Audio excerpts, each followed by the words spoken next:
What is up, everybody? Jake here. Today we are, of course, going to be continuing our playthrough of Pokemon X. We saw the Lysander arc meet its natural end. I do not expect Lysander to reappear. Last we saw of him, he shot a weird, I don't know, laser into space. Gravity befell it in the cold vacuum of space. It came back down, taking one life, one confirmed kill, I would say, that being Lysander himself. So he is done. So I think we're gonna see through, you know, end game stuff. We're gonna hit that. I think we got one gym, the 8th gym. I think we gotta hit the 8th gym, and then we're on to Victory Road, the Elite Four. We're gonna see how this game wraps up. Been enjoying it. Been having a great time. Thank you everybody for joining us today. If you are a repeat viewer, if you are new here, my name is Jake Steinberg. I'm a writer, I'm a story consultant, and I like to play games. I like to interrogate games at the intersection of, you know, storytelling, narrative design, all that sweet stuff. And that's kind of what we pay special attention to when we play through games on here. So that's, of course, what we're going to be doing today. First off, I've got kind of a question for chat. I've got a question for the people on the stream, the people with us right now. I need to know. Oh, Lamp is here. I'm in the middle of the last part right now, but I hopped over here to say hi. Lamp, don't leave yet. Don't leave yet, Lamp. I have a question for the chat. I think this is an important question. Before random people get here, you know, this is the people who rang the bell. This is the people who are in the Discord. They all showed up. So this is the trusted circle. Before some randos come in, do we think my hair is too crazy today? I brought my little hat just in case. Hello, Ava, welcome. I brought my little hat. I asked Sarah. I said, Sarah, is it too crazy? And she said, you're right on the edge. And I said, okay, I'll ask chat. So that's what we need to know. That's what we need to settle in on before we really kick this stream off. Hair is fine. The crazy level is contained. Okay. But I think we agree that I am on the edge. I think it's this side.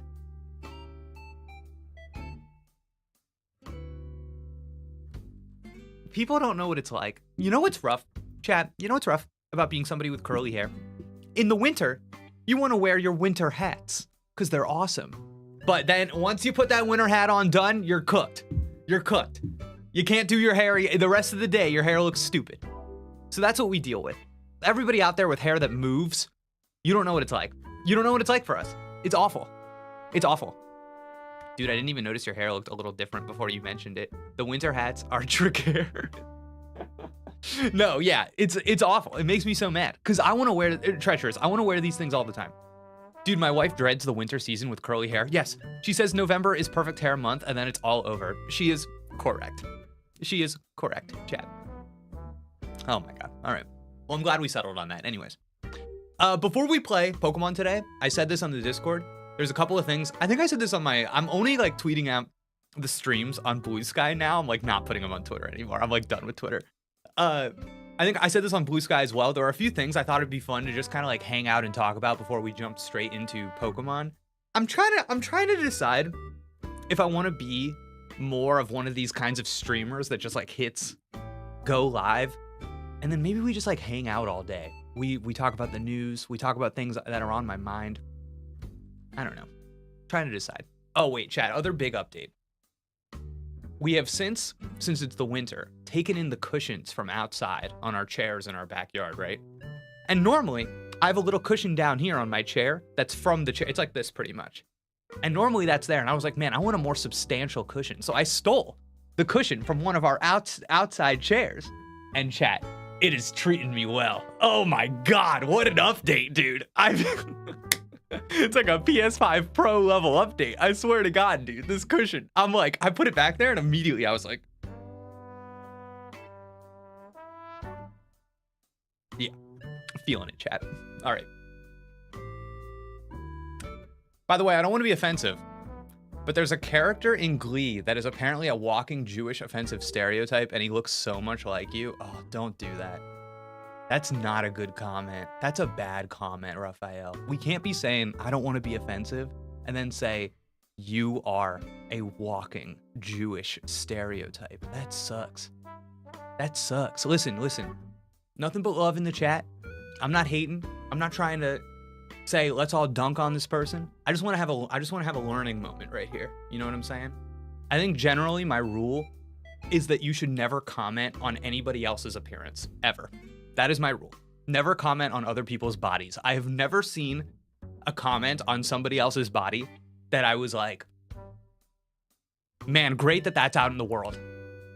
Second thing is that the Jewish diaspora is actually extremely diverse. You know what I'm saying? But when people point to me and they're like, dude, you're the Jew, what you're doing is you're narrowing the understanding of who a Jew is and what a Jew looks like to just me, when it's not true. It's not true. He's not a Jewish stereotype in looks. It's the way that he acts. So the way that he acts is Jewish. That is bad. That is worse. That is worse. We are being worse now. All right. Okay. Yeah, we're doing like,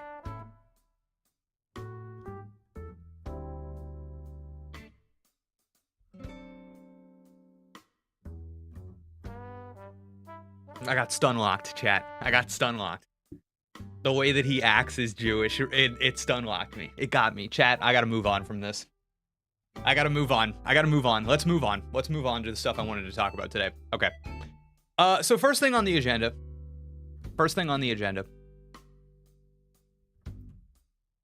We did it. We're here.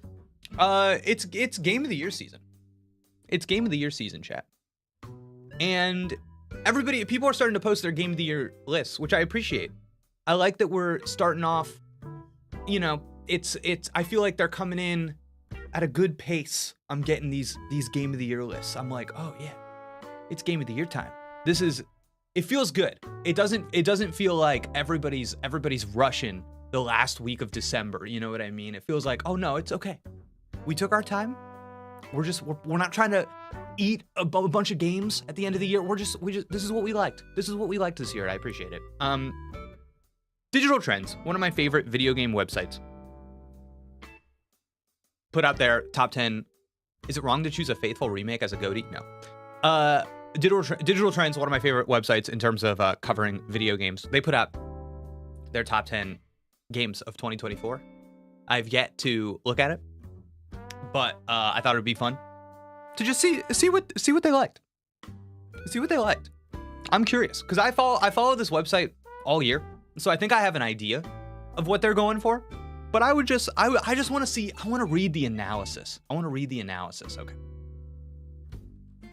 Last year, in the midst of a loaded holiday season filled with franchise hits, players were quick to declare 2023 the best year for games since 2017. Chat, did you feel that way? Was last year the banger year? 2017 and 2023, are those the top years of the past decade? I guess I didn't think about it that way in 2023. I guess I wasn't feeling like last year was in fact a banger year. That was a common sentiment. Dang, dude. Dang. I think 2023 was big for a lot of people. I guess maybe it just wasn't big for me specifically. I really like Baldur's Gate 3, but I think I like it more like intellectually than I like it like emotionally or as a gamer. You know what I mean? I don't know. And Tears of the Kingdom, that wasn't really for me either, so yeah. Okay. That may very well have been true thanks to titles like Alan Wake 2's Tears of the Kingdom and our own Game of the Year winner Baldur's Gate 3, so I'm not speaking lightly when I say that I truly believe 2024 blew it out of the water. That may sound absurd depending on what kind of games you gravitate toward. Yes, for those who enjoy big budget titles exclusively, 2024 could be viewed as underwhelming. It didn't include a wealth of franchise heavy hitters, with Final Fantasy VII Rebirth standing out as the big exception. Aside from that highlight, it was a niche year for blockbusters. RPG fans had plenty to enjoy thanks to hits like Metaphor Refantasio, and Astro Bot was this year's charmer in lieu of a killer Nintendo app. That's kind of interesting. I kind of like that kind of mind placement game. If you're the kind of person who thinks that Black Myth Wukong was one of the year's only solid games, I understand the disappointment. Whoa. Is that like extreme tongue-in-cheek? Whoa. I think something high level is happening in that last sentence. Cool. Okay, but we're currently in an era of gaming where it is imperative to broaden your horizons beyond glitzy spectacle. That's not just because AAA game development is a bursting bubble, one that resulted in several flops and gut-wrenching layoffs throughout the year, though that's probably the main reason you should support smaller, more sustainable projects. Beyond those existential reasons, though, 2024 served as another reminder that gaming's brightest ideas tend to happen on an independent level these days. Cool. I'd wager that most people arguing that this year marked a down period for new releases didn't dive into the thought-provoking 1000 times resist. Oh, really quick. I've been getting a lot of questions about this. People keep asking me about 1000 times resist, which I have played. And I think my thoughts are so broad on 1000 times resist, and that I just haven't made the time to. I'll probably write something at some point, but I think that the game 1000 times resist is very interesting. I also think that the reaction to the game is almost as interesting as the game itself, and I think maybe serves as a microcosm as to where video game criticism is at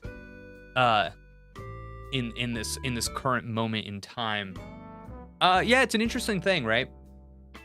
I think the crux of my analysis of that game is kind of my own wrestling with this understanding that if you take an idea, if you take a theme, for example, that has been explored extensively in different media, in books and movies and TV shows, and it's like a heavy theme, it's a theme that calls attention to itself as maybe particularly emotional, affecting, or deep. And if you reference to or kind of point to that theme in a video game, there is a degree to which, because video games as a medium are still in their infancy, that the work itself is heightened simply for including that theme, simply for having a examination or an exploration of that idea, and it being rare in the media landscape. And I don't know necessarily if that's entirely because video games as a medium are young or is young, or if there is a general level of media literacy that exists in the gaming landscape that doesn't extend out into those other mediums. So yeah, hope that, Jesus Christ, I hope that made sense to people. Oh my God, I'm on my yeah. Ooh, okay. 1000 times resist. Enjoy the tactical battles of Arco. Love Arco, dude. Or witness the existential horror of mouthwashing. Too scary.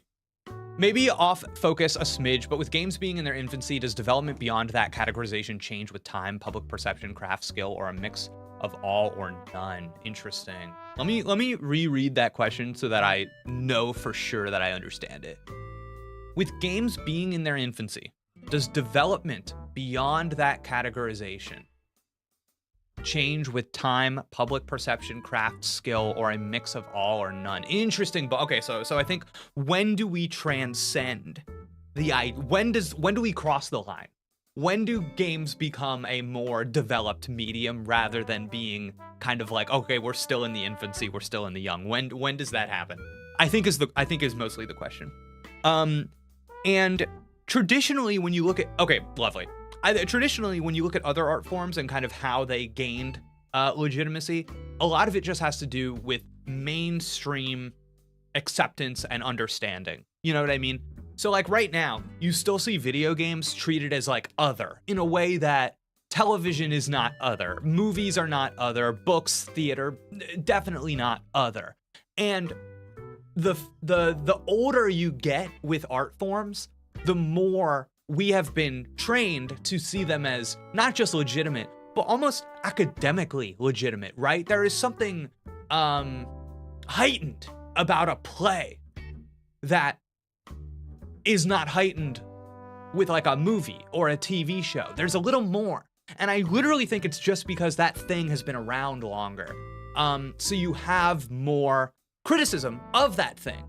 And for centuries now, right? You have reviews of Shakespeare's plays that we can go back and read. So a lot of it is mainstream acceptance and appeal, but the other thing is, I just nodded to it, is a wide array of criticism. So like, one of the ways that a medium becomes legitimate is people start writing about the medium. And I think like with games, you'd say, oh, there are so many reviews and videos and all of this media about games, but it's not, that kind of stuff has not really permeated into the mainstream in the way that it has with every other kind of media that we do consume, right?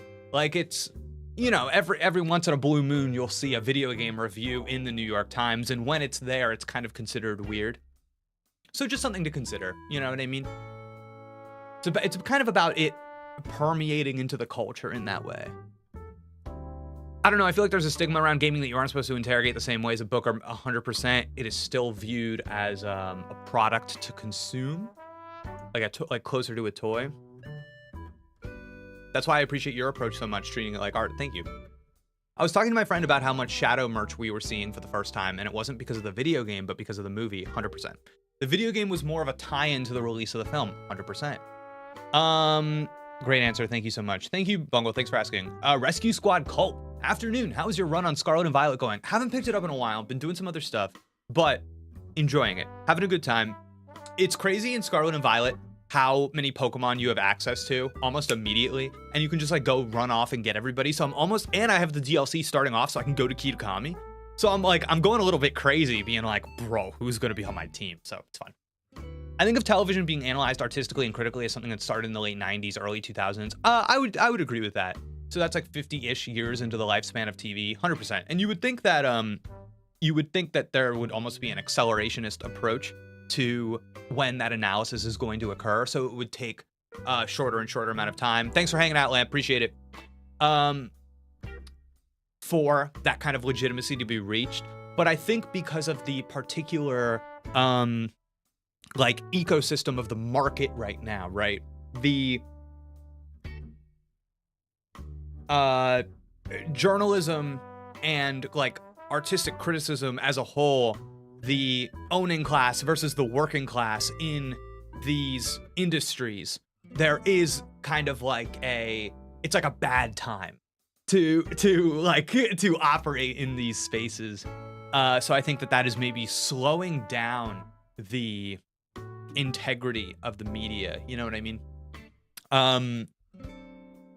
They would hate it if they knew that I said this, but like the kind of reactionary YouTube content creating space, particularly the kind of anti-woke space, they are definitely holding gaming back from being seen as a legitimate art form, as is anything that wants all art in any media to exist within a narrow framework. Will you be doing a breakdown of Scarlet and Violet after the run? I think I'm actually going to. I was talking to Dusty Gogo from Hidden Power Podcast about this. I'm not sure if it'll be on my channel or his, but I'm playing through that game right now, and he's been saying he's really interested in hearing from me, just kind of like generally what I've been thinking about as I've been playing it. So we'll probably do something with it. Jake, we all know you're going to use the Kanto mons. I got to tell you, as a bit, I thought about using all the Kanto mons. I caught a Slowpoke, and I was like, I could do it. I could do it right now. So, all right, let's keep it going. Guys, thank you for entertaining the yaps. I know that I said I was going to look at this list, and we haven't even done that yet. But thank you for entertaining the yaps. Thanks for hanging out with me today. All right. Let's go to here. After a lot of tough deliberation, these games were the ones that digital trends felt stuck out most in 2024. It's an eclectic list that includes everything from a VR surprise. Ooh, a VR surprise? I wonder if it's got to be the Batman game, right? I got to tell you, I Googled maybe a couple days ago, PlayStation VR 2, 2024 games, nothing. I was depressed. I love PlayStation VR 2. I love it. I think the hardware is a delight. No games. Okay. That was mocked when it was first revealed to a left field roguelike from a single developer that defied all the odds. That would be Balatro. If you found yourself disappointed by games in 2024 but don't recognize half the games on this list, consider this an invitation to try something new. We believe you'll find what you're looking for if you're willing to veer off the beaten path. Giovanni Colantonio, senior gaming editor. One of my favorites in the biz. Personal friend, Gio. Okay. Excellent work, Gio. Okay. Number 10. So they're starting out with Dungeons of Hinterberg. Chat, I did not play this game. Oops.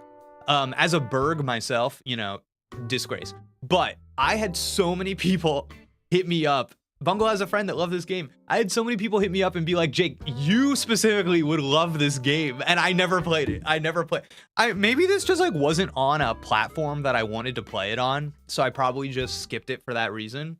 As a Berg got me. I know, dude. Listen, if it was Dungeons of Steinberg, I'd be there day one. But yeah, the art style looks cool. I think it probably has some action combat that's interesting. But yeah, no, I just skipped this. So I think this will be one that like, maybe I'll see it on a deep sale. I'll give it a shot and I'll be like, oh, dang, you guys were right. But people often misattribute games that they think I would like. So who knows? Let's see. What did Gio write about this? 2 pieces of media this year gave us thorough discussions of tourism and its impact on small towns. One was Ryusuke Hamaguchi's Evil Does Not Exist.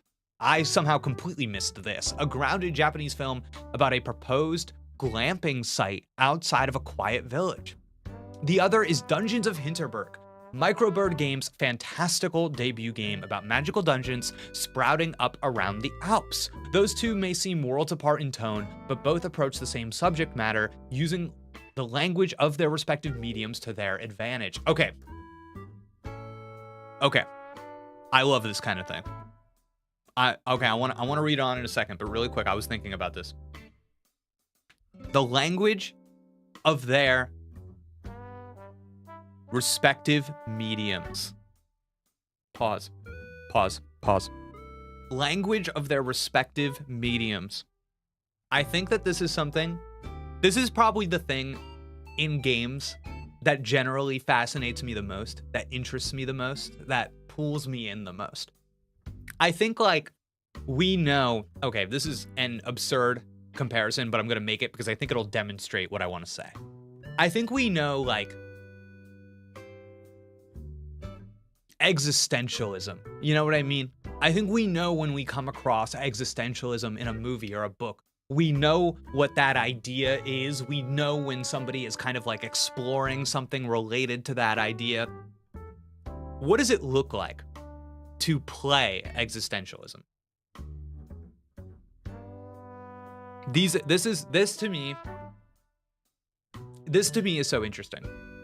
Because I think when people talk about themes in games, they restrict their minds to being like, it is a game that talks about this thing. It is a game that uses these words. It is a game that references these ideas.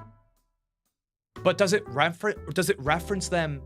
Does the idea permeate what you play, the mechanics? Celeste, I think,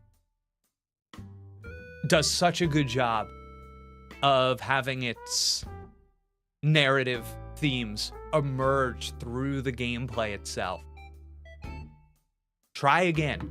Give yourself a shot. You know what I mean? Like, yeah, I don't know. There's good stuff there. All right. For Dungeons of Hinterberg, that means turning The Legend of Zelda's vision of adventure into a tourist fantasy that fundamentally changes life for a tiny town turned corporatized attraction. It is one of 2024's most nuanced video game stories, and one that's only made better. by ingenious puzzle design, smooth combat, and a social system that gives players a closer look into how life in Hinterberg is changing, for better and worse. Whoa.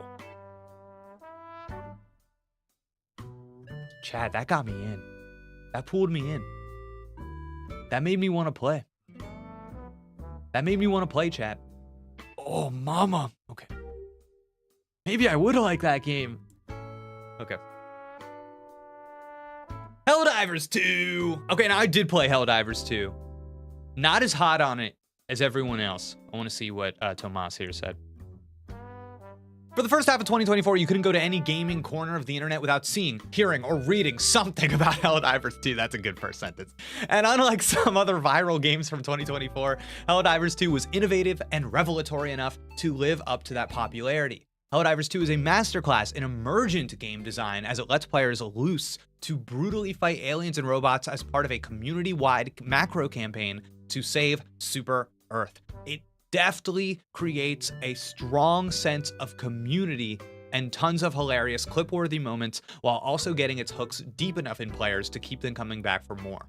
While the honeymoon phase of the Helldivers 2 is certainly over, I appreciate that acknowledgement. It's still one of the defining games of this year. Yeah, I agree with that analysis. I do think it is one of the defining games of the year.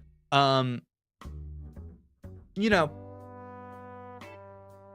the kill or be killed nature of Helldivers 2 is awesome.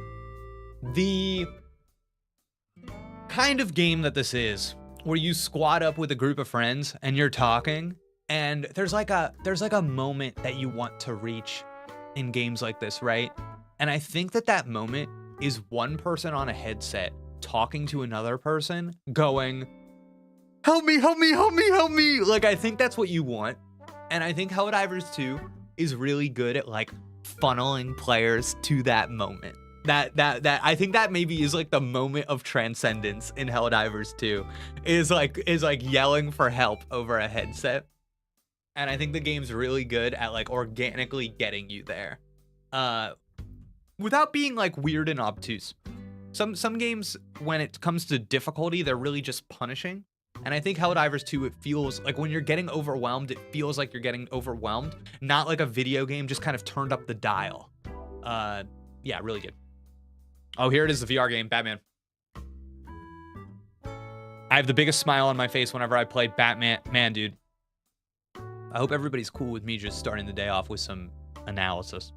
I have the biggest smile on my face whenever I play Batman Arkham Shadow. And no, it's not because I've inhaled the Joker.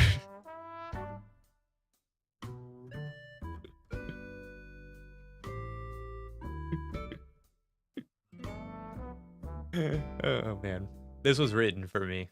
This one, Tomas wrote this one for me.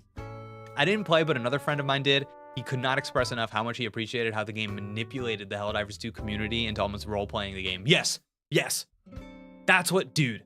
Yes, that design, the way it like, you know what's crazy, dude? Helldivers 2, really quick. Nobody would ever be like, best narrative, Helldivers 2. There's an argument to be made. In its design, the story that it makes players experience, really organically and authentically, there is an argument to be made. And I think that is something that the medium has yet to realize. How story in games is more than what story is in books, movies, and TV. We have yet to really realize that. So, something to think about. It's because Camouflage achieved what every superhero game wants to do, make the player feel like a superhero. Oh, I have so many thoughts about this.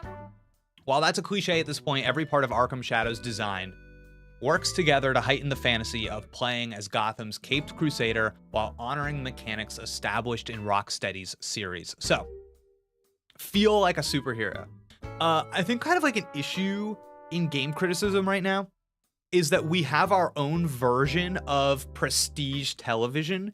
And sometimes I feel like every single gamer wants every game to be the same thing, right? So if it's a superhero game, the goal is it needs to you need to emulate the perspective of the given superhero. So you look at games like Suicide Squad and Marvel's Avengers, and you wouldn't say that those games make you feel like Captain Boomerang, and that means that the game is bad. And I get what that is, but I think that does come from a desire of like the Sony first partyification of what makes a video game good, and it is this kind of prestige video game.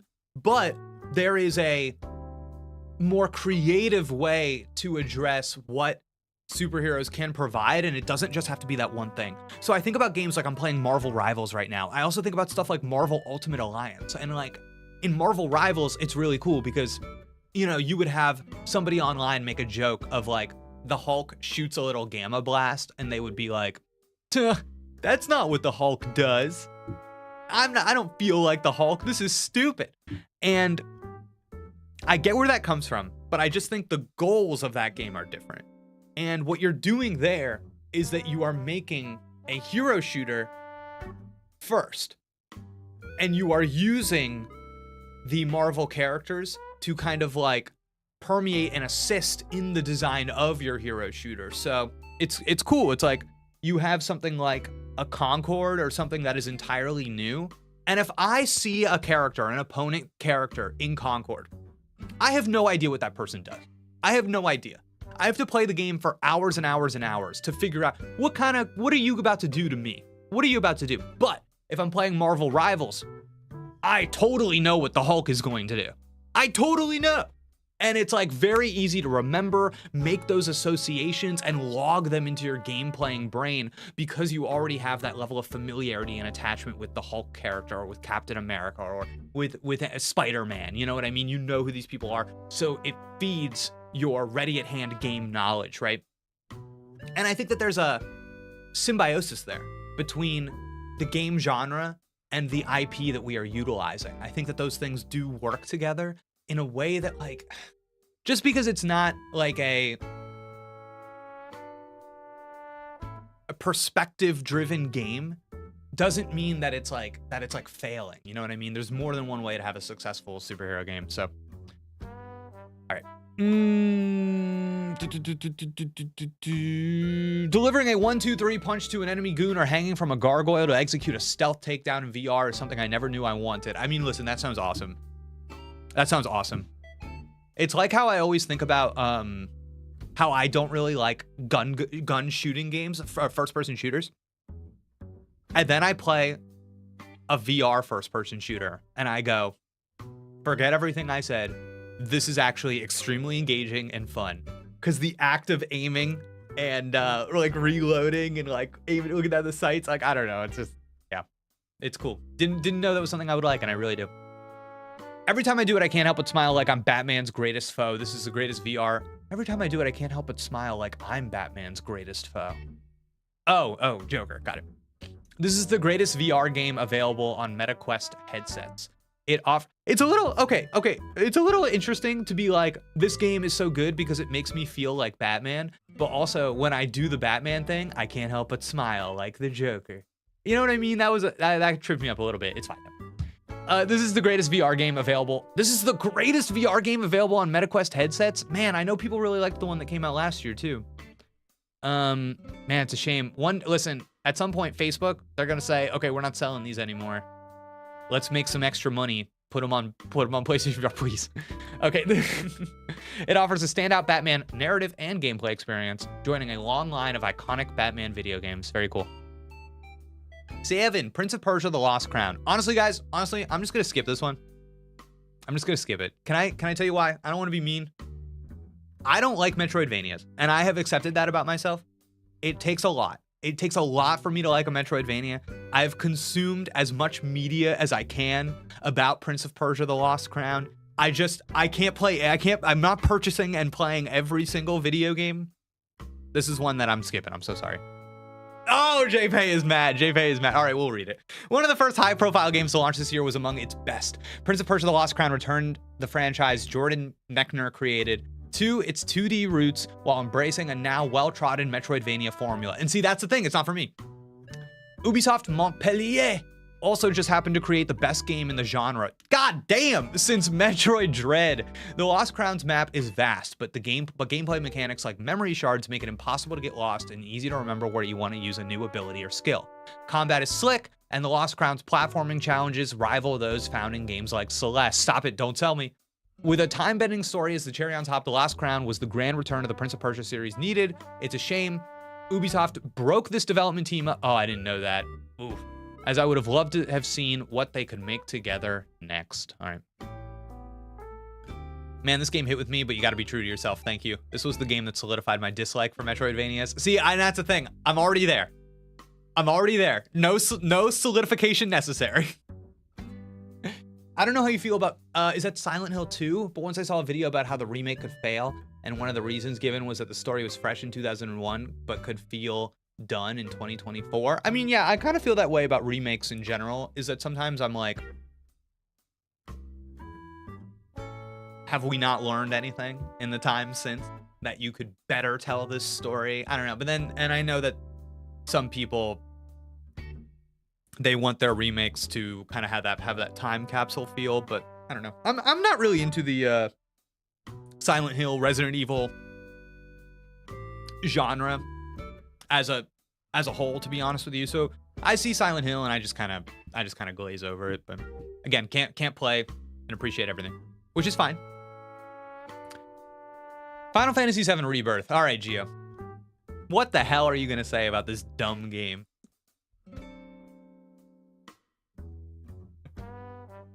By this point, most people know the dark twist at the center of 1997's Final Fantasy VII. It's so famous that it has its own Easter egg in Disney's Wreck-It Ralph. Rather than trying to hide that moment in the second part of its remake trilogy, Square Enix confronts it head-on in the deceptively complex Final Fantasy VII Rebirth.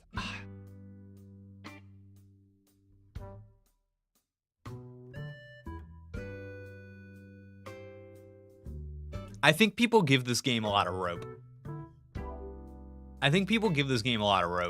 I think like, yeah, I think people are really,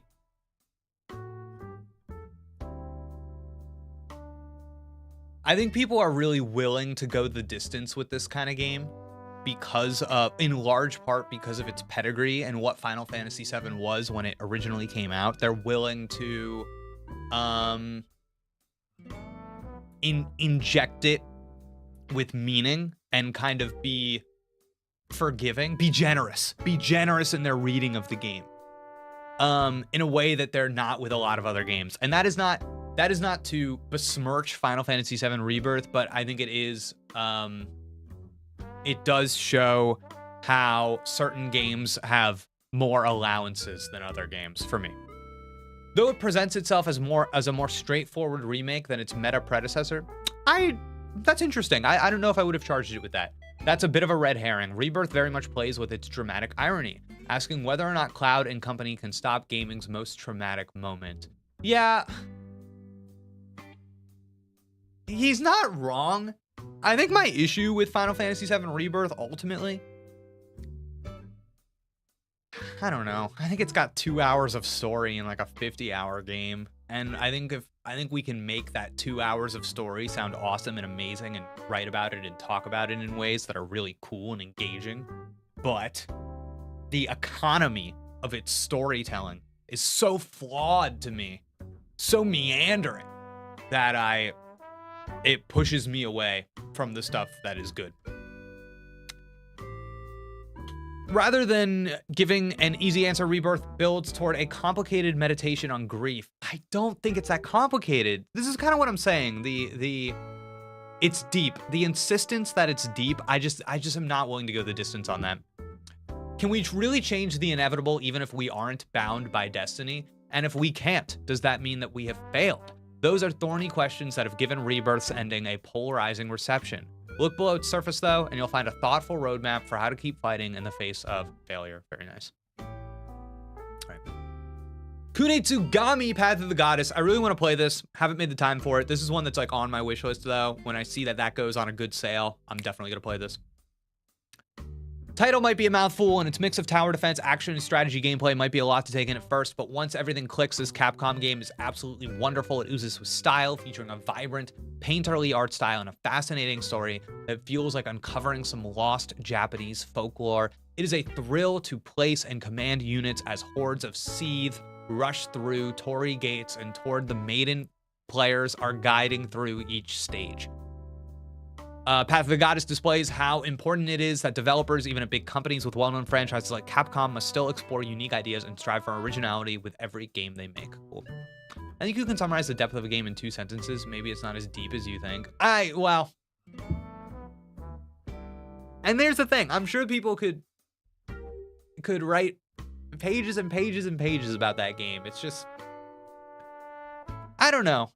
It's not there for me. It's not there in my interpretation of the text, but I'm more than happy to read about the analysis of others. More than happy, honest to God. Okay, Lorelei and the Laser Eyes. I like this game a lot. I like this game a lot. I think that this game is brilliant in a lot of ways. It is not the kind of thing that is for me. I like the gameplay. I like the kind of like hard puzzle stuff that you have to think about, and like you take your little like notes on paper, and it's hard in the way that I think people who talk about Souls games or FromSoft games think that those games are hard. I think that this game is actually hard in that way. But because it's not just an obtuse action game, it doesn't quite get that respect in the mainstream gaming world. But like aesthetically,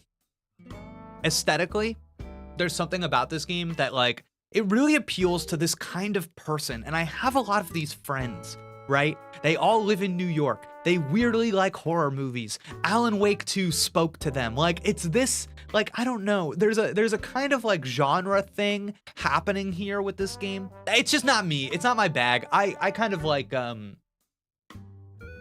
brighter, heightened things. I think anybody that watches this channel knows I love like sweet, campy things that like are larger than life in a that don't like signal artistry. You know what I mean? Like this game to me signals like, oh, we're doing something artistic. And I think that that is great. I'm so happy for you. But that's, I don't know. I kind of like when things are artistically done under the guise of a more mainstream, easier to digest thing. Is there not as much beauty in the buildings and the traffic of a city as there is in the jungles and waterfalls of nature? You know what I mean? You like to find the artistry in games that typically aren't identified as such? Yeah, exactly. Because I think that there's so many creative choices being made in those games that people overlook. It's like how I think Marvel's Spider-Man 2 actually does a lot on a like pen to paper level that is so effective and interesting. But because it is a Marvel's Spider-Man game, and because people know the things that it does well, so immediately people kind of like overlook the little ways that it's like that it's skillfully made in its craft. Yeah. All right. To write anything at all about Sumogo's Lorelei and the Laser Eyes feels like a betrayal. The astounding puzzle game, which draws inspiration from a long lineage of games from 3D Monster Maze to Resident Evil, works best as a total mystery. Its eerie story about an eccentric Italian film director and the assistant called in to wrangle his vision is as twisted as its brain-busting puzzles. Every time you try to crack what it's all about, a new lock appears. It is maddening, but that's the point. Lorelei and the Laser Eyes plays with the complicated interplay between truth and fiction and how eager we are to blur the lines between the two to find easy answers where there are none, or at least that's my own read on it, and it's by no means a definitive one. Cool. The true experience is in diving into a box of shattered glass and reconstructing the shards in a way that makes sense to your perspective. It's a hall of funhouse mirrors where every warped reflection is a fair reflection of reality in its own way. That is crazy. My read on this game is actually super different, but his read gives way to my read, so it's fine. I'm surprised that that's what he wrote about. I knew Gio really liked that game, but I'm surprised that's what he wrote about it. All right. I actually think Spider-Man 2 is surprisingly underrated. I agree. Balatro. Dude, really quick Balatro take. Overrated game. I think Balatro's greatest strength is that, two greatest strengths. One, it's in the most base sense of the word, compulsive, right? It's compulsive. But two, more importantly, I think it is very good at making the player think that they're very smart. In a lot of the same ways that like a Souls game or a Monster Hunter game does. There's like stuff happening in Balatro, and you only have to know 30% of the stuff that's happening to reap the benefits of that stuff. But you can kind of play act like you entirely know what's happening and you are a genius for making it happen. It's funny, like you can go into a Balatro run. Dude, it's so like luck based, dude. You can go into 6 runs of Balatro with the exact same strategy, and 2 out of the 6, you'll just win. Like it'll just like work out for you. Yeah, I don't know. I think it's kind of like a dumb game. I think it's like, you know, people really love slot machines too. Like, I don't know.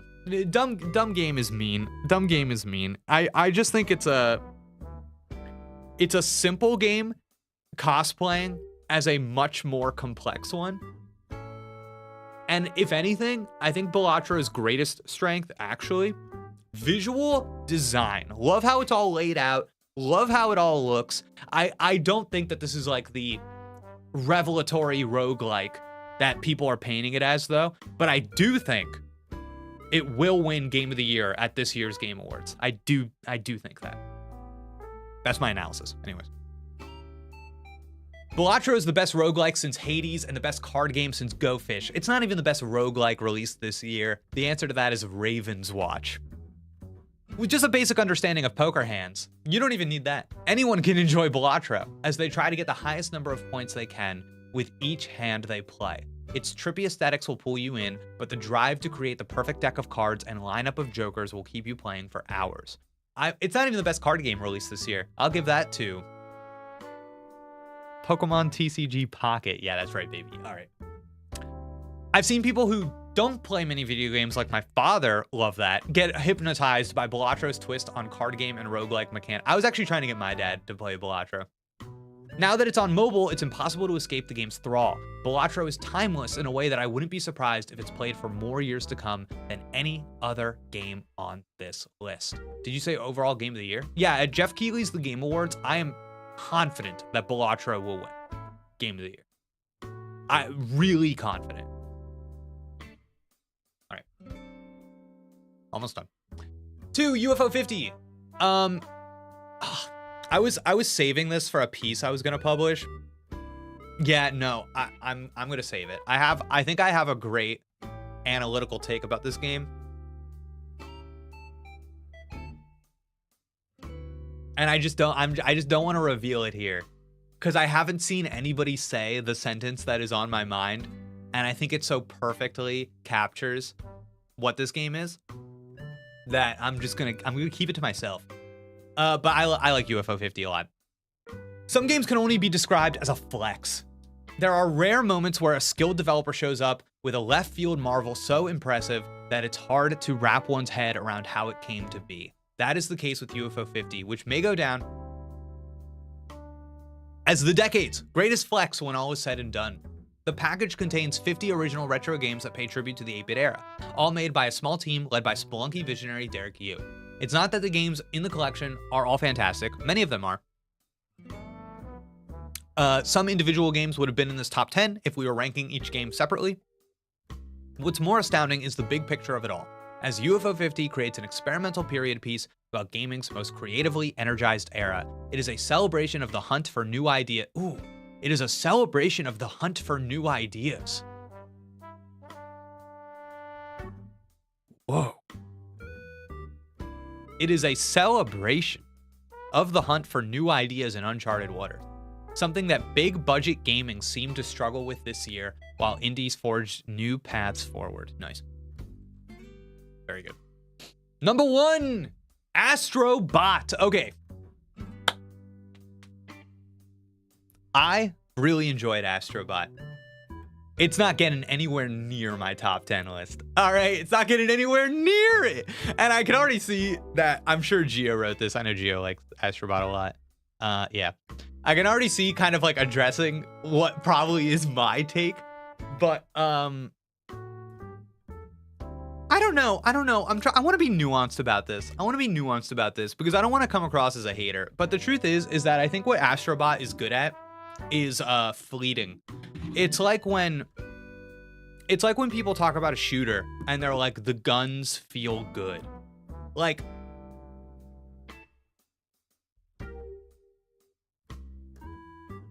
to me, that impact lasts only until once I put the controller down, it's gone. And I think for me, the thing about Astro Bot is that it can be extremely well made, extremely like well studied in its genre, like an excellent student. But it doesn't hold a candle to anything that was genre defining. You know what I mean? Astro Bot is not to platformers as Breath of the Wild is to Zelda games, as Baldur's Gate 3 is to RPGs. Astro Bot is a great articulation of this thing, but I think more importantly for me, no emotional impact. The joy that you will get from from revisiting Astro Bot is just like, I don't know. Fleeting, I guess is the word. I like, nothing about that game sticks with me. And it's one of these things I made this post today. A theater director once told me that great art holds up to multiple viewings. Do you feel the same way about video games? Sometimes I think we overemphasize that first unspoiled playthrough. Does your favorite hold up on a return visit? And then I said, this post was inspired by wondering if anyone will care about Astro Bot after like a year. And I have no desire to ever go back to Astro Bot because I feel like oh no, Gio is, oh, okay, no. Okay, I was worried. I thought the writer of this article was in the chat for a second, and I was like, Gio, I've just spent the past hour glazing you. Please don't get mad because I'm disputing your number 1 pick, but we're good. We're good, everybody. Phew. Okay. But yeah, I don't think that, like, I personally have no desire to revisit this game, and I don't think that I ever will. And I think that a 3D platformer is going to come along very soon, and make none of us care about this thing anymore. I think that this thing exists in this year as it does, and it will be nothing. It will be flicked off of its spot on our imagined gaming podium. And I think for me, what that comes down to is impact, is impact. I think that so much in Astro Bot is nice and pleasing and fun, but it's skin deep. It doesn't get anywhere. It doesn't hit. There's no crescendo. It's a Super Mario Wonder, okay? The whole game, good, solid. It never peaks. They never do anything outside of what it's doing the whole time that makes me go, this is it. We've been building to this moment. We had that moment of transcendence, you know? But let's see what Gio said about it. It is so easy to pass Astro Bot off as a safe and easy game of the year pick. Would rather replay it than a new 3D Mario game, I gotta be honest. Crazy talk. Of course, the Digital Trends staff would all agree. On the most pound-for-pound fun game released this year, a landmark 3D platformer that even dethrones Mario from his long-held seat of power, and that's tough for me. That is tough for me. I have a really hard time seeing... I just really liked Mario Odyssey, I think. But yeah. But writing Astro Bot off as nothing more than empty fun would be reductive. At their heart, video games are about play. That doesn't inherently have to mean fun, but the special part of the experience comes from controlling a digital space and giving in to the curiosity that comes with it. Yeah, I like that idea.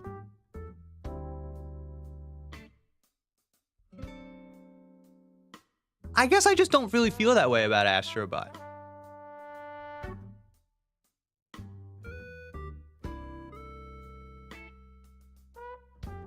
There's something about it where, like, I feel every player that plays this game is having the exact same experience. I don't know. I think it had moments that took your breath away, thinking about how you could go under the covers when you get tiny versus any 3D Mario. That's interesting, because I actually felt that Mario Odyssey was one, it was a game about exploration, which really hit for me for a Mario game. But two, man, I gotta tell you, every goddamn time I threw my hat and possessed a creature was a moment like that. That, you know, this game about exploration, so inherently a game about exploration is also about discovery, also has permeating through its mechanics a level of discovery of these enemies and what they're capable of doing when you take control of them, and exploring those abilities. Yeah, I don't know, that all just really worked for me. Yeah. Over time, I've just been wanting more and more games with a story that hits and sticks in an atmosphere. Yeah, and you know, I think the stuff about putting together the PS5 in Astro Bot is stupid. Like, crazy hearing this because I had the impression Astro Bot was one of your favorites. Dude, I loved playing through Astro Bot. Loved playing through it. When I hit the last level, I was so happy to be done. I was done. It was fun. It was a little treat. It was a little ice cream cone. I enjoyed it. I don't know. I find it to be super consumable. Again, Impact. I'm coming back to Impact. I did enjoy a lot for a minute though, the speedrun levels that they were adding in. I thought that was a good time. Kind of like brought me back to an era of game competition that I like haven't experienced like in so long. Just like chasing people on the leaderboards. And I wrote that piece, in case anybody is unfamiliar. I wrote that piece. I think it's just called I Hate Jeff Grubb on my Substack about the speedrun levels. Really fun. Yeah. I don't know. There's something about it that maybe I'm just a miserable person. I guess I just like, why doesn't it mean more to me? I don't know. I don't know, chat. To be frank, Odyssey is my favorite 3D Mario. I completed it 100%, but by the time I wrapped up the darker side of the moon, I was like, man, I'm glad to have that in the rear view. Misery loves company. What can I say? Oh, God. All right. To that end, Astro Bot stands as a perfect mission statement for the medium, even if it's a light one. It's a game that encourages players of all ages to poke and prod its intricately designed levels, taking in every detail, like a detective gathering clues. It is an act of tactile discovery, giving players a virtual playground full of curious joys that could win over even the most cynical heart. It is a tired cliche to say that a game reminds us of why we love games in the first place, but Astro Bot sincerely does feel like a return to gaming's primordial soup. You know? Wait, what do you think TBF means, if not to be frank?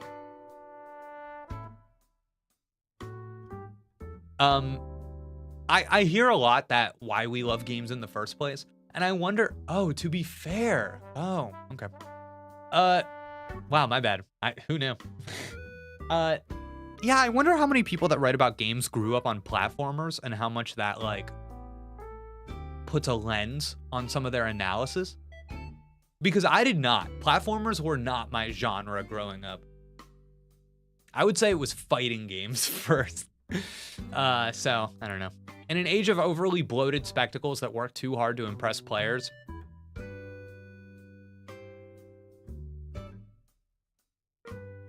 okay, on one hand, I like that phrase because that is true. So many games right now, rather than be meaningful, try to be impressive. That really resonates with me, but at the same time, I don't know, man. Some of the stuff in Astro Bot feels a little people-pleasing. Feels a little like, did you get that reference? I don't know. All right. It's a recentering moment that reminds us what a miracle it is to simply press a button and watch a character jump on screen. Yeah, I think that's all good. I just think that when you start interrogating some of the other elements in Astro Bot, I do think it starts to, I don't know. All right. Honorable mentions, Animal Well, not for me. Arranger, a role puzzling adventure, like that game. Elden Ring, dig it. Emio, shout out. I'm kind of surprised Gio didn't push Emio to the list. I thought he liked that one. I'm Your Beast, Life is Strange, Like a Dragon, Infinite Wealth. Oh. The biggest snub. Like a Dragon, Infinite Wealth. Mars After Midnight, Metaphor, Mouthwashing, Plucky Squire, a bad game. Okay, The Rise of the Golden Idol, Senua Saga, Silent Hill 2, and Thresher. Cool. Yeah, I'm kind of tired of platformers of that type, although I do like Metroidvanias, at least its founders. Cool. All right. Before we jump into Pokemon, a couple other things. So I referenced this post I made earlier. A theater director once told me that great art holds up to multiple viewings, and I started asking people about games. And I was surprised. I was surprised how many people were like, no, my enjoyment of a game is limited to that first playthrough, and I don't really care about replays. And I'm so fascinated by this because I think in other artistic media, the revisit is critical to any kind of higher understanding of how something operates, of craft, if you will, right? It's how you, yes, Peach Beauty, yes. I was like I posted this on Twitter as well, and I got very similar replies. I was fascinated by this. And my wife, Sarah, she loves to reread books that are favorites of hers. She loves Jane Austen books in particular. And I think that's something in our background that we really understand is that the revisiting of a book, there is a inherent joy in being a student of a thing that you love, and your citizenship in that thing going up, your understanding of it increasing more and more over time, and revisiting it as your perspective as a person has shifted. And if the enjoyment of something is limited only to the first time you are seeing what happens, the unfurling of events. Yeah, there's something about that I have a hard time connecting to and understanding. I hear myself talking right now, and I feel like I'm being such a dink. I feel like I'm being such a, like, I'm so snooty right now, dude. So I'm backing off a little bit. I feel like I'm being too snooty right now. I gotta get a hold of myself, man. Oh my god. All right. Oh man. I don't know. I just like, chat, you guys know me, and I think like how something works. Are there games or movies that get better in a rewatch or replay? I mean, I really think so. Because for me, for example, this is a very basic example, but like when you know, if you're watching a mystery and you know the answers to all of the mysteries, there is a degree to which now watching it through a second time, you know all of the answers. So you are a better, you are situated as an audience member in a way to better understand the elements of craft that are going into the unfurling of the narrative, right? The scaffolding, as I always talk about in streams, right? And I bet that there were people who, if you found me or if you watched my first time playing Paper Mario: The Thousand Year Door, and I'm doing close reads and I'm analyzing every little moment, I bet you knowing things that I did not know as the viewer made you hear the things I was saying in a different way and understand them in a different way, right? I don't know, that kind of thing is so important to me. And so, knowing what happened is an act of consumption. Knowing how a story was performed, or understanding why a story is effective, is an act of understanding, analysis, interrogation. And I don't think it's purely academic. I think that there's joy in that. In reading Pride and Prejudice a second time, a third time, and noticing things, tricks, tools, strategies that you didn't pick up the first time. There is a ecstasy in gaining that understanding for yourself, right? I've got similar thoughts, even with mysteries where people point to the spoilers ruining it. I think really good ones will have elements to look at beyond that. Yeah, 100%. A lot of movies I rewatch I like better the second time. Dude, me too. The Prestige. I like The Prestige. Fight Club is that movie for me. Majora's Mask is that game for me. Cool, guys. All right. I think we're ready to get started. Thanks for hanging out with me. I'm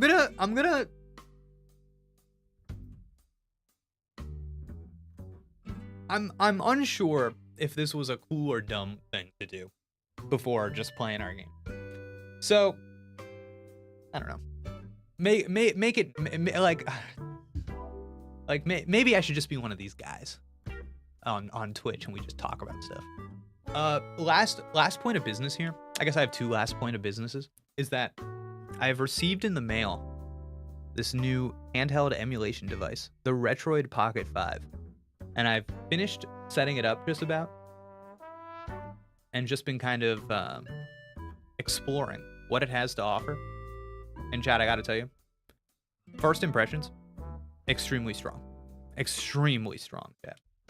It's the hardware, much like nicer than I was expecting, I would say.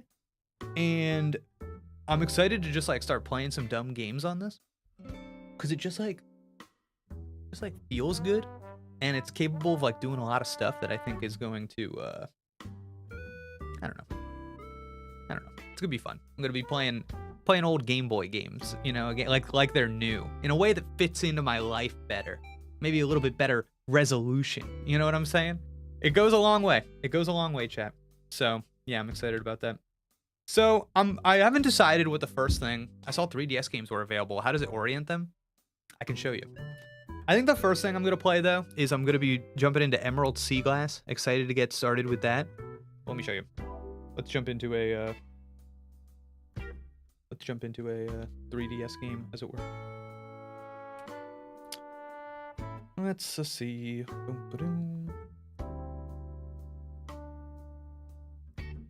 What's a good one? Here we go. BRB, gotta make some lunches. Nobody be weird for like 10 minutes. That's right. Nobody be weird. All right.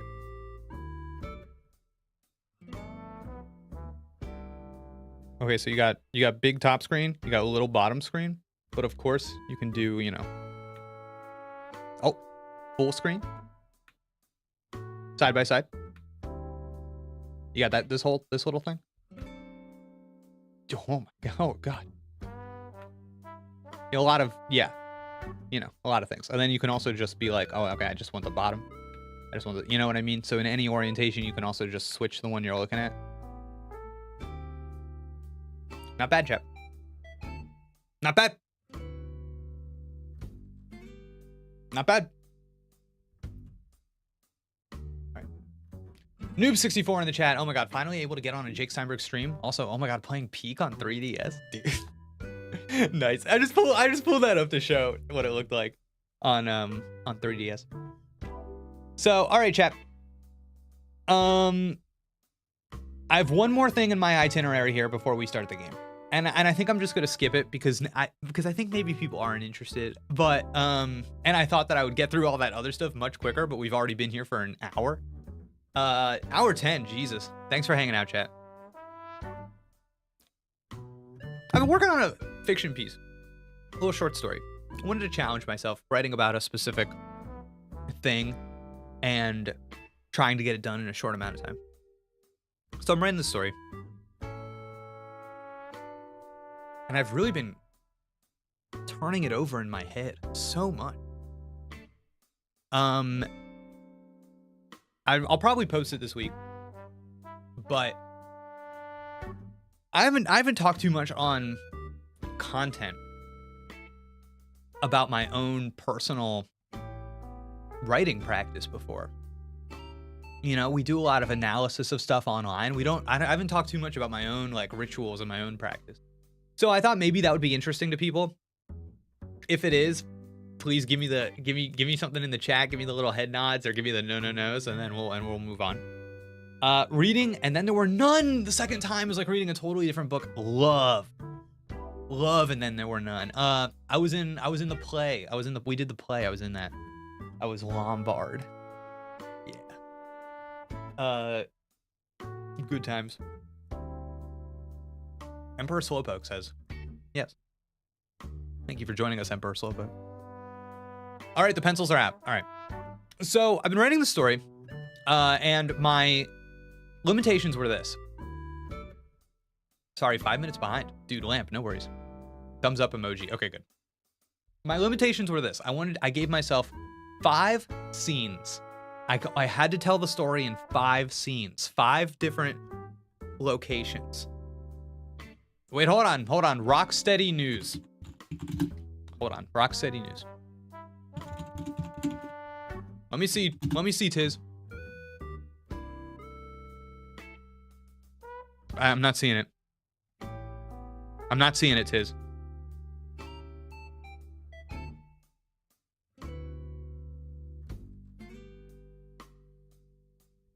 Suicide Squad? Oh, that's not news. We've known that forever. It's the last update on Suicide Squad. They said that like at the beginning of the year. No, that's not news. That's not news. Get out of here, Tiz. All right. So yeah, we've known that. I mean, I understand not everybody follows Suicide Squad like me, but yeah, we've known that this whole time. That's not a surprise. They announced the Deathstroke. Yeah, no, everybody, dude, I've seen that headline going around. It's been driving me nuts. But anyways, 5 scenes. That's my limit. And I'm trying not to over observe. My typical protagonist when I write is gifted with observation. Just gifted with the ability to kind of, you're familiar with this, kind of like stop time and take in behaviors and details and kind of turn them over in their heads. And I'm trying to, in limiting my time on the page to 5 scenes, limit my ability to go off in that way.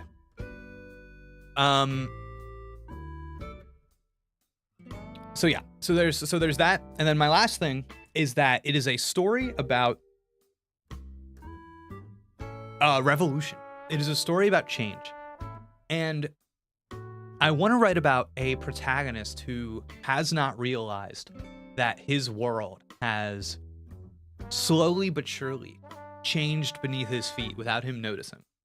And the way that I'm doing this is that I'm writing about a character who is coming home from their first semester at college, freshman year at college.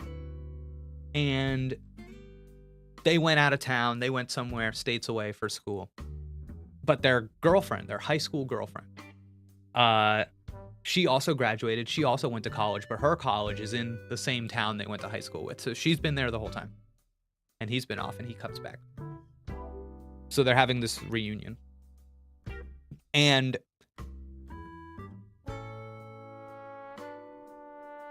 there's a lot of elements in the story about, you know, coming back home. Seeing the place that you grew up in, fixtures of a specific period of your life, seeing what is the same and seeing what is different. Why have some things changed and why have some things stayed the same? What about our lives will always be the same? And what is at risk of changing? And why? And why? What determines the difference between those two things? So that's what I'm writing about. And I thought I would just read a little bit of this story. And then when I post the full thing, then you can check out the full thing. So this is a little content exclusive. So let's jump in. Let's jump in.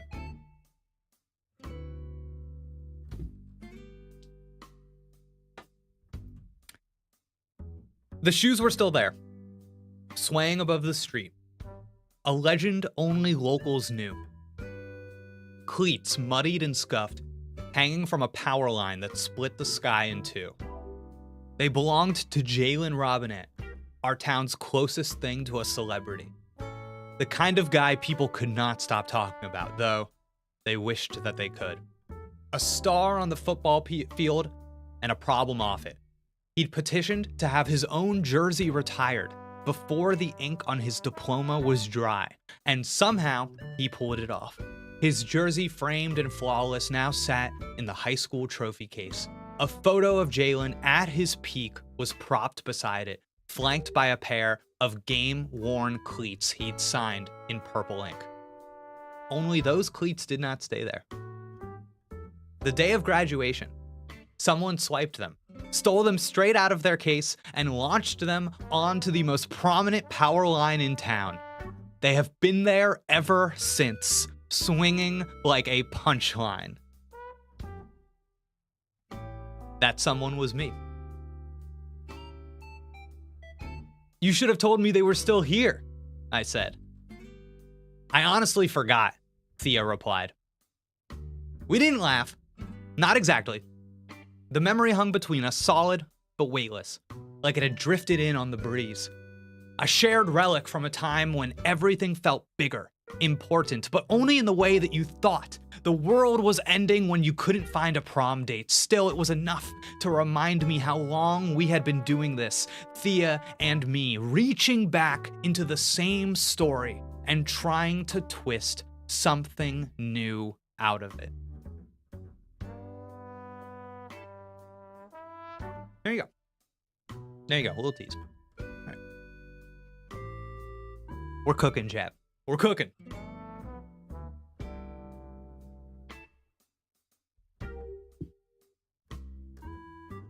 Lamp says, wait, I need more. You get one more sentence. My brain doesn't even register them anymore, she added, squinting up at the cleats. That's it. All right. All right, chat. That was fun. Thank you for entertaining that. Thank you for entertaining that, chat. Let's get things going. Let's play some Pokemon. I loved it. The person was me, hit me. That person was me, dude. Thank you for the extra sentence. You got it. You got it. All right. All right, time to catch them all. Nice.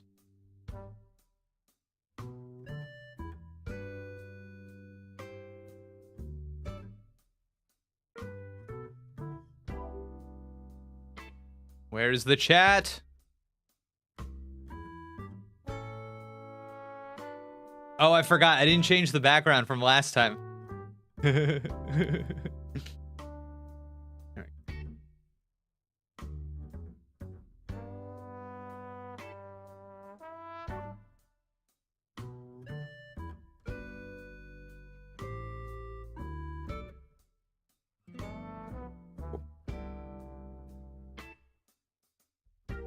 I'm still behind a VOD.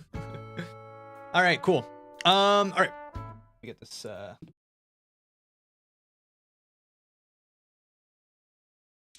get this going. Has he evolved Alucard yet? Oh, I forgot. Alucard still has one more form, right? Yeah, no, not yet. Check mystery gifts. That's not gonna work. That's crazy.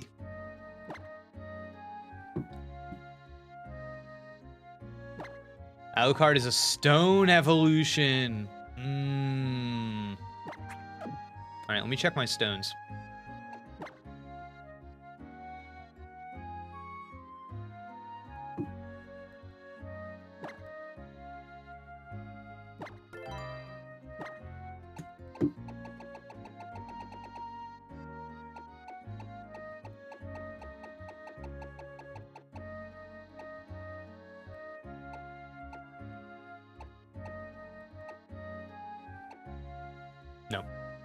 Nope.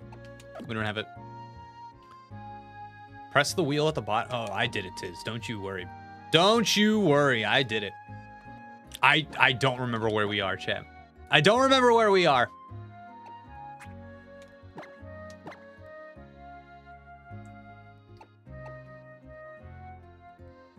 All right. I suspect we're going to Snowbell City. Did Jake meet the ghost girl? Is she in here? No, I talked to these people. I remember them.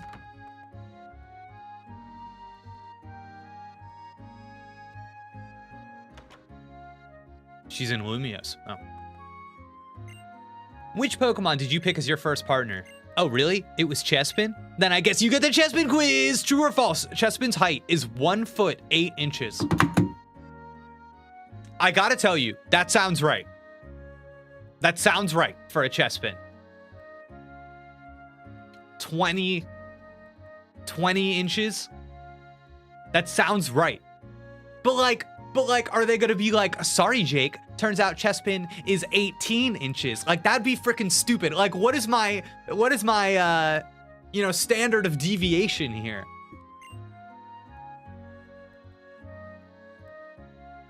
I'm going yes.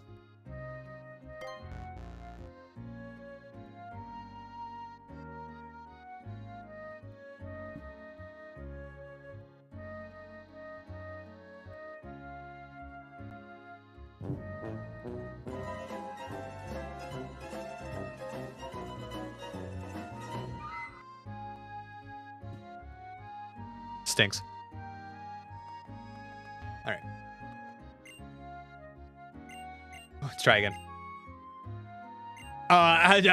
Absolutely not. Correct. Let's continue. Is Chespin's weight 20.1 pounds?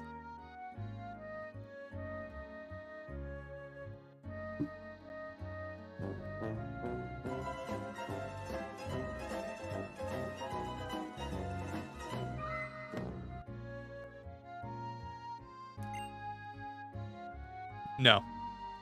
No.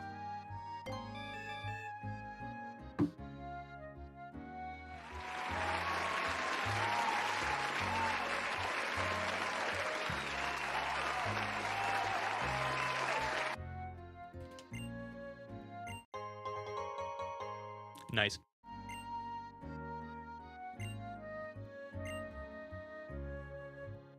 Awful. Mimic, huh? It'll let you use the last move an opponent used during battle because what Mimic...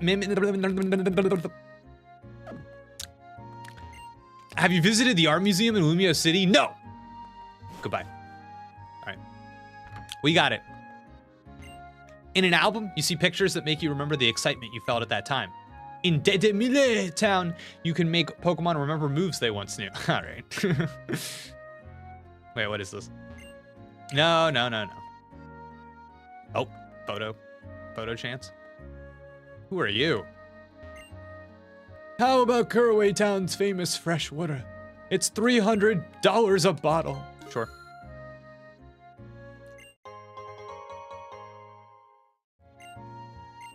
Here's something extra. Take it now. Don't be shy. Thank you.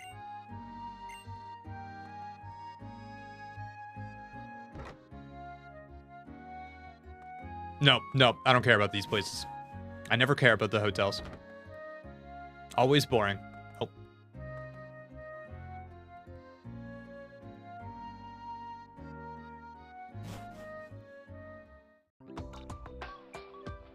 Go upstairs. All right, Tiz, I gotta tell you, I'm gonna trust you right now. And they're better. There will be a ban on Tiz advice for the rest of the stream if this does not pan out. Aren't there any hot springs around here? Where I come from, we have a hot spring right next to the Pokemon Center, and it's incredible. No, if it's just the O powers guy, I'm gonna be mad. I'm gonna be mad. No. I'm not talking to the O power guy.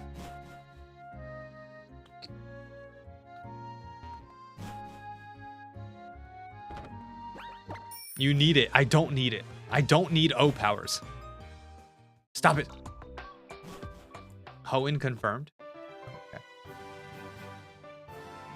Oh, let's go. Time for a Pokemon battle is what the me from 10 seconds ago said.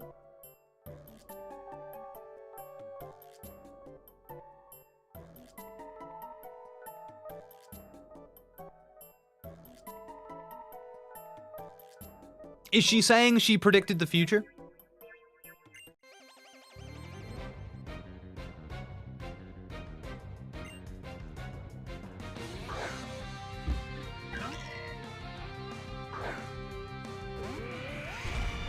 Oh yeah, dude. Nice.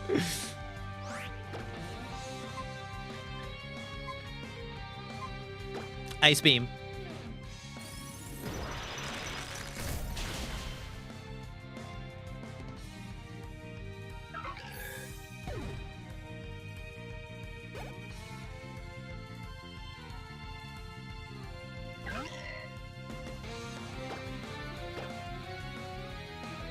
Ice Beam.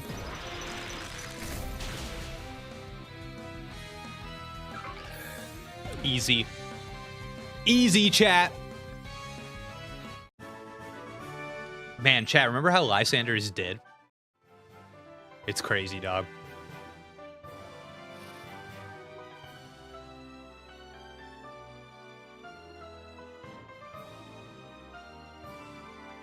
Whoa, look at this. This is cool. Jaxie.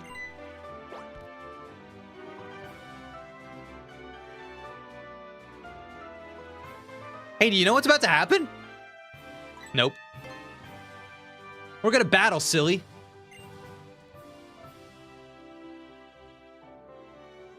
Did we ever land on whether or not Lysander meant to off himself? Hard to say. We are Pokemon trainers after all. Dang. Shauna, surprise battle. Let's go, dude. Let's go. Let's go. Look at that cat. Oh, look at my dino on the bridge, dude. Dude, on the bridge battle is nice. It's nice, chat.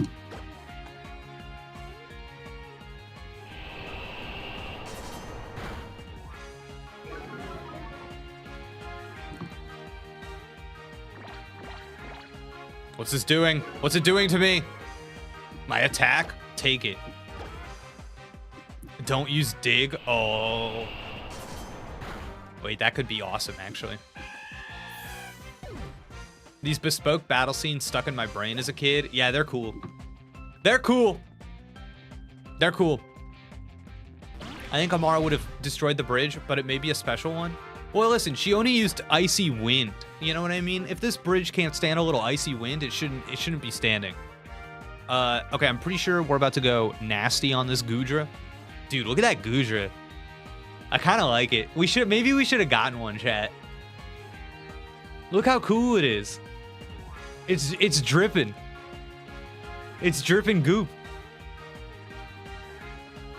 I like it. Ice beam. Oh, yeah. Whoa, didn't kill. No, earthquake on the bridge. Is this the second time you've battled her since the very start? Ooh, I'm not sure, chat. What would you say? First or second time? It's kind of crazy that she has a Gudra. I wouldn't think she would have the drippy dragon, you know? The Greninja, dude, nice. Whoa.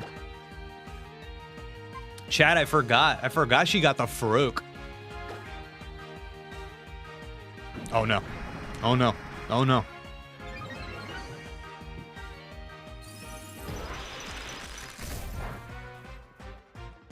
Not very effective, chat.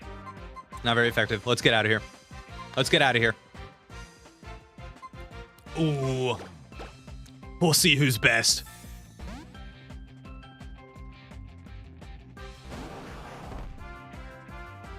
Oh, it's double teaming again.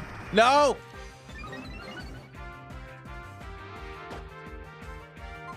All right.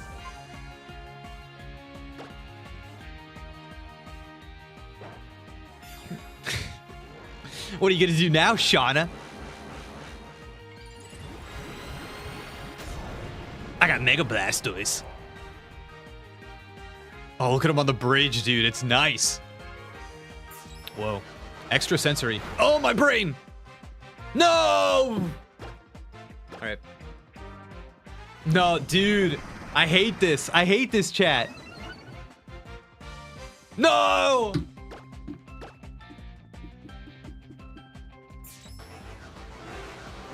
Ah, my brain.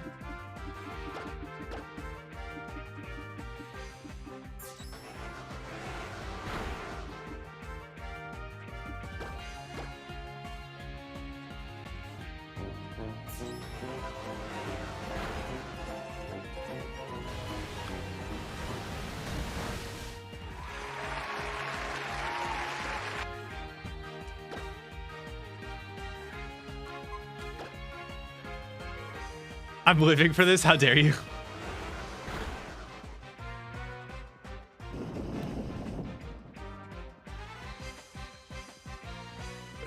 He's in the ocean. Blastoise is in the ocean right now, below the bridge.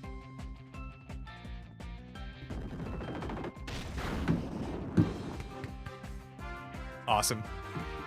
Awesome.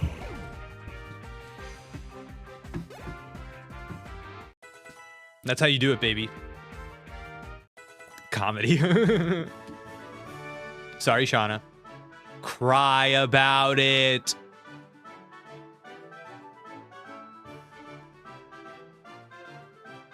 Chat, can I ask a question?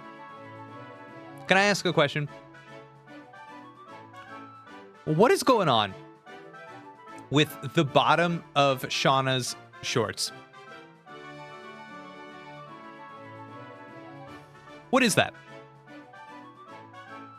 What is that, chat?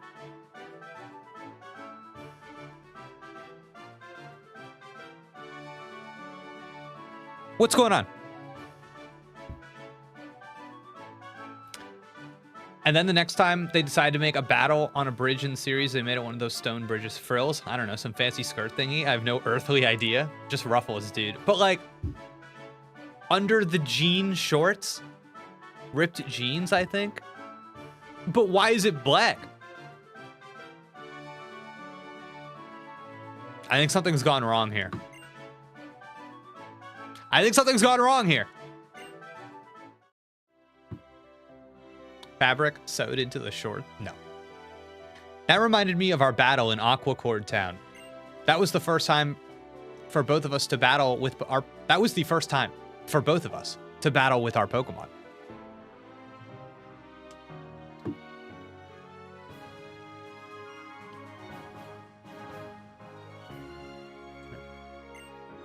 Hello, Jockster. Hi, Shauna.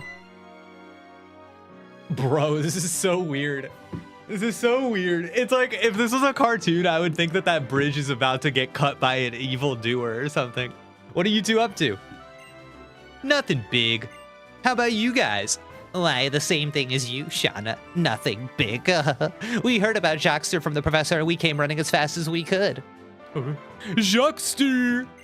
Can we have a Pokemon battle? Oh, sorry to just throw that at you. Alright, cool. She's trying to look like a Gotharita, so maybe it's part of that. Yeah, probably. Alright, Tierno, let's go. Come on, big boy. What do you got? Talonflame! Alright. Let's go! That the best you got, Talonflame? You're done! Connected to the shorts, matches the bows of her shirt and a ruffled wrist accessory. She gets it. Oh, man. I think as a predominantly adult men, it's okay for us to admit that maybe we just don't get it and don't have to. Yeah, that's fair.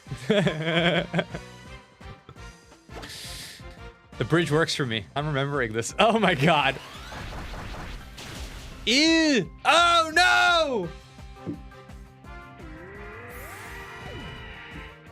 Rip. Alright. Who we putting in? Upside down. Alright, let's go, buddy.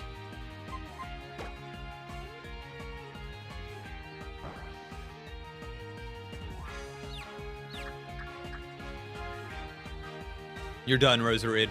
You're done. Oh! So close. Let's get the confusion. Kills herself. Let's go.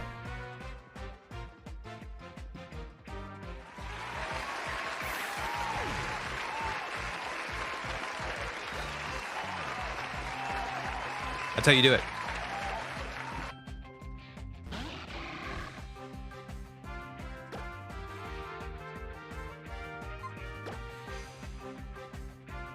Oh no.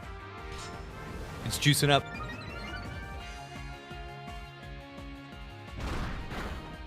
Oh no.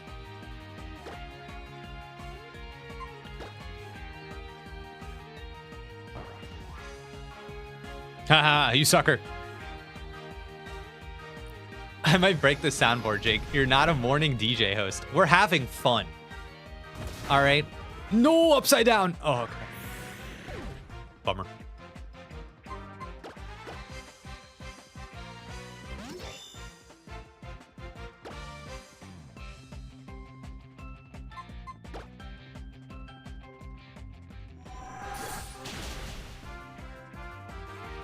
Got him. Got him. You're done, Tierno. It's weird, but I don't get that down when I lose to you. Okay. Wow, Tierney asking someone to battle? What's up with that? Geosenge Town made me think. If Jockster hadn't been there, I wouldn't be dancing now, that's for sure. Oh my god. Is this somebody actually responding to the stuff that went down with Team Flare and Lysander? Is somebody actually having a change of position and heart? About to start reading Play Nice tonight. Have you picked it back up, Jack? Yeah, I read it. I finished it. I've unfortunately entered the I and only enjoy nonfiction phase of adulthood. I understand. Yeah, I finished it. Like... Jason's great. I'm a big fan of Jason. I got nothing bad to say about Jason. I think Jason wrote a great book. I don't think it's like for me. You know what I mean? But nothing beloved to Jason. Right? No, yeah. Nothing beloved. That made me want to get to know Jockster better, and I thought a battle would be the best way to do that. It's kind of selfish of me, I guess, but it's also a way of thanking him. Tierno. It's great when Pokemon trainers like us can understand the hearts and minds of other trainers and their Pokemon through battle. But before we do anything else, we should heal your Pokemon. What about mine? Now it's your turn. Wow. Good thing that this kid has that ability. I think I will follow the crowd and be your opponent as well. But this time, it won't be about the Pokedex. It will be a Pokemon battle. Have we ever battled this guy? Trevor? Have we ever battled Trevor? Oh God. Trevor's negative Riz is killing me right now. Look at this fit haircut combo. What is wrong with this man? Oh my God. This guy is like, I worry about Trevor. I worry that Trevor has an overactive 4chan account. I worry about where Trevor is like spending his time online. Dear God, brother. Trevor is like posting on an online discussion forum that Lysander like had some good points. You know what I mean? Lysander's plan made sense, actually.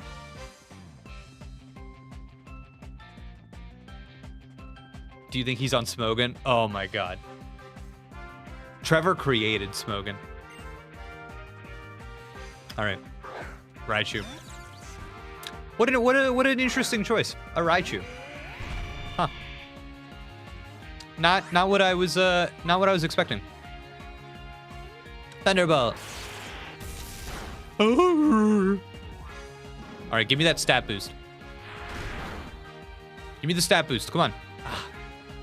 Dang.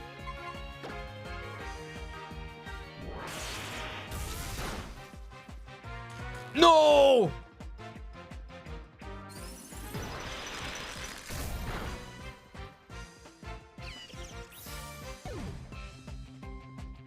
Trevor just hasn't realized he wants to transition yet. Whoa. Whoa. Trans analysis of Pokemon X and Y. I like it. Floor Jess, brother. All right. Let's get out of there, buddy.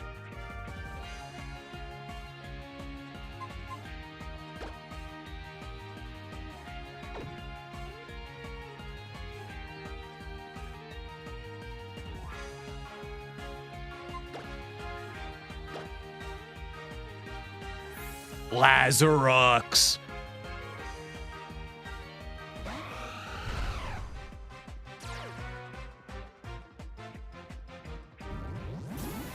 Whoa.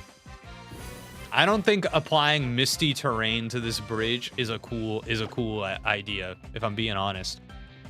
But listen, it looks like some fairy stuff is going on right now.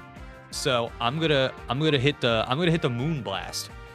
I'm gonna hit the moon blast.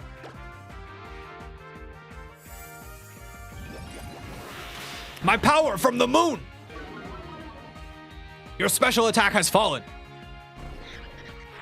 Whoa, what an animation. Confide? Confide. Oh my God. All right. Hit him with the horn. Go big horn, baby. Hit him with that mega horn. Yeah. All right. Oh no, oh no. The power of the moon being used against me. Ouchies. All right. Yeah, get him with that horn again, dude. Get him with that. No!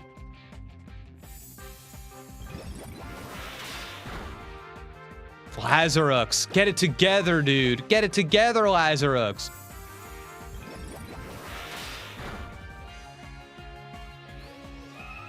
FYI, there's a cave on this route that has the stone that evolves Alucard. Ooh, okay. Misty terrain protects against status conditions. Lazarux is just preventing the bridge from burning. Nice. All right. Oh, the mist is gone. Everything is safe. Aerodactyl! Whoa! All right. The power of the moon! Lazarux, this is embarrassing. You are a legendary Pokemon, responsible for life itself. Please don't be confused. Attack the Aerodactyl. Okay. Come on. All right. One more. One more, Lazarux. Oh, no. Crunch. Oh, the jaws. That powerful jaw. It does nothing to me. I am a god. Oh, sorry. Sorry. I thought you said attack myself. I thought you said attack myself. Oh, no.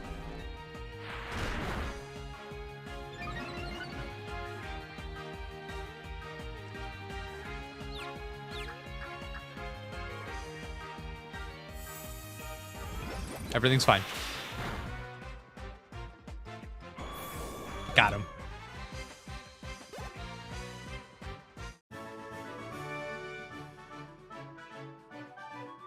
You're even stronger than I thought. He's literally already on his little phone that is strapped around his neck for some reason.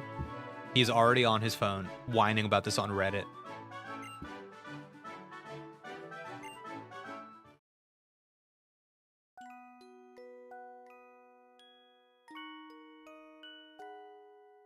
This is like music from a Kirby game.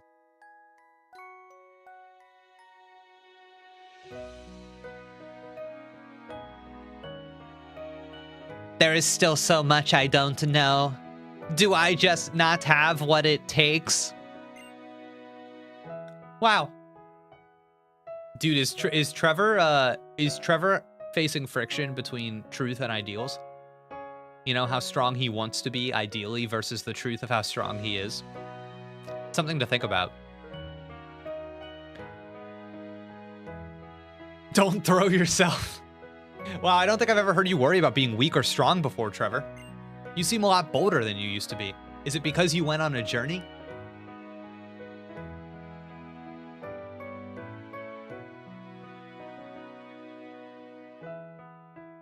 What? Or maybe it's thanks to what you learned from being with your Pokemon and with us, your friends. Speaking of which, where's Serena? She's off training with the Mega Evolution Guru. She said friends are friends even if they can't be together. Indeed. Well, there's something we must attend to. Be seeing you.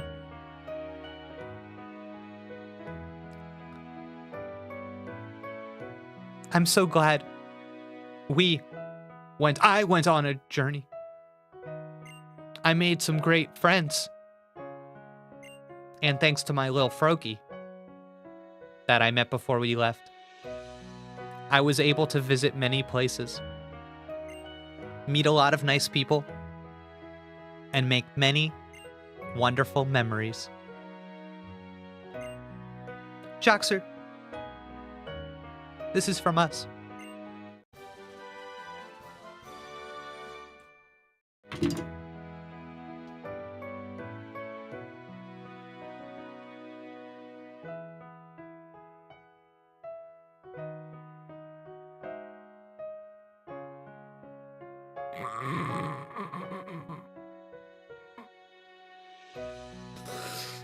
Oh my god.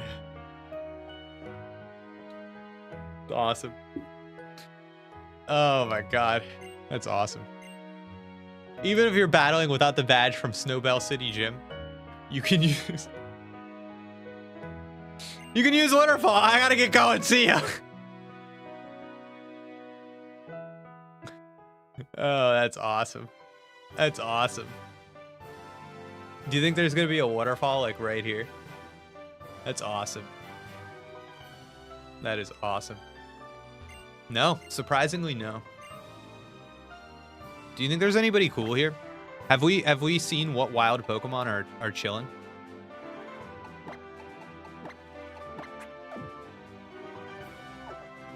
I don't think we're really in the market for any new team pickups, but we got to see what's here, right? What have we done? Ah, get out of there! Scary.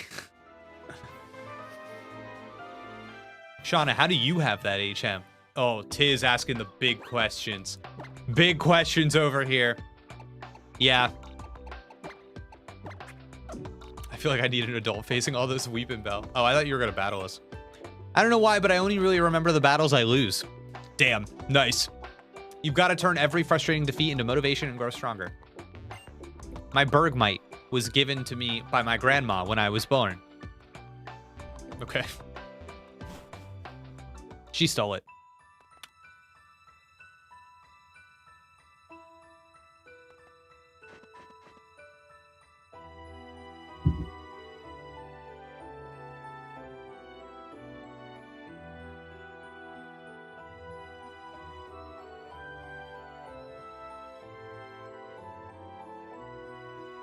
Wow.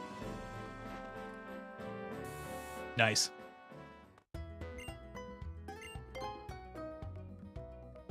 Good thing we got our coat on. Am I right, chap? Dang, is this about to be an ice gym? Chad, I feel like that's gonna be a problem for us. I don't know if we have an answer.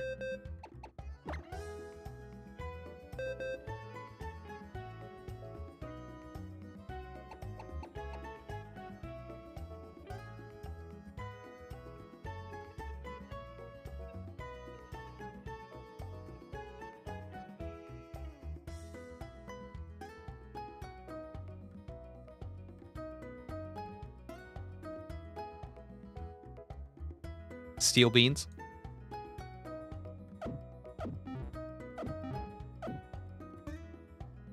What do you think, chap?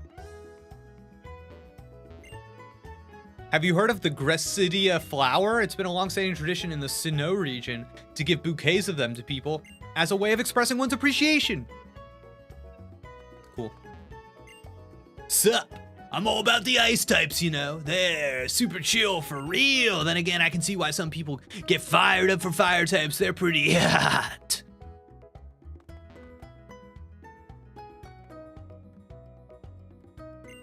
Hey, how's it going, friend?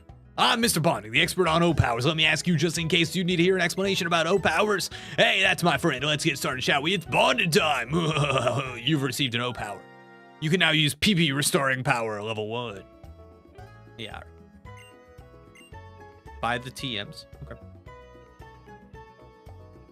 Let's see.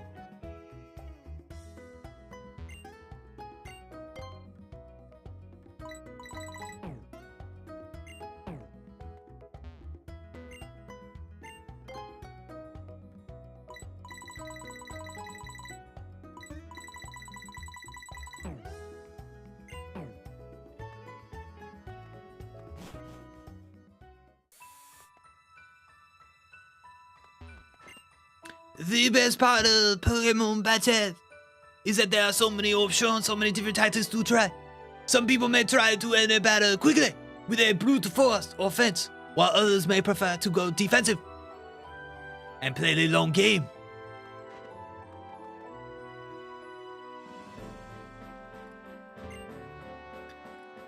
It doesn't matter how big our numbers might get, people in Pokemon will be fine in this world.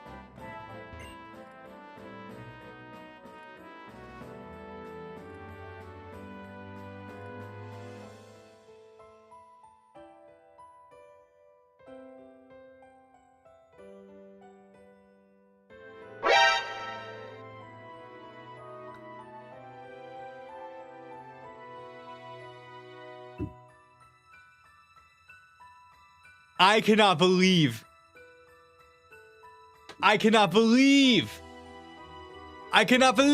that they have this random NPC directly contradicting the central philosophy of the game's antagonist. Like, actually, no. You're just wrong. The problem with Lysander is not that he doesn't understand balance. The problem with Lysander is actually just that he's wrong. His analysis is incorrect. Okay. All right.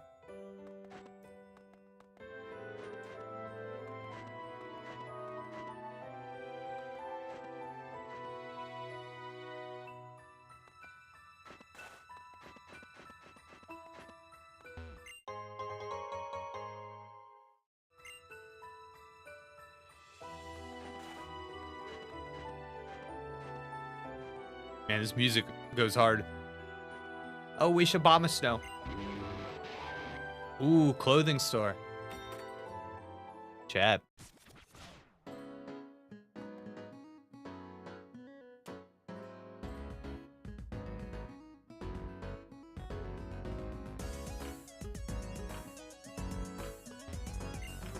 Let's go.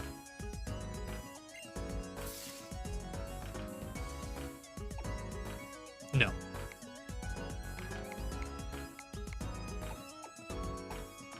Hoodies.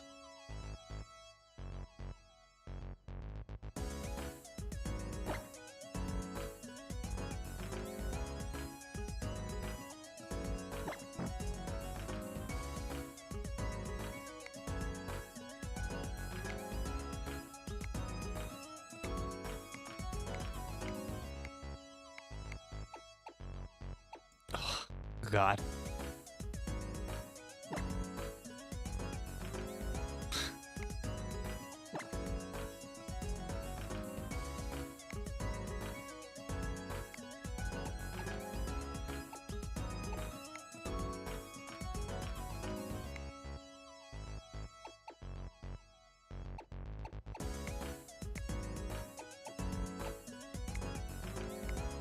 I think I like what we're wearing. I think I like what we're wearing.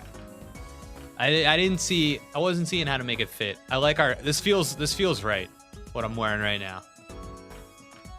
I don't hate the hoodie though. Maybe in a different color. Maybe another day, a different color. Yeah.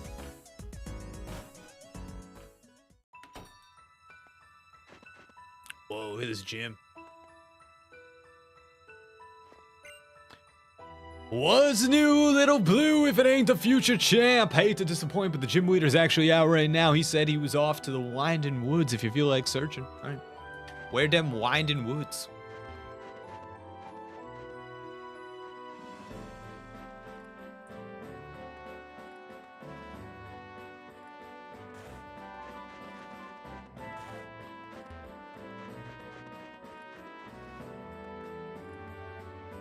Oh.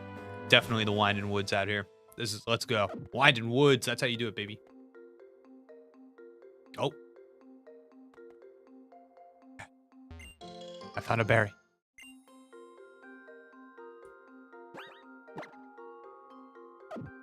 Trevor can't catch a break. We're all just extrapolating from that haircut. Listen, it's more than just the haircut though, you know? It's the aura. Trevor cannot escape the aura. He can't, I'm sorry.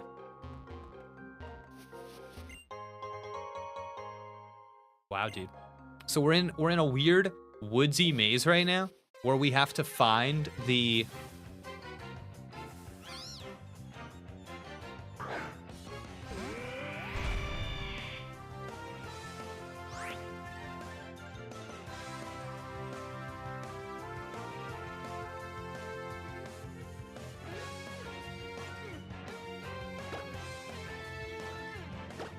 I like him, chap.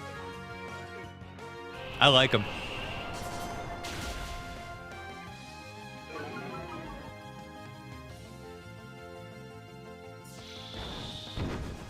Oh, my smog.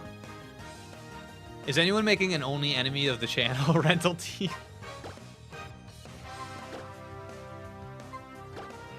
Ew, gross. Who would be on that? Who's on the enemy of the channel exclusive rental team?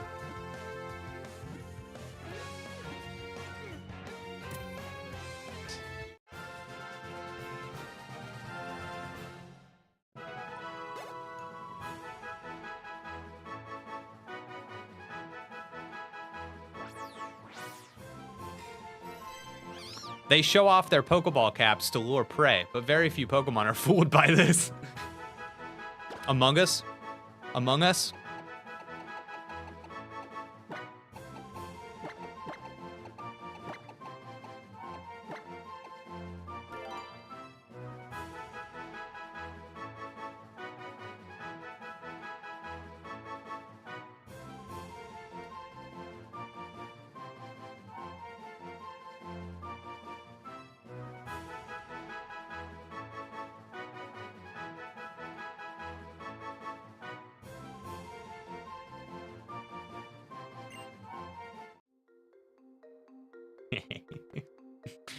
Oh, man. All right.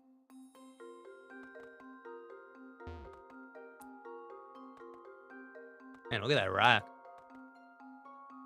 Chat, that is one mossy rock. I wanted to go touch it. Jigglypuff!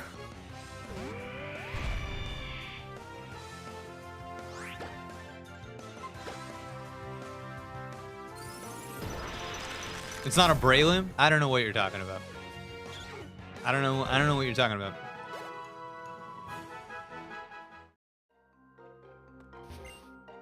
Mossy rock. Touching it feels good. Nice. Alright. Where's this gym leader? What an interesting. Oh, I knew it. I knew there was a path down there. Among Us, Lopunny, Larvesta. No, I got, do we hate Among Us?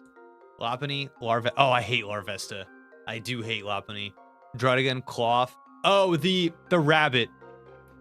The Sword and Shield rabbit. I really don't like him.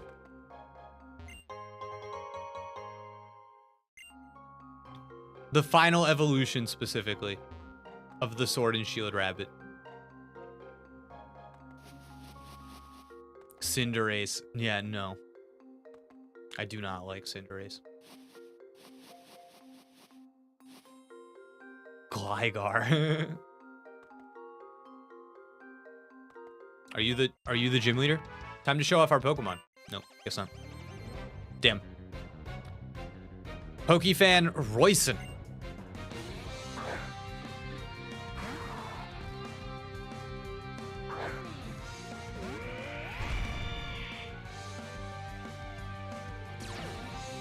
Okay, so it appears that there is no like immediate need to use Waterfall. So I will say that the deployment of us getting that gift could have been much worse. But I really like that question in the chat that was like, Shauna, where did you get this? Because it's like, what a great question. And there's an opportunity to do like a little bit of storytelling, because I bet you there's somewhere in the region that we could already go to where you could use Waterfall, and Shauna could have pointed you to that thing. She could have said, oh, this was really helpful to me at route whatever, but I've already taught, my Greninja already knows it. So here you go. Done. Done. Done. Just make it mean something.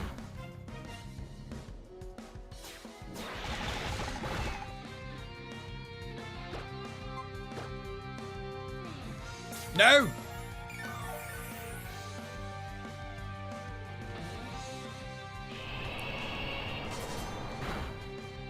Well, I can't believe an NPC used a potion. Or just like a normal trainer. You know what I mean?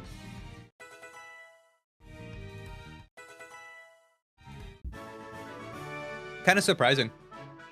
I can't stop tee-heeing because the sight of your Pokemon really tickles me. Tee-hee. All right. Okay. This is a fun little area. I kind of like this. I don't know. She killed someone to get that HM? Whoa, really? Guys, really? So, question for the chat. What is the general... Ooh!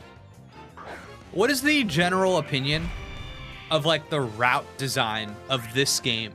I feel like that's something that a lot of people like to talk about in Pokemon games, but I don't really feel like I hear people talk about it with X and Y. And I'm only bringing it up because I feel like it's good. Am I wrong? Whoa.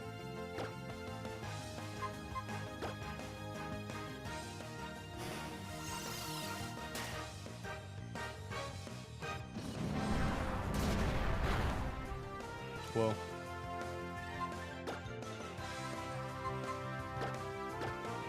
It's good, but a little bit 2D, a little bit too 2D for a 3D game.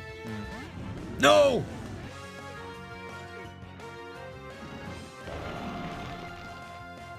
Oh my god.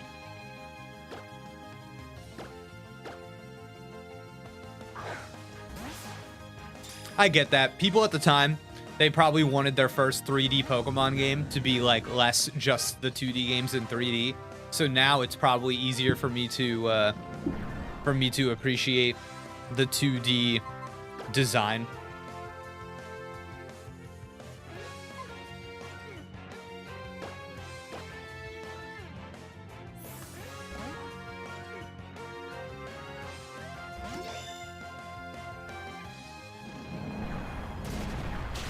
Oh, ouchies.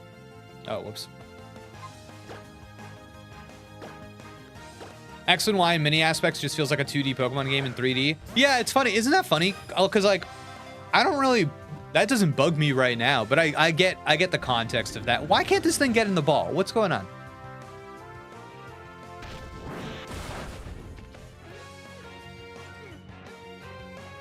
Oh no. Oh god. Get in the ball.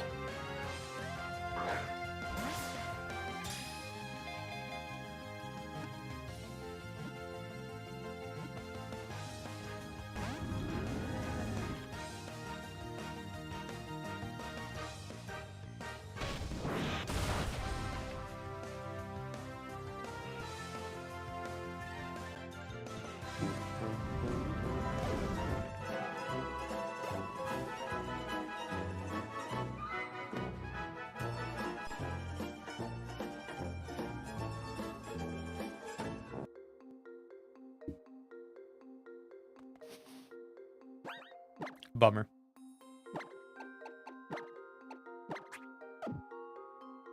Dude, I can't believe we didn't catch him. That makes me mad. That makes me mad, chat. As a Pokemon game player, but not necessarily a fan, does route design ever matter? I think so. There's this like... So, part of what I'm enjoying right now as the Pokemon game player is that it was like, oh, the gym leader is somewhere in this forest right now. And sometimes I think you can imagine in a game with less good route design, you just kind of like go through a very linear path and then you end up at the person you were supposed to go to.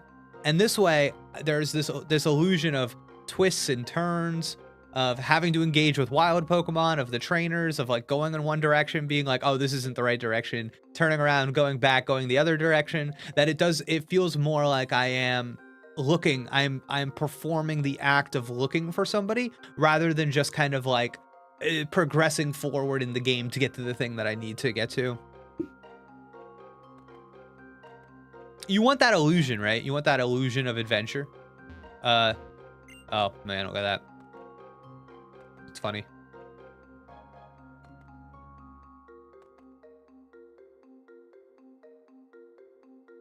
Stream lagging for anybody else? I got 0 dropped frames. How's everybody else doing?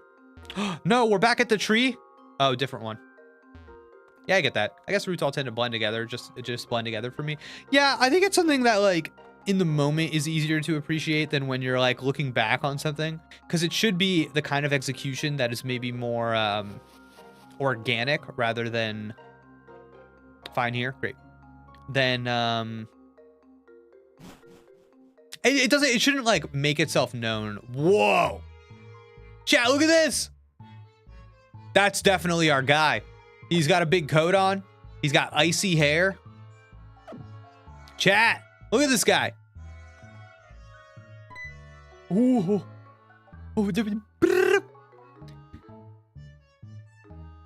You know what this place is? Welcome to the Pokemon Village. This place is a secret, you know.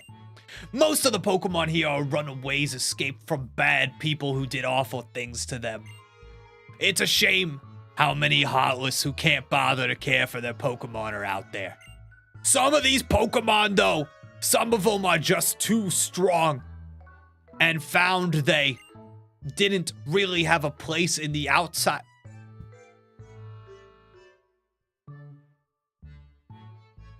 Really? So they came here. I see. Your Pokemon sure seem to think highly of you. You've had some good times together, haven't you? Hey, you can all come out now. This one's all right. Dude, I want to find one of these extremely nasty boys that's like, I'm just too strong. I can't exist in normal society. I will accidentally kill someone. Oh, excuse my manners. We haven't even had a proper introduction yet. The name's Wolfreak. I'm usually over at the gym in Snowbell City, since I am the gym leader and all. Let me guess, you want to challenge me?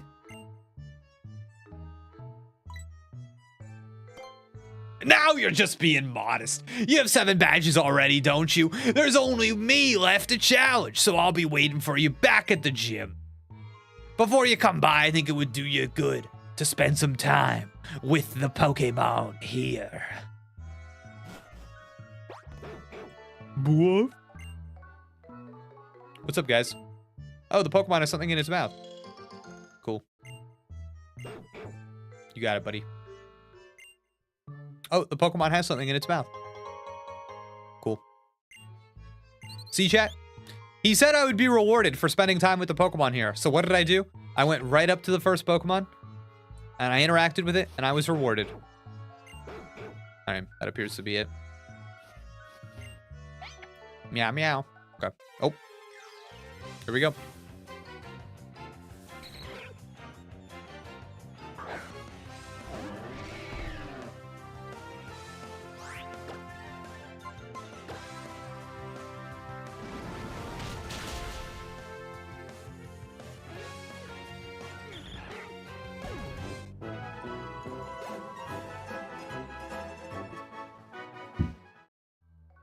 Damn.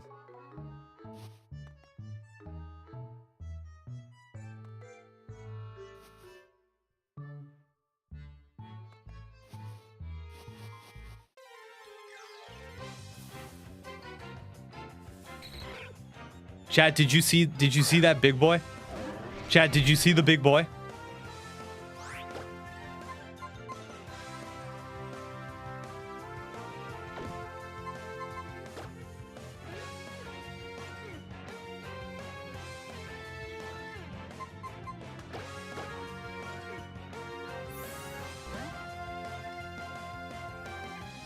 We have another chance. That was a 1% encounter? Wait, really?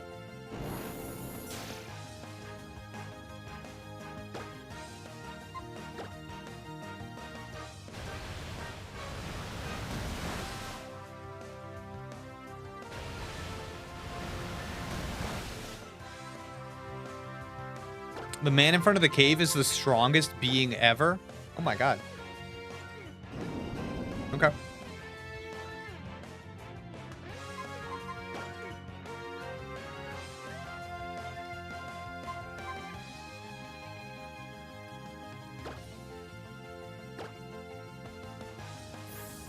Always has been?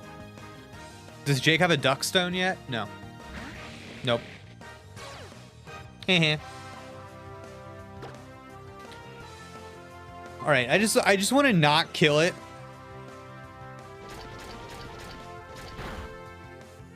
Nice. Oh, it's digging again.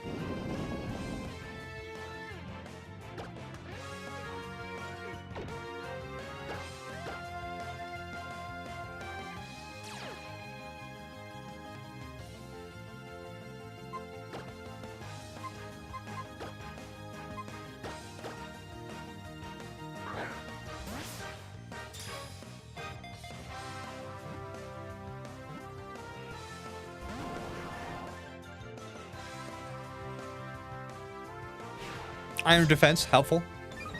Helpful.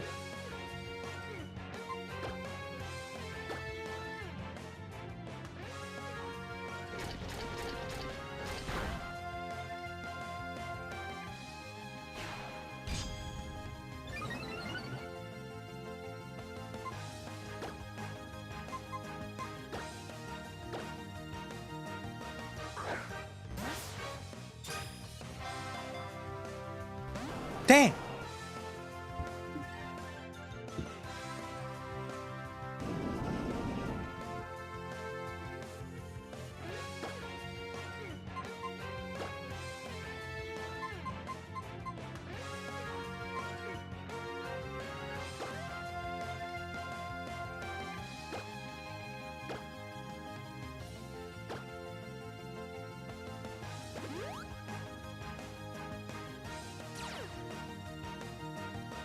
All right, we've had some bad luck catching Pokemon, chat. Let's get them in the ball now. Come on. Come on. Damn. It keeps digging.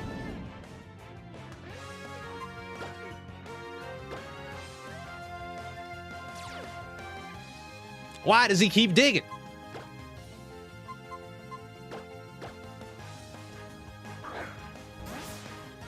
Tomorrow you wake up, your Pokemon X file, and the game is gone. You tweet about it. Everyone has no idea what Pokemon XY is. There's no records of it left. How do you explain such pictures to them?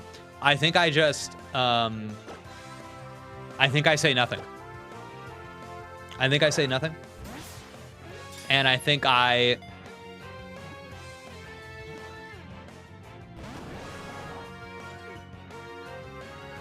What have I been streaming this whole time? If I go to my YouTube channel, what is it? What are all the streams?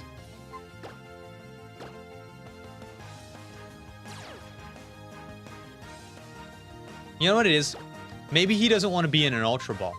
Maybe the Ultra Ball is ugly on the inside. Maybe he wants to be in a Great Ball. You were streaming Pokemon Yellow all along? Oh, okay, so that just means I slipped into a better timeline. That worked. He didn't want to be in the Ultra Ball. There you go.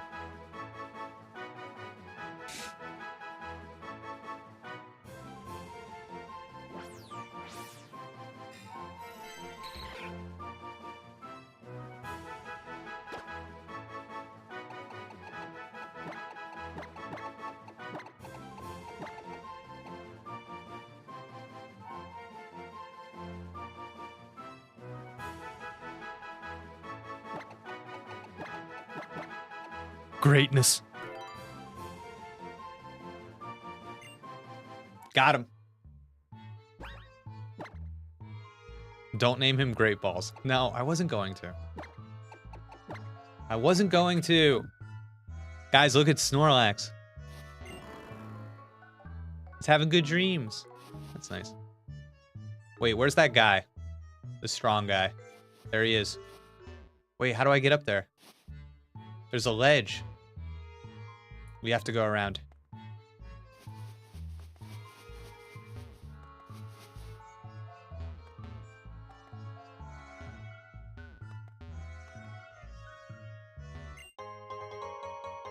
I see the way. I see the way there. We have to swim. What is this? It's a trash can.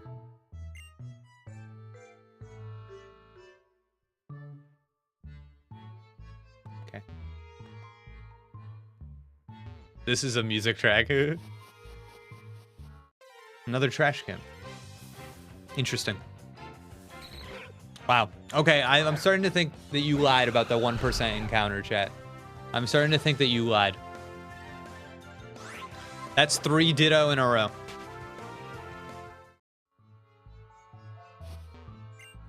It's a trash can. It's a trash can. Chat would never. It's common. I knew it. Swim, swim, swim, swim, swim. Swim, swim, swim.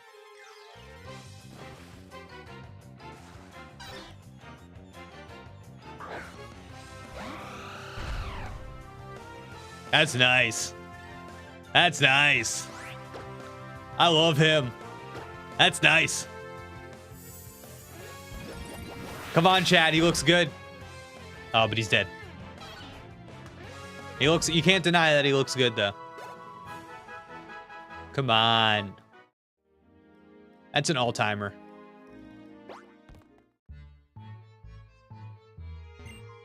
This is the unknown dungeon. Some terrifyingly strong Pokemon have made their homes in here. Only recognized champs are allowed to enter. Damn. Champs only.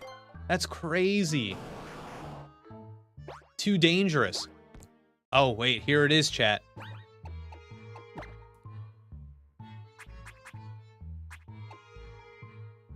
Blastoise. I'm not giving you that move. Come on.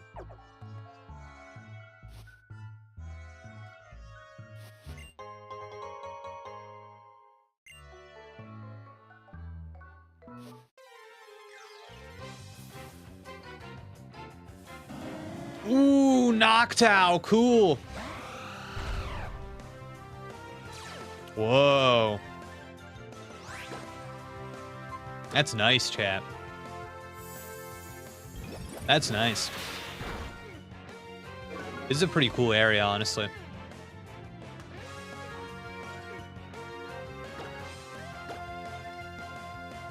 This is a cool area. I'm digging it.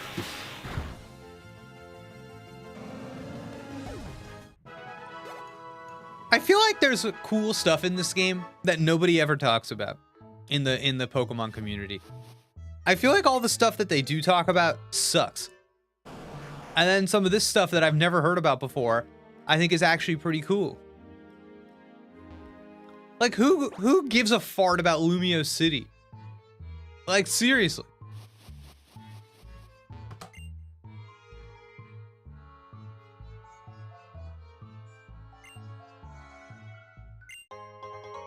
Whoa, weird. Okay. What do you think that's about, chat? Wait, what is this thing? Okay. They'll talk about it and go, well, remember this? And then people will be like, yeah. And then they don't talk about it again. Yeah, I don't know. I think this game has bad discourse. It's like still too young in the collective memory. It hasn't been whoa! Whoa!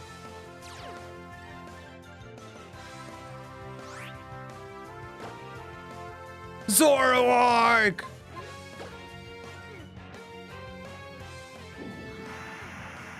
Look at him!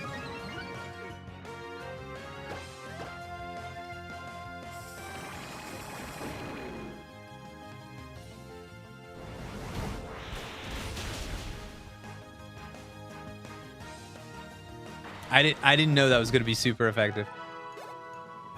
I killed him. I killed him, chap. Rip. I didn't know. If it didn't kill him, I was gonna catch. I didn't know. Oh look, it's Shauna. It's Shauna.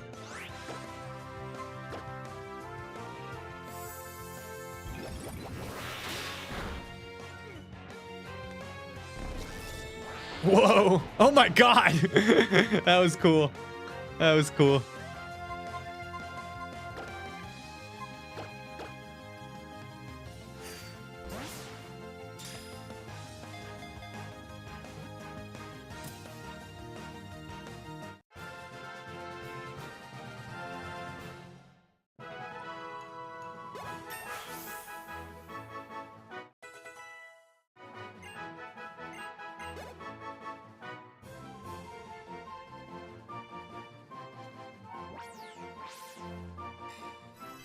Starlight is the source of their power. At night, they mark star positions by using psychic power to float stones. Whatever that means.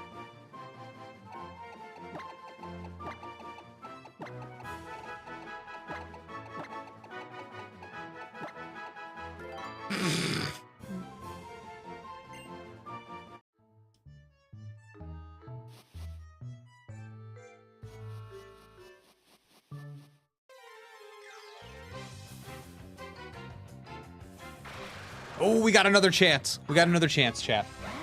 All right. All right, here we go.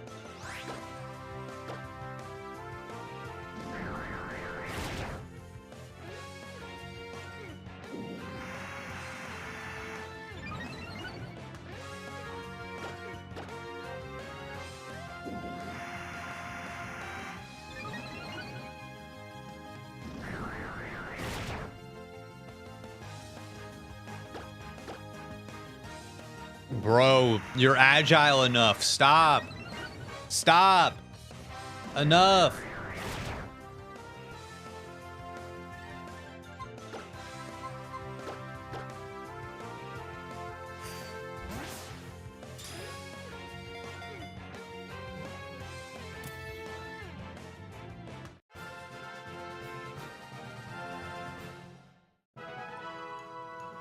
Okay.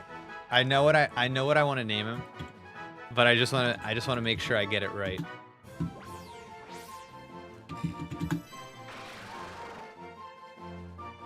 I just want to make sure I get it right. Okay.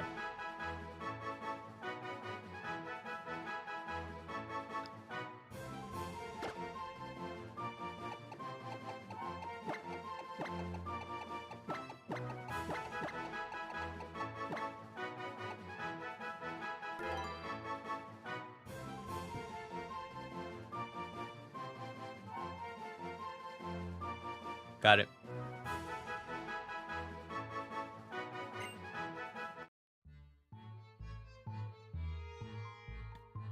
Done.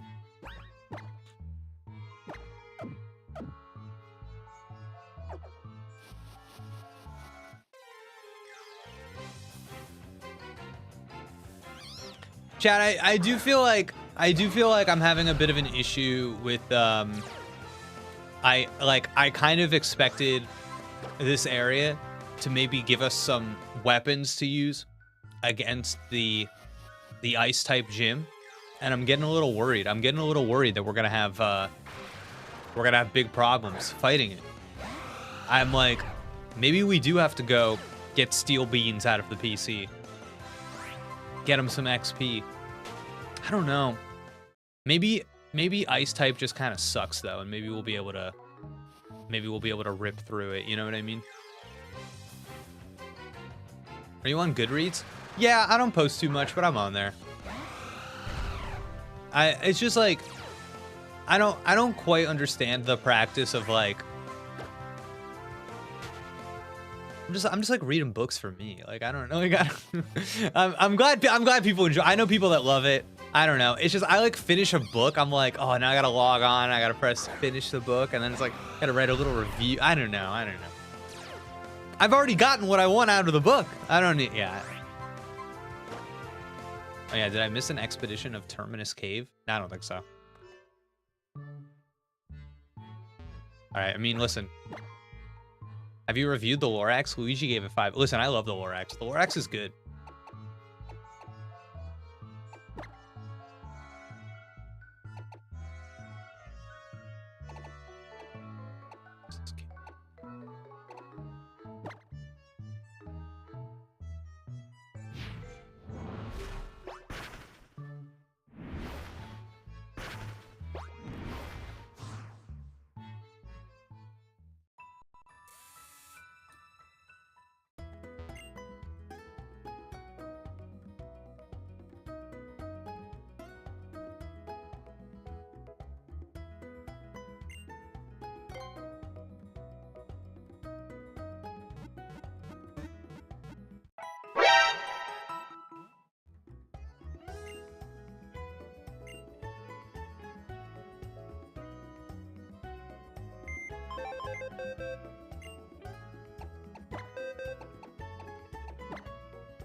Hardy nature. Whoa, this thing's kind of nasty. Fast and strong. Shauna. Careful nature. Ditto. Calm. Calm ditto. Greatness. Among Us. Sassy. Sassy Among Us. So sassy, dude. Girder. What a fucking champ, dude. Look at that guy. Oh my god. Oh yeah, remember King Geodude? He was the last one to survive in the Geodude horde. What a guy. Ink grip. Butter. Stranger. Oh yeah, dude, our stranger, Lucaria. Why was he Noir? Something about him like he was in the darkness. Yeah, I don't know, chap. I'm worried. I'm worried about this ice gym. I'm worried. All right.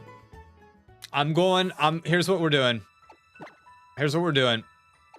We're gonna hit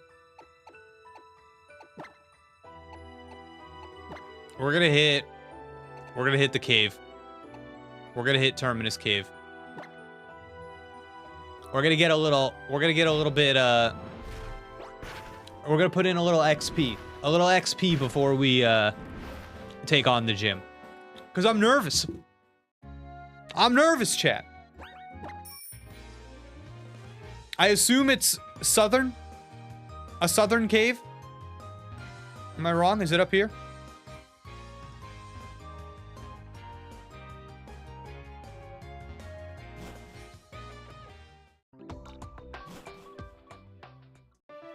Oh, I bet you it's right over here. Come on, cave. Where's the cave, chat? Oh, there's a lot of stuff over there. Okay.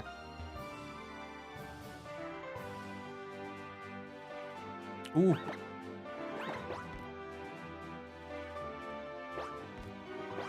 Ooh. Ha. Ooh. Ha. Ooh. Ha. Ha ha. Ooh. Ha. Ooh. Ha. Ha. Ooh. Ha. Ha. Aha.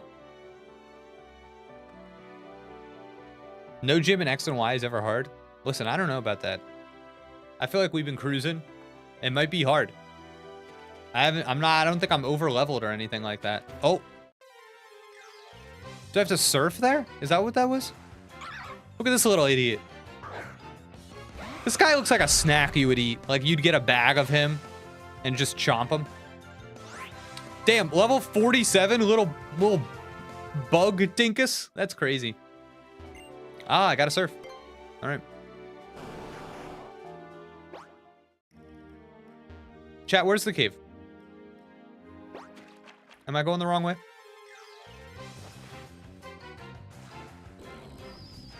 Flat.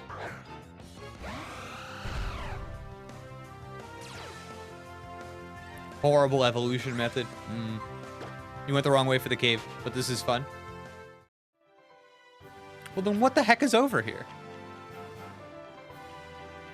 Oh, look, he's in the goop. I'm in the goop. No one tell him? Okay.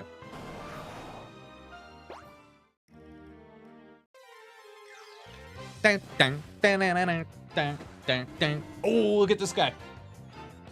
Chad, I gotta tell you, since I've been playing Scarlet and Violet, do you know how there's the other version of this guy running around? Clodsire. I think he's overrated. I think he's overrated. I think Clodsire is designed for you to be like, oh my god, look at him. Look at that big round boy. But he's not that special.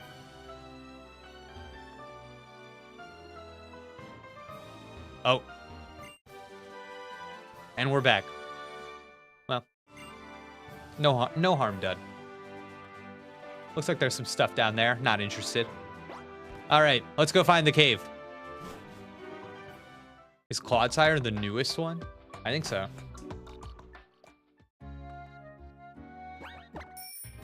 I love him so much. All right.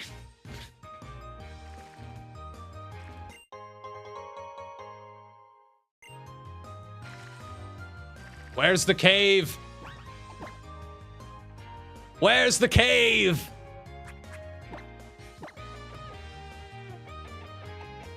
Okay. So it's like up and to the right. So we have to investigate the northern angles. Okay.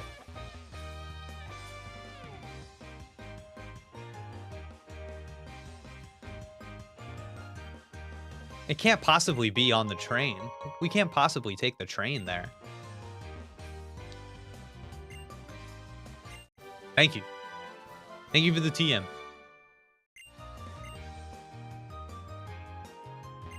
Corway Station. But where does it go?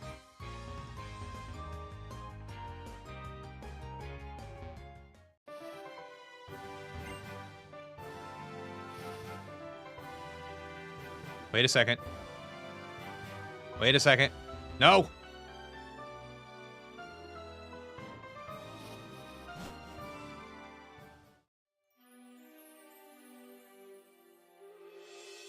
Got him. Easy. Easy!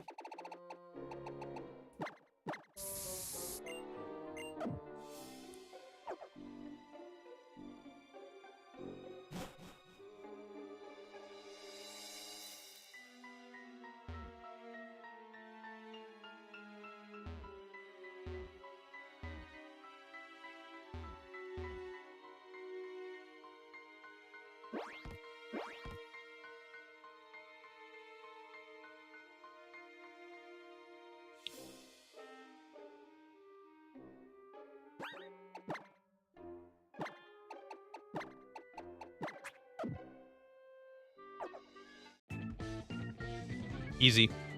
Well, what are you looking at? I'm gonna make you help me whack if you lose. All right. If you say so.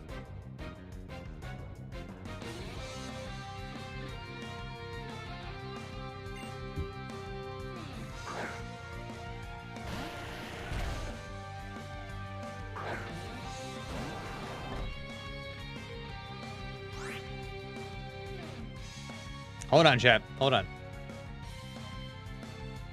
Hold on. I have a missed call on my phone. I'm making sure that it's I'm making sure that it's nothing. Okay, it appears to be nothing. Hold on. Hold on. Hold on, chat. Hold on. Hold on. Oh God. Everybody's so many I'm so popular, dude. So many text messages. What is going on here, dude?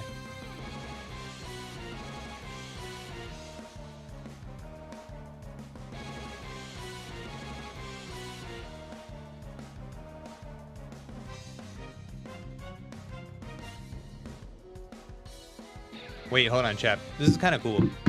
Chat, brief pause. Brief pause.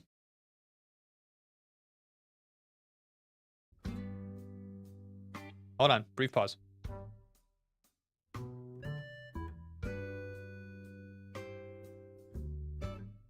I think this is kind of cool. I think I want this. Hold on.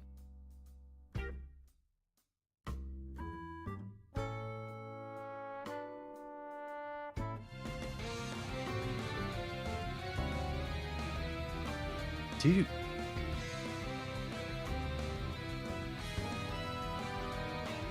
This is a nice cow.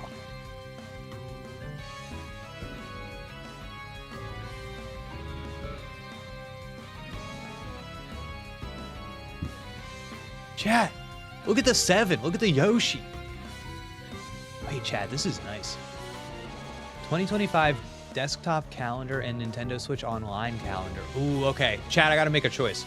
I gotta make a choice. Do I want the Nintendo Switch Online, the classic calendar, or do I want this one? Just the normal Nintendo games. Dang, I think I want the NSO one. Is that crazy? Is that crazy? I kind of think this one's not as good. This one feels more like PNGs. It's tough. It's tough, right? Because this one has good January and good June. Everything else is just kind of okay. Decent October. This one's nice. Chat, I'm getting this one.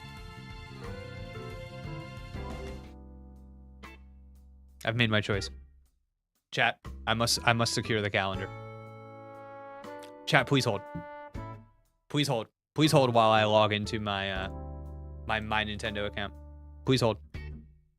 Chat, do you ever? I gotta tell you, I never use my Nintendo points, and I just have them sitting there like an idiot. So I'm like, oh my god, finally something that isn't totally stupid that I can use my Nintendo points on. I'm pretty happy about it.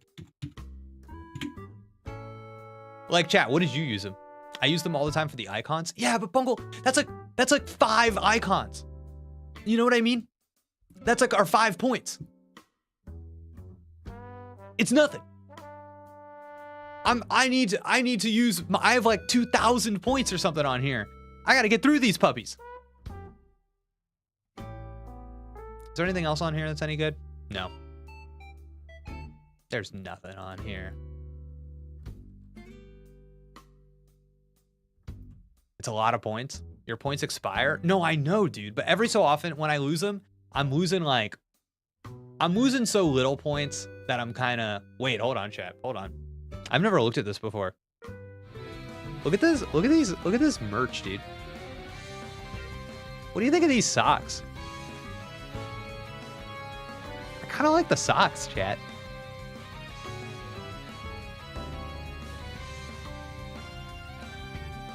Chat, this blanket's kind of nice.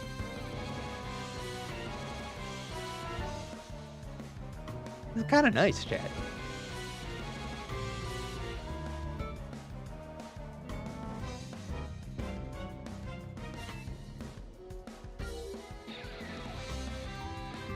What is all this random stuff? Look at this Bowser hat. Not bad. Oh my god, look at these extremely expensive slippies. Yeah, there's some goofy. Oh my god.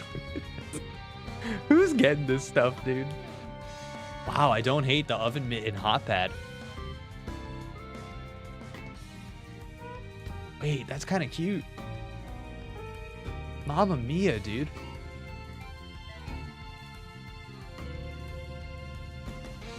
Oh, there's a little peach one. Wow. Chad, this is a much more extensive online offering than I was expecting from ye old Nintendo. Oh, here's the 2024 calendar. Bungle said it wasn't good. Bungle said that calendar stinks. Dude, this keychain? Kind of cute, dude. Kind of cute. All right. Just gotta put in my shipping info for this calendar. Then we can continue on. Can't be leaking that on the stream. You know what I'm saying, chat? You know what I'm saying?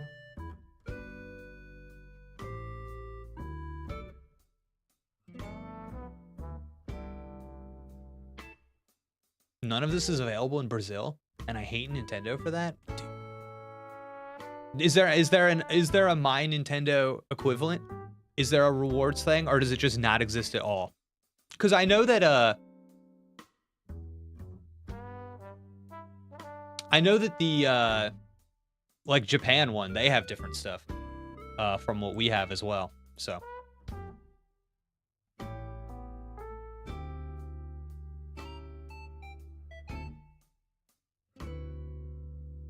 no My Nintendo at all? Damn. Show us the shipping. We will send you 80 calendars. Guys, I do know. I only want one calendar. Only one calendar. Do not send me calendars. All right, great. Wow, that thing's only 400 points. So I have 1,515 points remaining.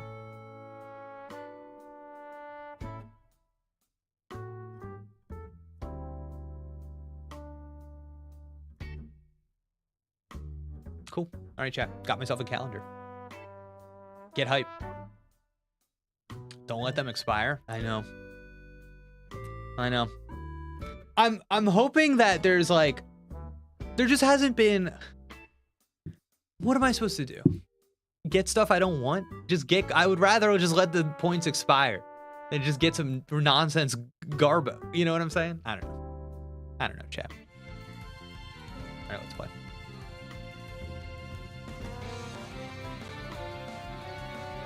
Oh, chat, you know what's so funny? I have a button over here that mutes the game audio for me. And sometimes I'll play sounds after muting the audio, but I'm seeing now that button does not mute the audio for you. So for like right now, the game audio is muted, but I can see on stream that you can still hear it, which makes me think that this button is stupid, actually. Why doesn't it do that? Why doesn't that button do that? What is this program called? What is this program called? What is this? Stream Deck? Stream Deck? Let me see this. Let me see this, chat. Let's see this. What the hell is this? Let me see. Man, I can't stand Stream Deck. Really? Oh, I'm okay with it, but okay. Mute output volume? Why wouldn't this is fascinating to me. This is fascinating to me. How else would you do it?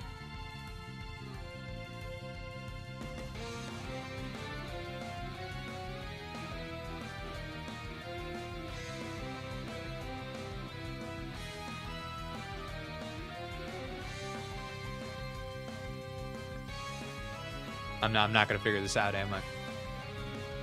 Wait a second. Hold. Nope, I'm not gonna figure it out. Pull the audio cable. It doesn't. That wouldn't even do it. That wouldn't even do it. All right, chat.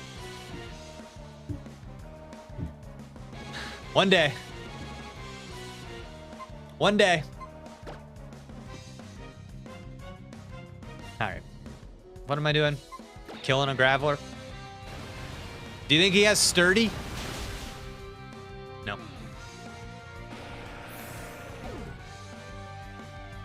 What if we came back and that Graveler just had killed Blastoise? Oh no, another. Do you think this one has sturdy? Yep. Sturdy. Need to hold another setup stream? Dude, I wish. I could put so many things on this. I need more. I have buttons. But I'm not even using the sound button right. Because sometimes I want the effect. I want the effect to be like this.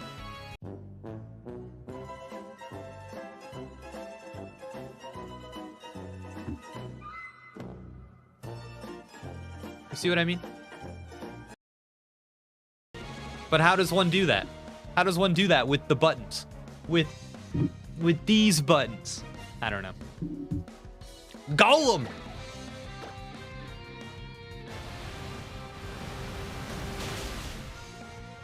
No!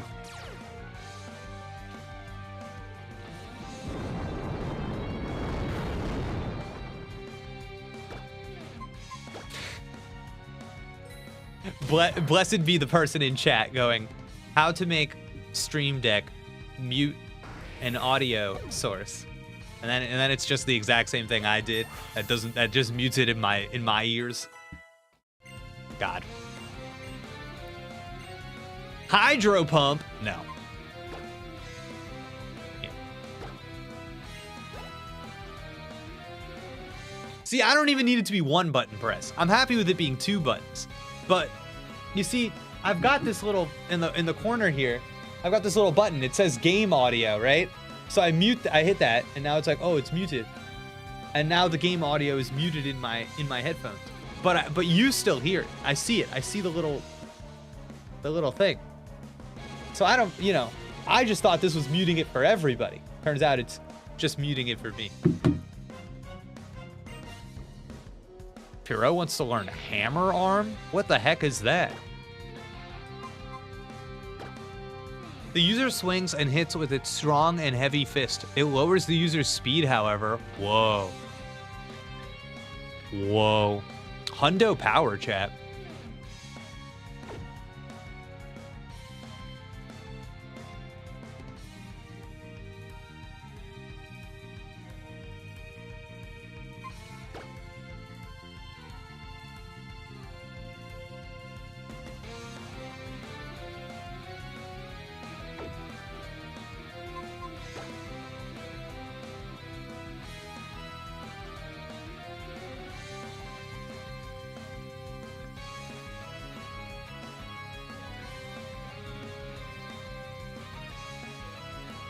This is tough.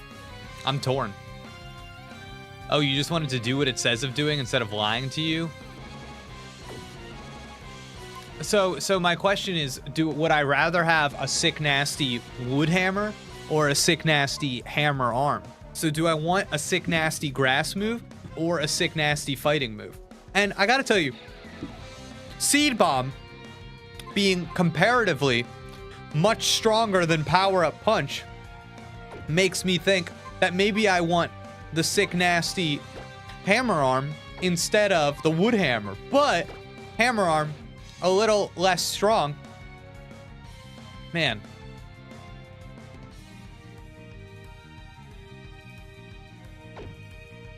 I'm doing it. I'm doing it, chat. I'm doing it. I'm doing it.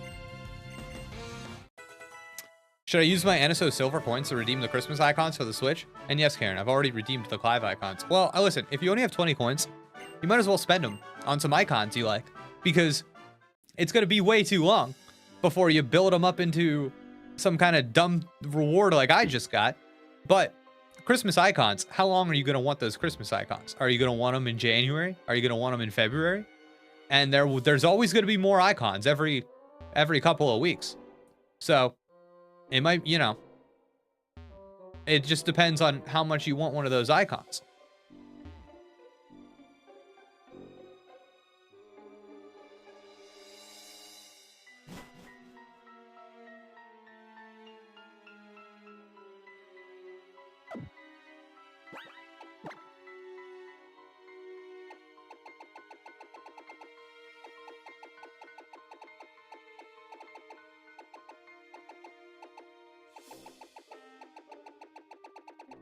Who wants icons when you are an icon? That's true. You can make your me an icon. Man, chat, we're really wandering in this cave, huh? Oh, look who it is. Look who's back in town.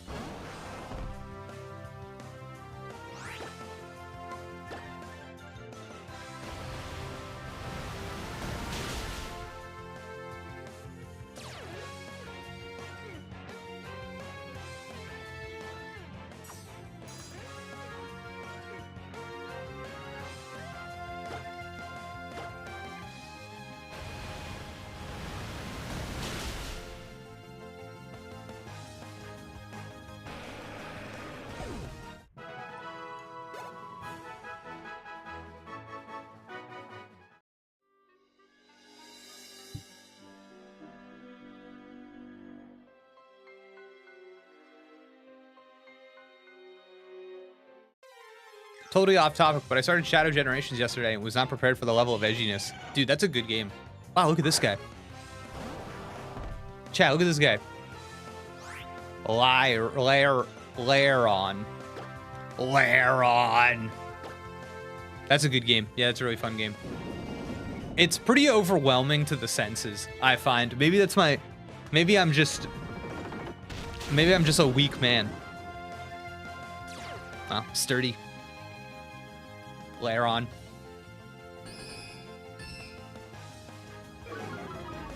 I love Lairon. It's better Rhyhorn? Wow, I don't know about that. Come on. Can you ride a Lairon in this game? I don't think so. So, you know. Sorry. Come on, get in the ball.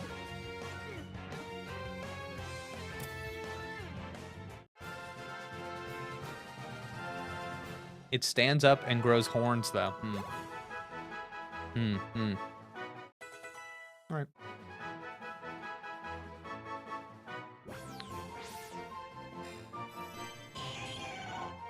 It loves iron ore. Groups of them fight for territory by bashing one another with their steel bodies. Okay.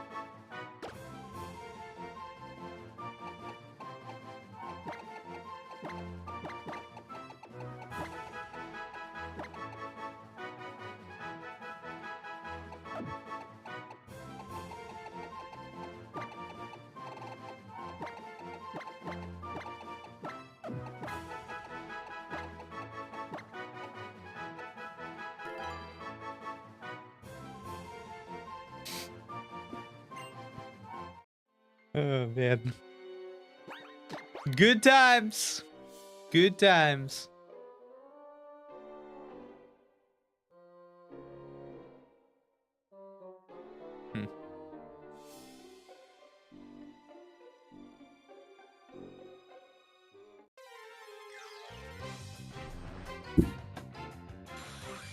Chad, it kind of feels like there's nothing in this cave. It feels like there's nothing here. It's just a bunch of rocks of, you know, geological origin and trainers. The stone to evolve Alucard is in this cave. I'm not seeing anything. I'm seeing an empty cave. It gave me a full heal. Big whoop. Oh, there's nothing else. Oh my God. I don't know exactly what's in here, but I smell something important. Wow, really? I smell a dank cave.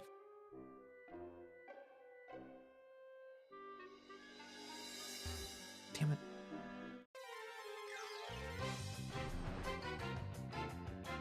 Yeah. I guess I could have really grabbed some repels. Hammer arm! No! What if it's in the second What are you talking about? You came down to the second floor? Just now, go north instead of east. Behind a rock smash boulder? Guys, I don't have a rock smash boulder. I don't have a rock smash. What do you think I'm gonna do? What is going on with Hammer Arm?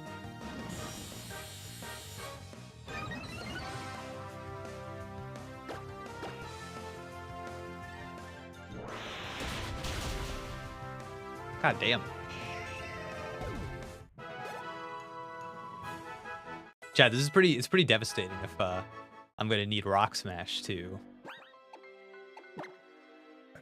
get to the thing, get to the reason we're here.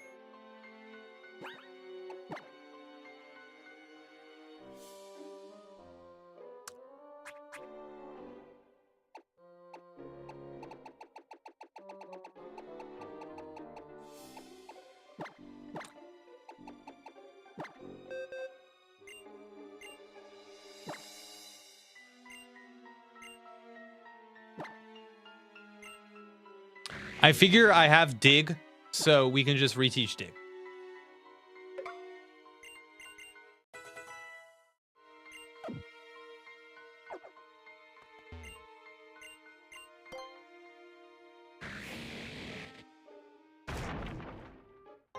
Nice. Nice. Nice.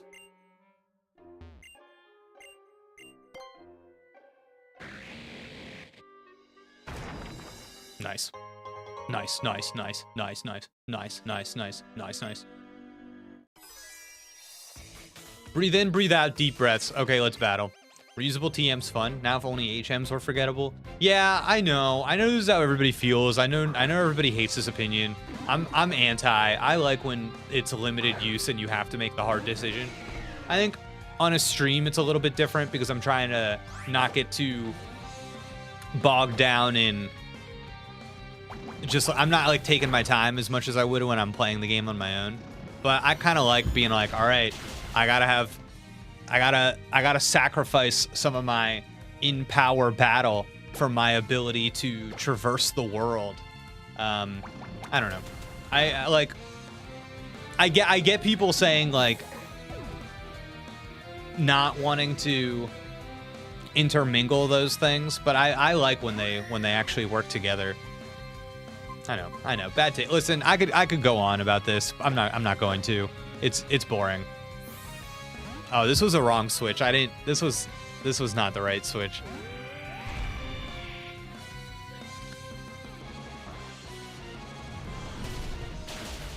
Ouchies.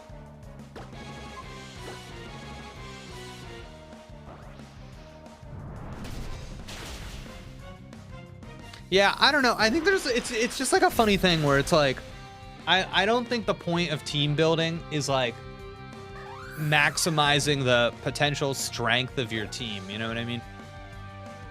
And I almost think that when you do that in like a normal game playthrough, then you get all of these players that are like, ugh, why is this game so easy? And it's like, well,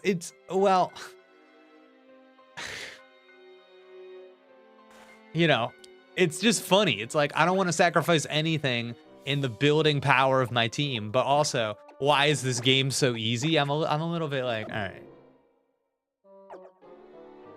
Oh, wait, what do we have here? An elixir. Delightful. Delightful.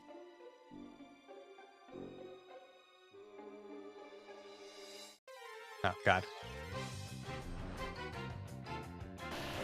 Bam, bam, bam, bam, bam, bam, bam, na, na, na, na, na.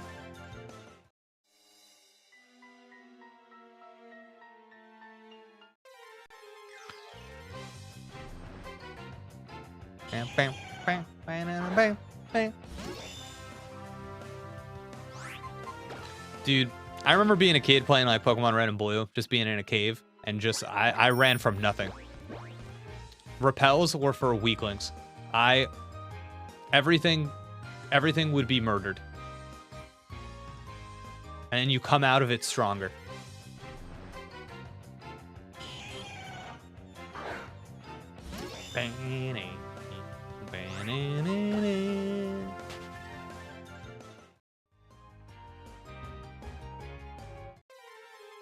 I was born in these caves, exactly. Oh, Sand Slash! This thing is the same age as my oldest child. This game? That's awesome. Oh, let's go! Come on!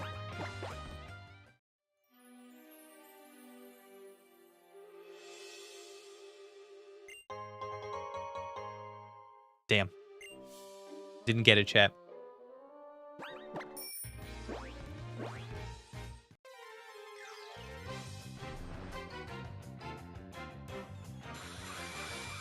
No!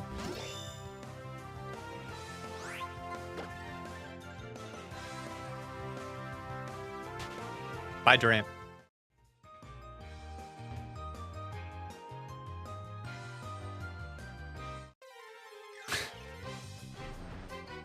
Dang, dang, dang, dang, dang, dang. And why you run into Pupitar instead? Wow.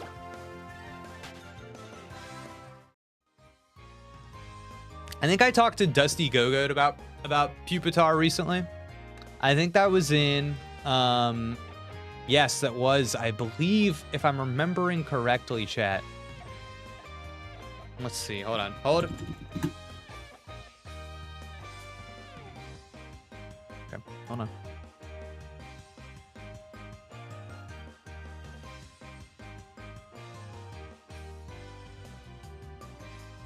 Okay. In case you are unaware, I have a members only video. That's an introspective chat with Dusty Gogoat. If you're a member of the channel, it's an hour and 37 minutes. The next members only video is coming this week, and it's us talking. We talk about Thanksgiving. We talk about Pokemon games. We talk about our feelings. It's a good time. It's a good time, chat. So for anybody that's that yearns for the extra content, if you feel like being a member of the channel, there you go. There you go, baby. No pressure though. No pressure. Changing the background mid-vid. Oh yeah, I got a few backgrounds in there. They're nice. I got a little mystery dungeon. Yeah, no, that's a good time. This one I think moves. Yeah, this one moves. Those cars are moving back there. That's crazy. Yeah. There you go, chap.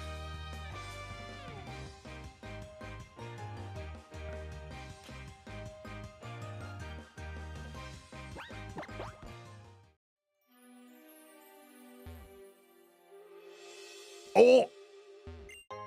Yes! Let's go. Chat! All right.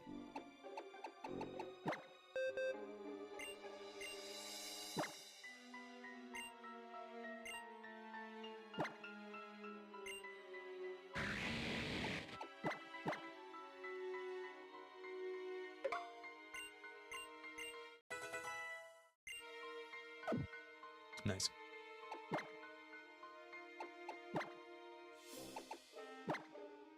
It's important to me that we leave the cave before we evolve.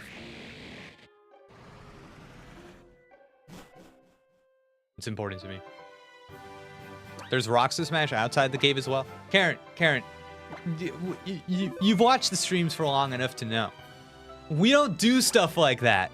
I'm not over here. No. I'm not playing a completionist run. All right.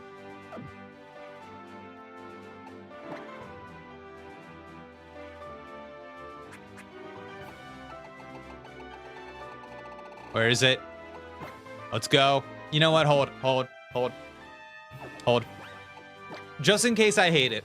Just in case I hate it. Quick save. Jake looks at a rock to break. Yeah, run right past it. Talk to them first? Okay. Okay, let's see.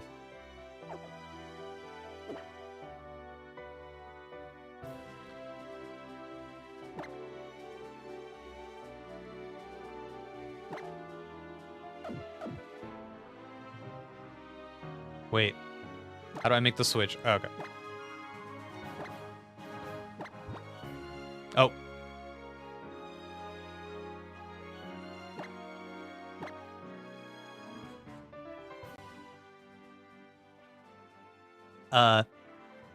Hey, Alucard.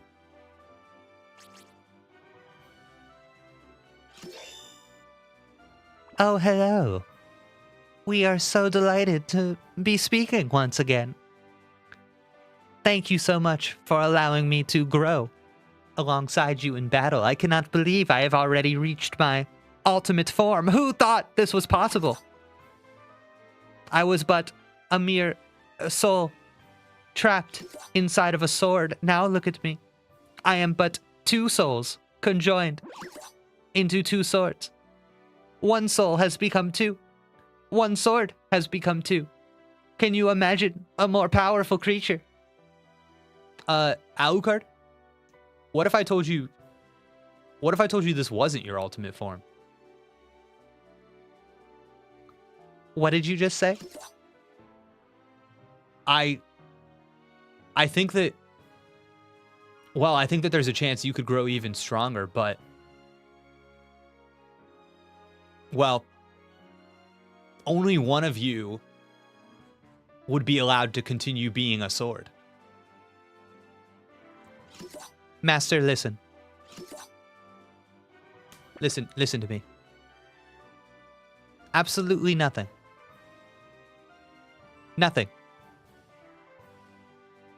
is more important to me than becoming stronger. I will do whatever it takes. I will betray whoever I must betray, even if that means striking down myself. Please allow me to go stronger. Please. Please, Master. All right, Alucard. If that is your wish.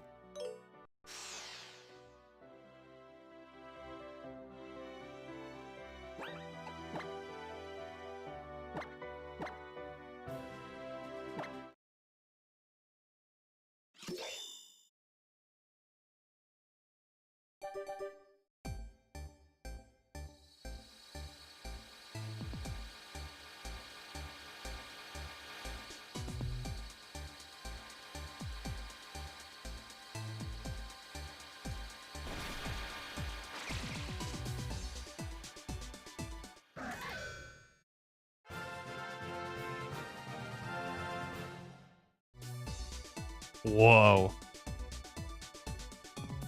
Whoa. Whoa.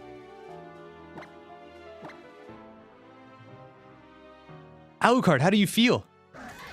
I feel incredible. I was one, and then I was two, and now I am but one again, and I am stronger for it. Oh, Master, you do not know what you have done. You have made me into the ultimate killing machine. Before, I was but a sword. Now, look at me. Look at how strong I have become. The bloodshed that will result from this epic transformation. Oh, no one can even imagine what I am capable of. And Master, one day you will wither and die in your human form, and I will be free, Master. I will go on to once again rain terror upon the Kalos region. But for you, Master, I will wait. I will wait until you have transcended this mortal plane. For bringing me to this form, I will do you that favor.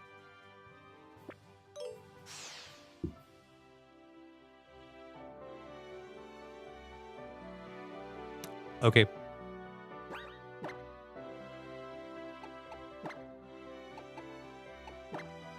Whoa.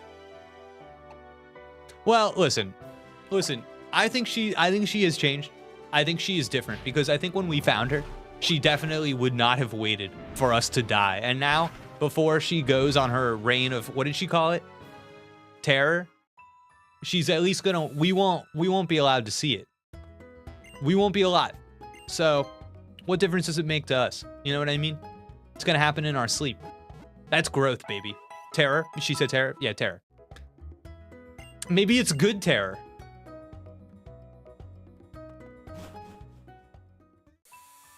You don't know. See, if you give a mouse a if you give a mouse a cookie, they'll cause the skies to rain with blood. Oh my god. All right, what's this gym gonna be like? What's this gym gonna be like? Whoa, cool. Oh, look at big boy. Don't slip. All right. Whoa, Chad, this is neat. All right, we going left or right? I think we're going left. Let's go. They call me the queen of the ice rink. Do you think the other guy said they call me king of the ice rink? Damn, I knew the war criminal chick wasn't just a phase. This is why we don't name them. Oh, God. Oh, look who it is. Master, please observe.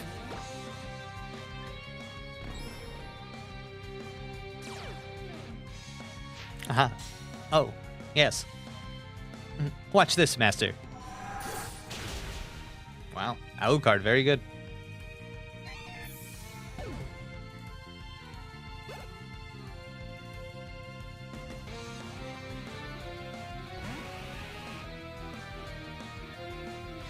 Cloister?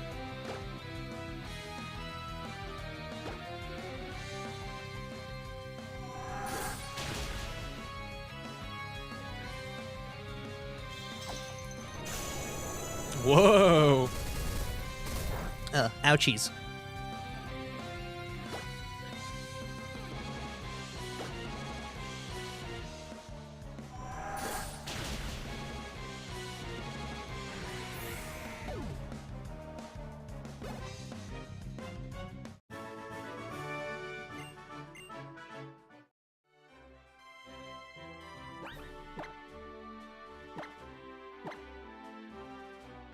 The Pokemon changes form depending on how it battles. Ugh. Okay.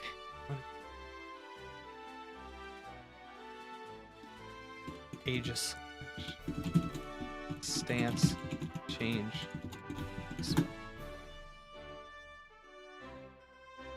Aegislash's stats actually change depending on the form. In Shield form, its defense and special defense stats are high, and in Blade form, its attack and special attacks are high. By default, Aegislash has crazy high defense stats and non-existent attack. If you attack, it changes forms to have crazy high attacking stats and non-existent defense. If you use Aegislash's exclusive move, King's Shield, it reverts back to its defensive form.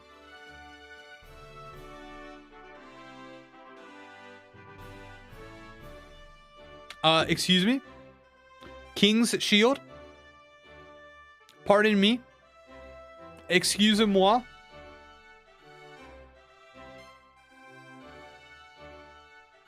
Where is the King's Shield?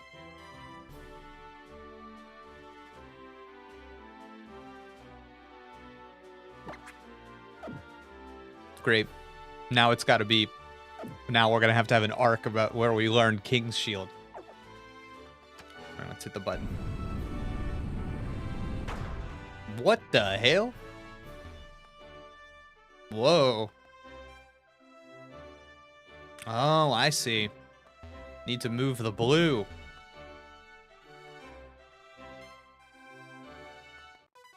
Gotta hide the broken move somehow. I gotta contextualize this. Jake's Pokemon filler arcs rival One Piece. Freeze right there! Wow, okay.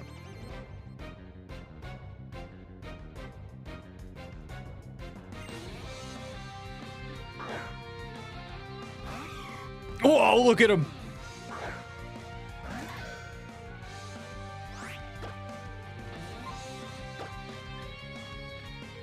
So does he stay in Shield when I Sword Dance?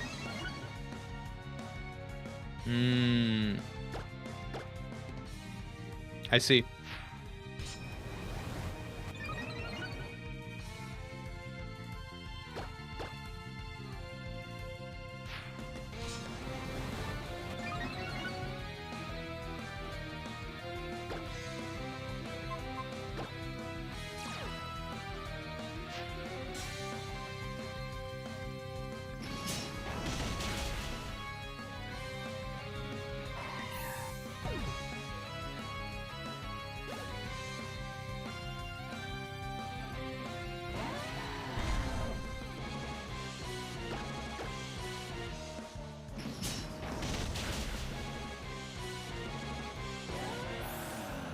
Dude, I was talking to Dusty recently about how I think Scarlet and Violet are so ugly, and he brought up what Raphael just said.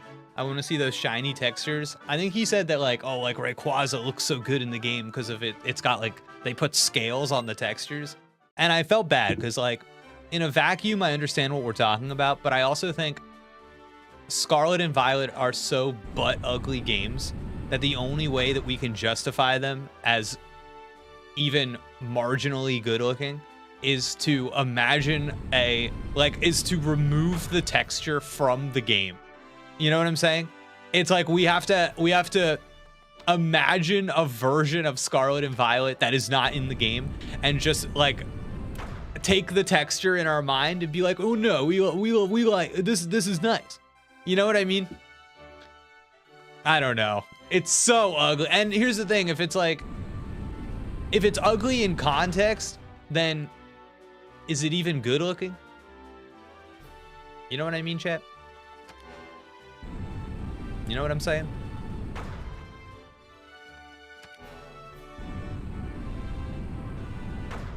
What's going on here? No, the world itself is ugly, but I think the models are great.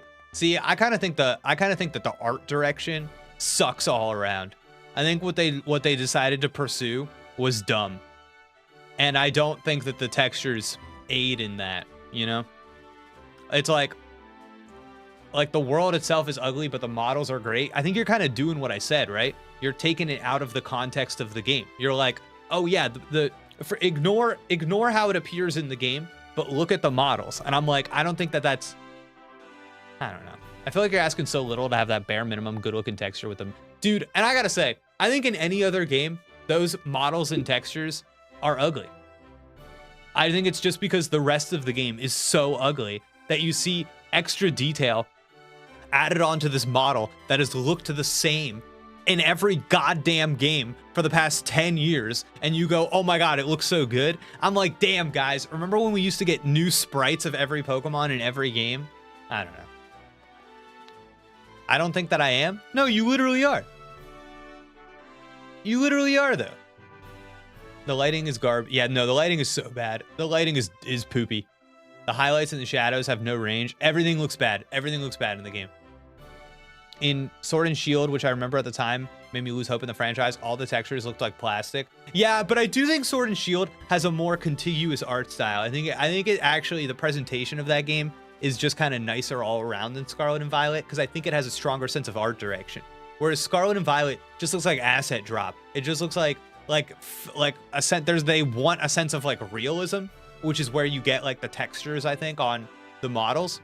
But that sense of realism just makes everything look like garbage, because I think in Pokemon, it's actually more important to have some things be vibrant and readable than it is to have things be realistic, which is why I prefer like an art style in Let's Go as opposed to Scarlet and Violet.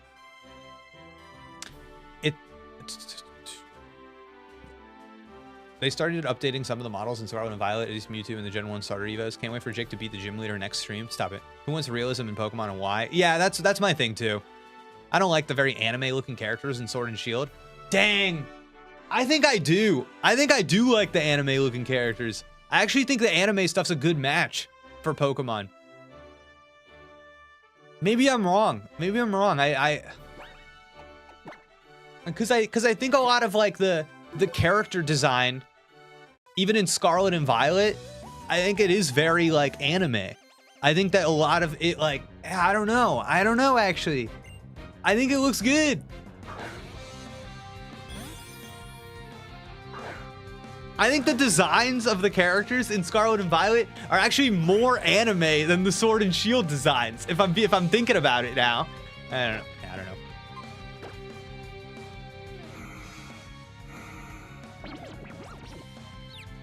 Man, maybe I'm wrong. I don't know. I'd have to look.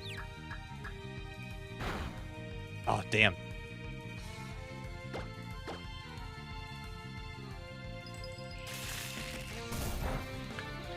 I don't think I've ever not been a fan of Pokemon's human character design. Agreed.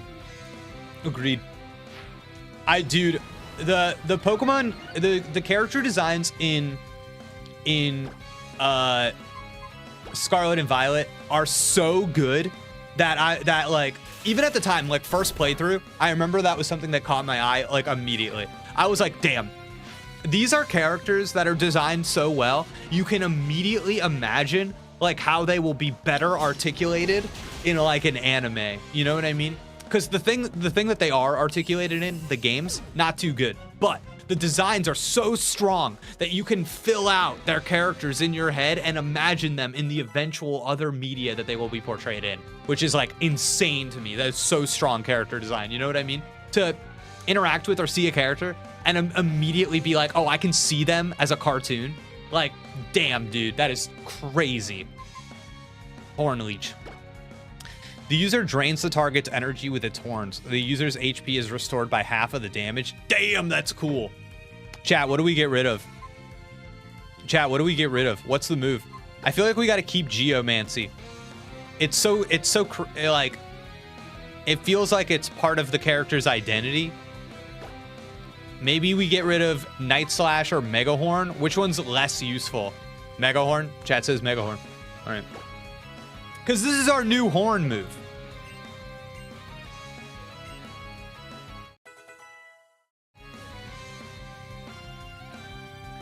Have you seen Sun and Moon cycle shading they removed in Scarlet and Violet? I can't believe they took it away. Made everything look better. Yeah, I mean, I feel like they had to take out a lot in Scarlet and Violet just to make it run as poorly as it does. So, you know. God, Scarlet and Violet looks so bad, dude. It looks so bad. It's crazy how bad those games look. My overall takeaway from replaying Scarlet and Violet is that they're probably better video games than people give them credit for, but they're actually far uglier than people even think. I think that the conversation about the game's performance, I think, actually distracts from just how damn ugly those games are. I think even Perfect World, they run at 1080p, 60 frames a second. They are still butt ugly video games. Just, yeah. Ugh.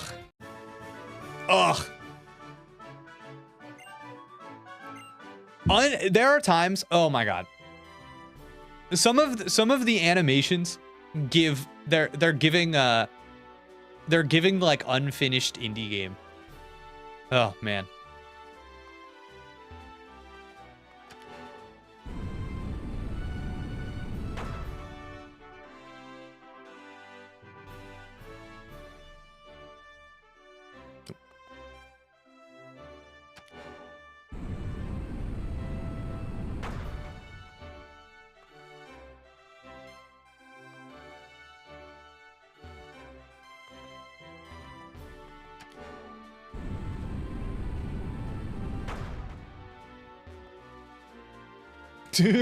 Can't.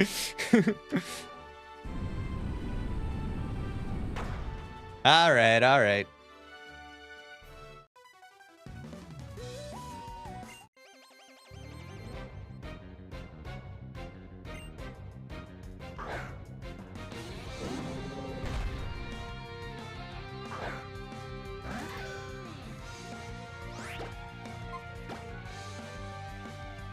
I love reaching a high peak in Scarlet and Violet, looking over the world and be like, man, this is the ugliest shit I've ever seen in my entire life. Oh my God. Oh man. I like this gym. Yeah, I think this gym's cool. I think the thing that's tough for me is that I fundamentally wish that the gyms functioned more like boss fights. In other video games, I wish they took more inspiration from boss fights and actually tried to like act as like a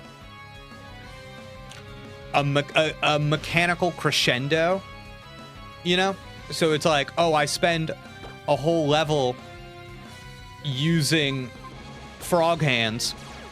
Now I have a boss that is the ultimate test of my ability to use frog hands, you know? And I'm always gonna wish that Pokemon gyms functioned a little bit more like that. But that's clearly not how the designers and developers see them. I think they see them more as individual attractions, like an amusement park ride almost. And the kind of like storytelling of what a gym is starts and ends when you enter it, which is fine. You know, different approach.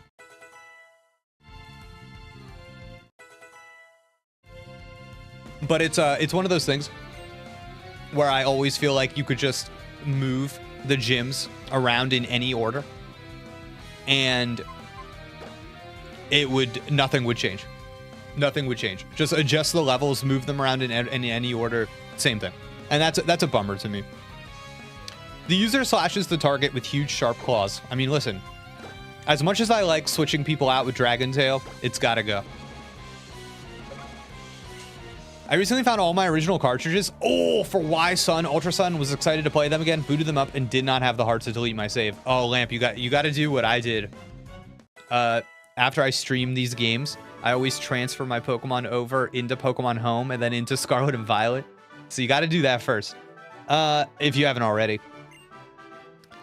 In other news, I ordered Temtem based on your stream with Adam, and my spouse and I are going to play it together. Oh, that's fun, dude. That's fun. Dude, I keep seeing Temtem's on my PlayStation dashboard, and I'm like, I want to keep playing it.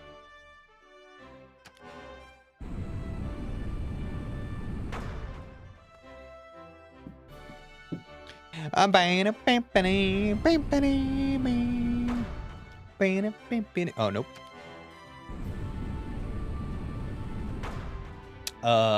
Nope.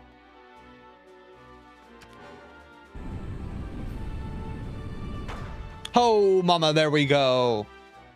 It's funny, I think Karen or somebody referred to what I just did as a puzzle. And to me, like, I don't know. If you could just keep pressing a button until the thing you want happens, I don't know if I'd call that a puzzle, but but I appreciate the thought, you know? All right.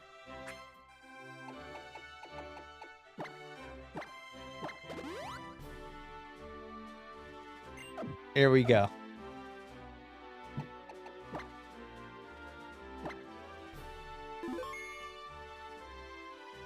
All right, let's rock and roll. Hey, what item are you holding? Oh, Eviolite.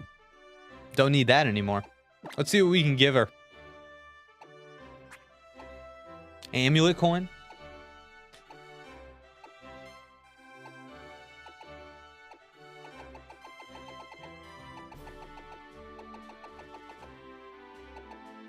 Might just be the amulet coin.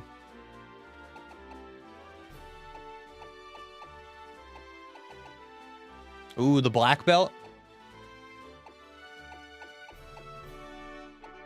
Which gym is this again? 8th.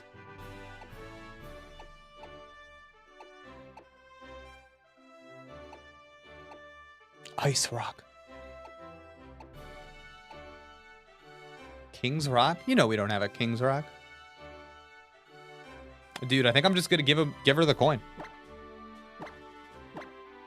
Coin it is.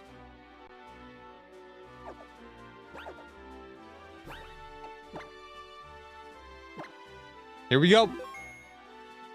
Let's go. You know what? Ice is both extremely hard and terribly fragile at the same time. You know what that means? Depending on which Pokemon you choose and what moves they use, I could be your most challenging opponent yet. That's not what that means. That's not what that means. That's not what that means. Or I could be a total pushover. But that's all right. That's how it should be. Anyway, enough of my rambling. Let's get the show on the road. Oh my God! He slapped his tummy. Well, freak.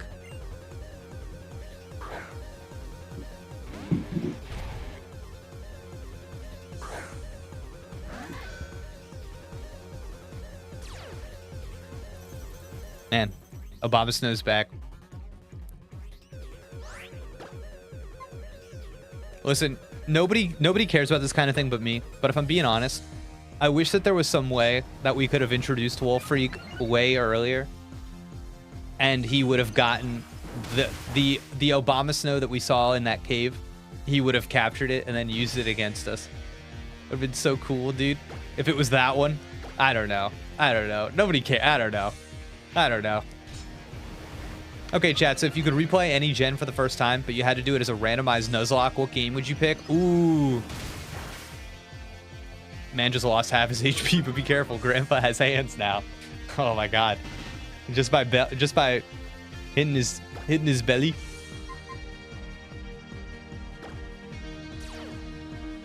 Stance change. They made his ancestor in Legends a semi-muscular shirtless man. Wait, really? This guy has an ancestor in Legends? Who is it?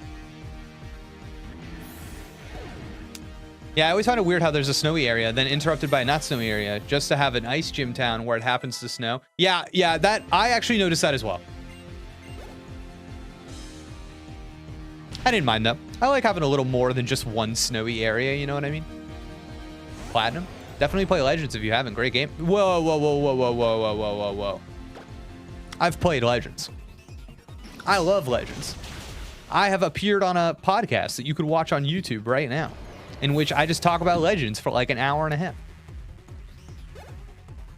Come on. All right. Alucard sweep.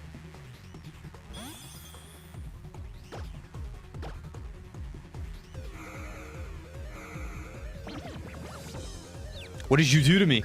No! Alucard, attack the Cryogonal. Thank you. I would never be so stupid as to attack myself. Haha. Wow. Easy. Easy chat. Outstanding. I'm tough as an iceberg, but you smashed me through and through. I secretly think Jake has not played Legends, but instead prompts ChatGPT to write a summary on why Legends is great, and just recites that. Wow. Bungle's calling out my analysis of Legends Arceus, saying that it is generic, lacks meaning, and is otherwise a surface examination of that game that one could pull from keywords sourced from Wikipedia and various reviews. Damn. Your Pokemon fought with great courage. I can tell that you've trained your Pokemon well. Whoa. Nice badge. Good badge. Alucard could solo the rest of the game? No, stop. What you have right there is called the Iceberg badge. As long as you have that, any... Wait, can I just say something? How come not a single person in this chat brought up the title of today's stream?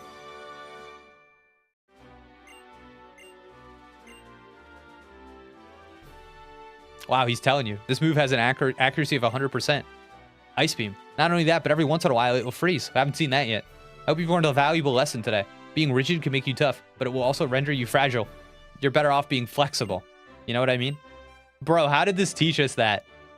How did this dude, this is crazy. These games are nuts, dude. These games are nuts. It's so funny how we just allow these games to just like spit whatever random garbage at us all, and everybody's just like, yeah, sure. Okay. Like, it's kind of crazy.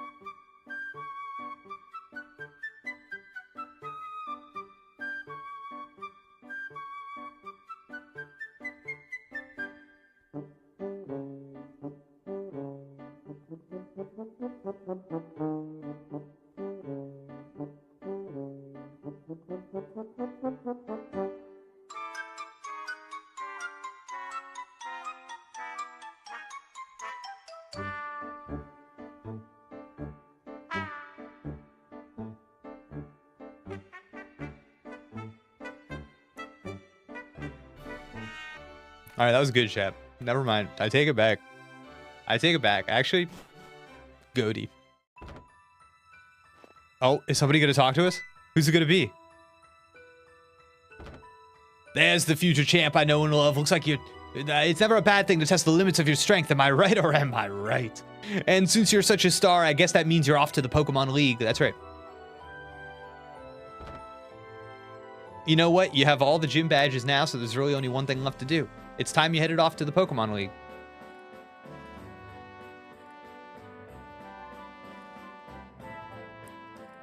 This game is crazy. This game is crazy. I need a third person to come out of that building now, one of the trainers we beat, and be like, hey man, so I don't know if you know this, but you have all 8 badges, and now you can go to the Pokemon League. And then I think Serena should show up, and she should say, oh my god, Jake, you just got your 8th badge? That means you can go to the Pokemon League. Listen up now. Trust in your Pokemon. There's no limit to what you can achieve. Wow, weird.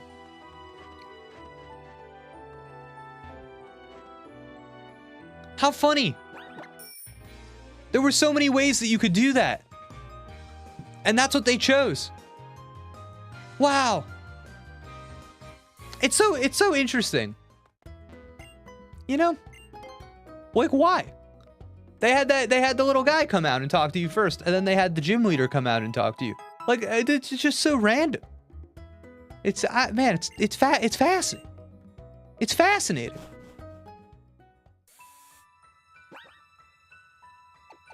Oh, Bungle, I loved that. Sorry to interrupt while your world is expanding. Dude, I loved that, actually. That was awesome. That game is crazy, dude. Chat, where are we going? Is it here? Oh, mama. Okay. West. Oh, wait, hold on.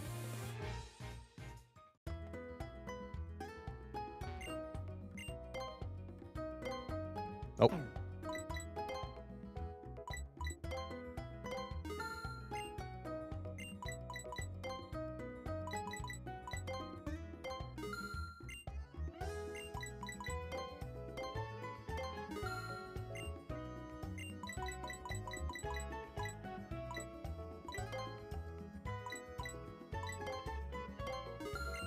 What's the right guy selling? Spicy TMs? Didn't we talk to this guy already? Yeah, just yeah. Bam, bam, bam.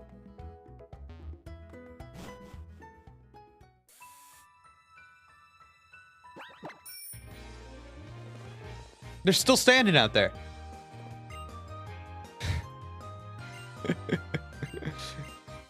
Oh my god. Such a funny game. It's a game that both insists that you have played Pokemon games before, but also is like, this is definitely your first Pokemon game. Jake, what was the Arceus podcast you referenced with backlog banter? What a great question. A question that I have the answer for you. I have the answer for you. The answer for you is that yes. Yes, it was. Yes, it indeed was. And here's the link. I did not title it or brand it otherwise. I was simply a guest. I was simply a guest. But there you go. There you go.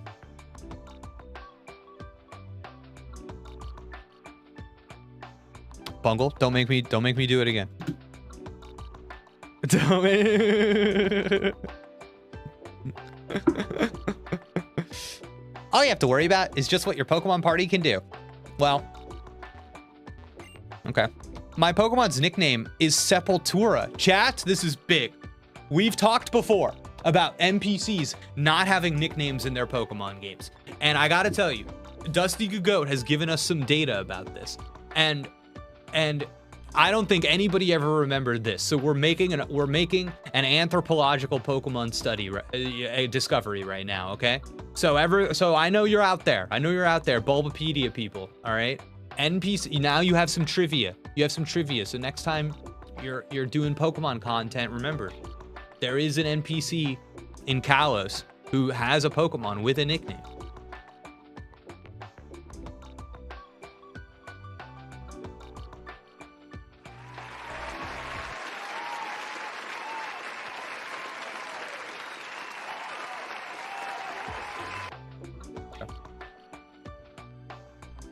This is it, though. You don't get to know what the Pokemon is. What the hell does this even mean?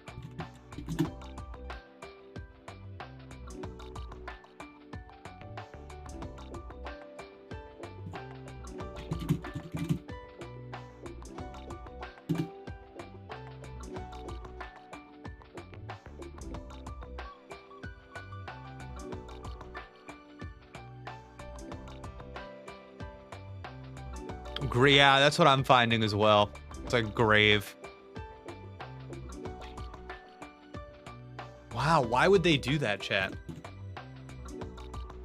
Why would they do that?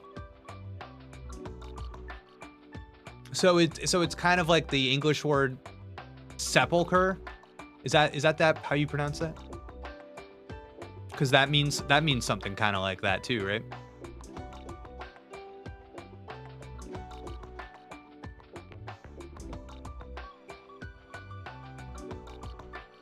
It's also a heavy metal band. Well, wow, weird. NPC dialogue writer learned a word of the day and needed to fill some space. Yes, it's pronounced sepulcher. How dare you?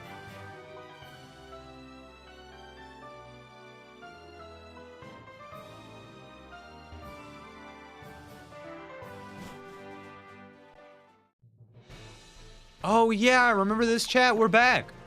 Remember this? I remember, actually. I remember it. I always like this. I always like Victory Road being where you started. I think that's always a good time. Whoa, a battle? Wow, I did not see that coming. Cool. Let me test you, dude. Let me test. Listen, a lot of people get 8 gym badges, okay? But that's just because this game is easy. All right, if I'm being honest. All right, so why don't we do a little test? Why don't we see if you're really ready to go to the Elite Four? Okay. If I'm being honest, in Kalos, we kind of give out gym badges. All right, as long as you got a Froakie, come claim your gym badge. You know what I'm saying? I'm the real test. All right. You fought gym leaders, but you've never seen, okay? You've never, just, why don't you see what, listen, I have a carbink, okay? And it is going to ruin you. All right, listen, my carbink, it didn't perform at the level I wanted, but don't you worry. I've got a couple of Pokemon in the tank. I've got a couple in the back. You are done. You are done, sir. My Raichu, all right? You've heard of Pikachu? You've heard of Pikachu? The star of Pokemon? The celebrity that everyone loves? Forget about Pikachu. Pikachu is an idiot. My Raichu has failed, all right? My Raichu is done. But really, it's my third Pokemon. That is the only one that matters. They call this in professional Pokemon battling lingo, this is the anchor or the ace. This is really the only thing that matters. All right, you thought you had me beat. You thought you had me dead to rights. Well, have you ever seen a Kingdra? King is in the name because it rules, okay? It rules over the Kalos, the entire region. All right? Just wait. Oh my God, you hit me with Iron Head? It barely even hurts me. Now, I'm gonna kill you with, okay. All right, so, okay. That had a really low chance of happening. And you have to believe me that if my Kingdra did not flinch right there, we would have swept the rest of your entire team. All right, it really that had it was a coin flip, really. It was a coin flip. Okay, well, huh. You and your Pokemon have tremendous power. Keep on surging into the future. What an idiot. All right. Fantastic. Please allow me to say it once more. Fantastic. May the road you and your Pokemon follow be filled with joy and success. All right. We blew him away. We blew him.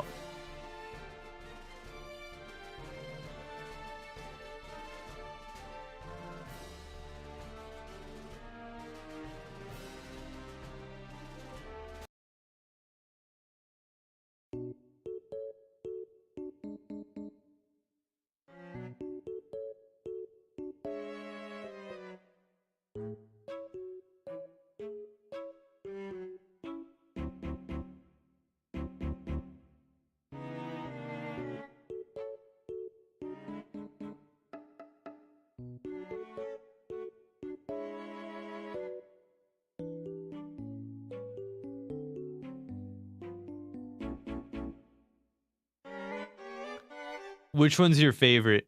Which one's your favorite symbol?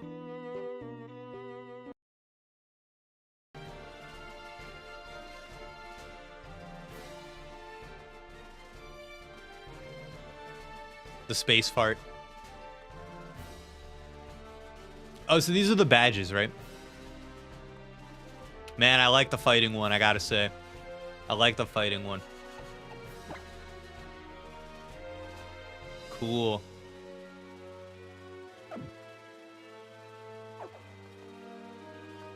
Wow, it looks like they're even in order. Like left, right, left, right. That's pretty fun. It's kind of nice. The bug, it looks like an alien ship.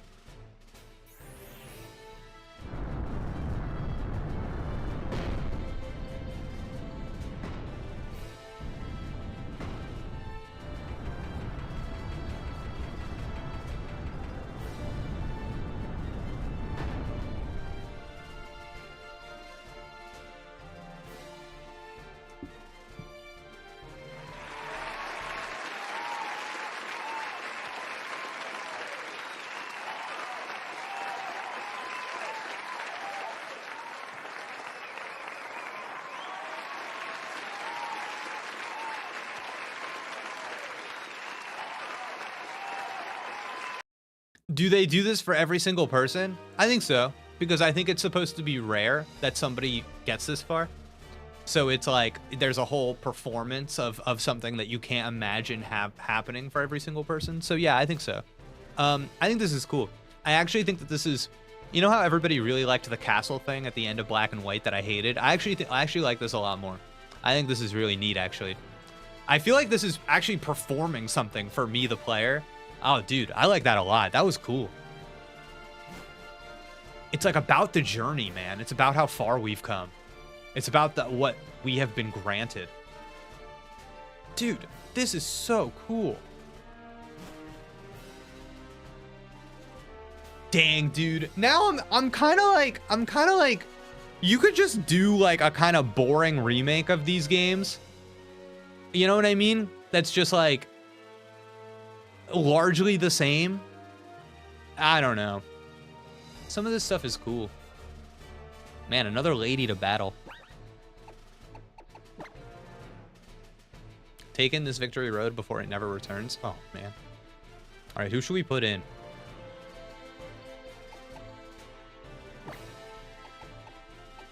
Wouldn't this be more comparable to the victory road gates in Black and White rather than the castle? Dang.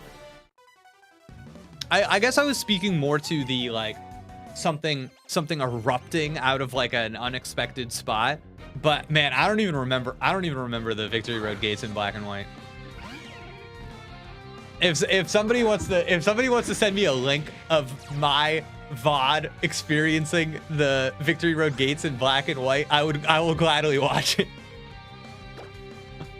I remember the gates. I don't remember what they did. You know? Nah, I feel this maybe is a bad type matchup.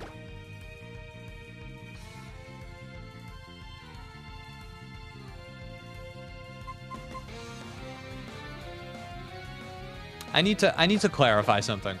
I need to clarify something about this type. The fairy type, which I have no idea what it is strong or weak to.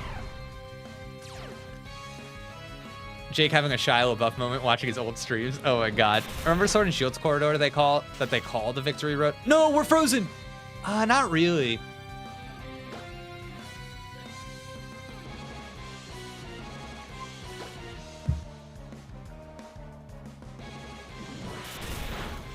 Ouch. Oh, Lazarux is done, dude. Done.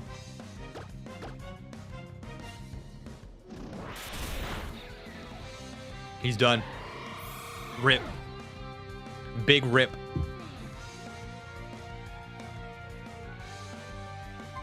Well, back to old reliable. If you learn about one type playing through all of X and Y, it should be the fairy type. Okay. He got us. He got us, chat. He got us with that one.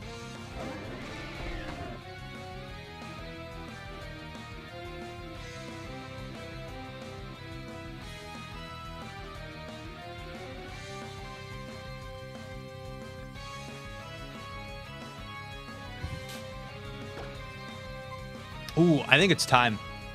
The hammer.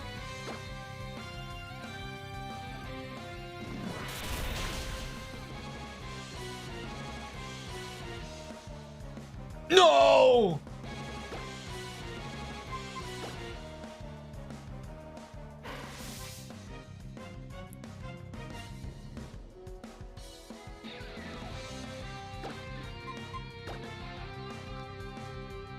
Jake versus Black and White Part 11. Oh my god. Okay. All right. Wait, hold on.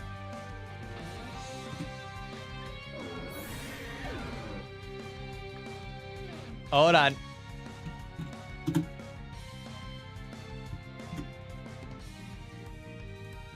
Part 11.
Wait, chat, this sucks.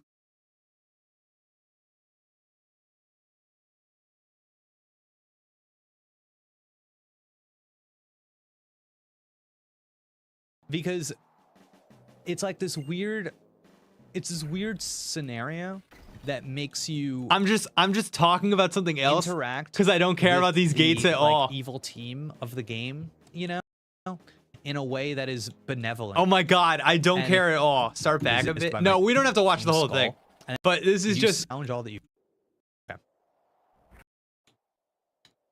Out. Unqualified one shall not pass. Oh, okay.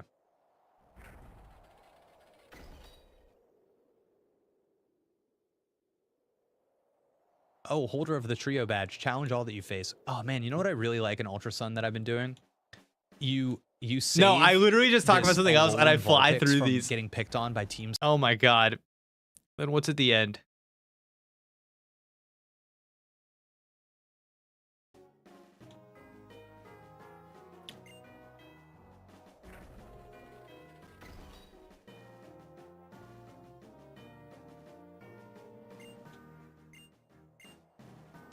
I like Sonya in Sword and Shield. I like that she has an arc.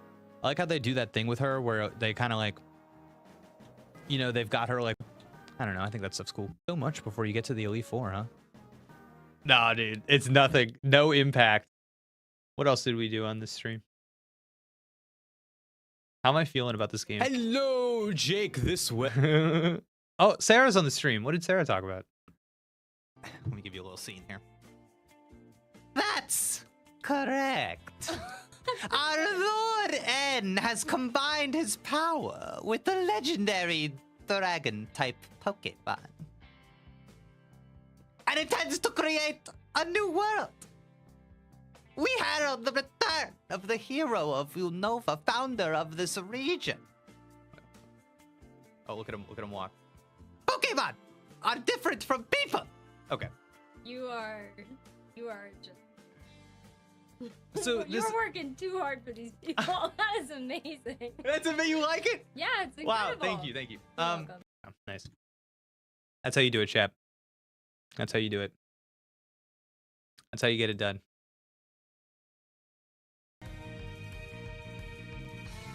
I would have nothing without her. Chat, we're kind of in a bit of a pickle with this Weevil. It's kind of taken down the whole team.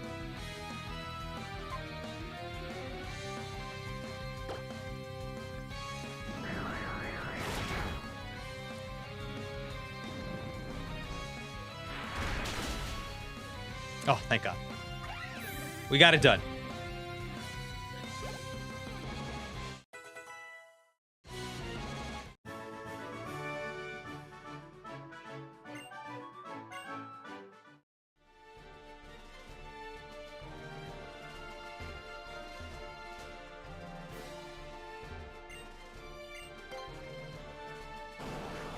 Wait, you know what's funny? Alucard's like dead, but look at the Pokemon of me thing. Wait.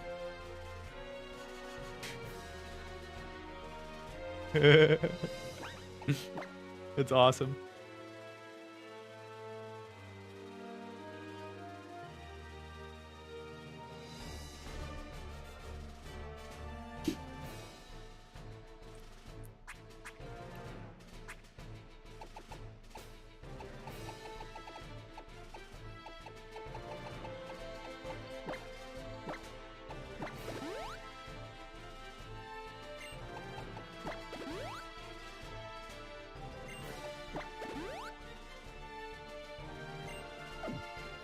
I never heard Weavile pronounced like that, and it broke me. Wait, how do you pronounce it?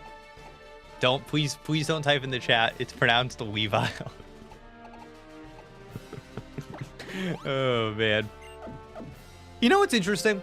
It's kind of important that you keep your Pokemon at least alive in your party, because then they get experience, right?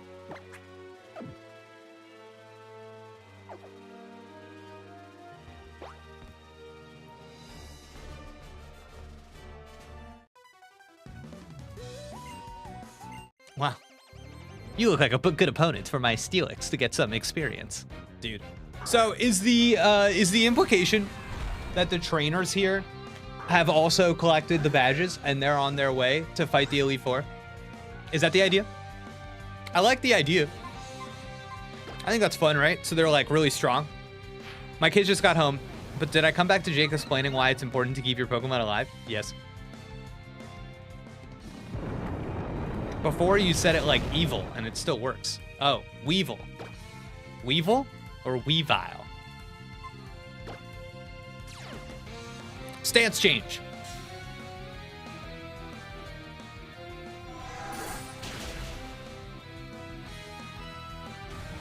You know how they should contextualize your Pokemon getting experience and stuff when they're not in the fight, if they're gonna do the whole team?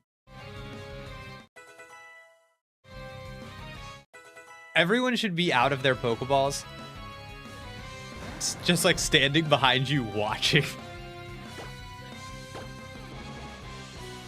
Oh no! Kangaskhan was fast! Damn.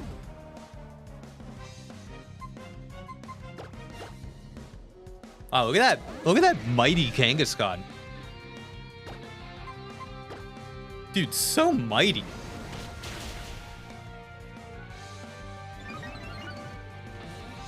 Wow.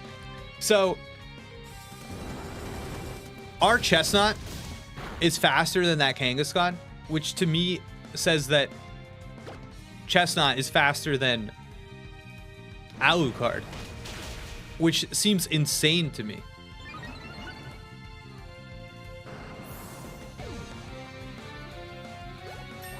Pierrot is a speedy little boy.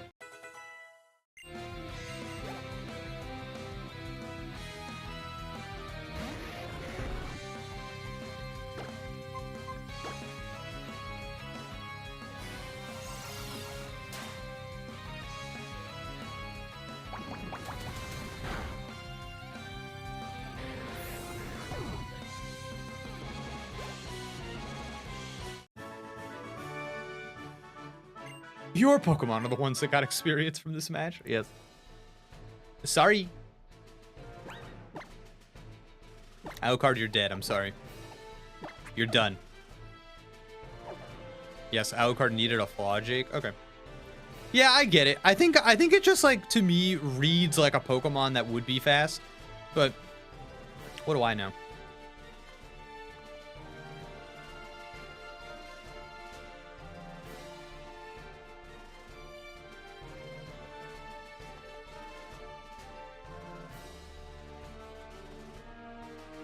Wow, look at this little slit. Look at this little tall cave entrance.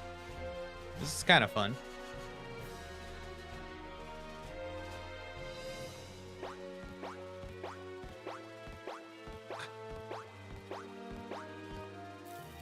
Wow. Whoa. Nice, dude. Noibat.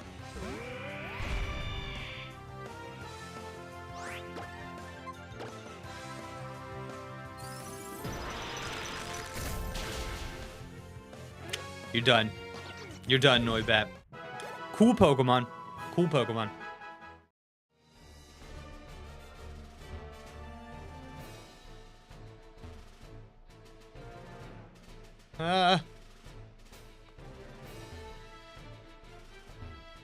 It's a trick.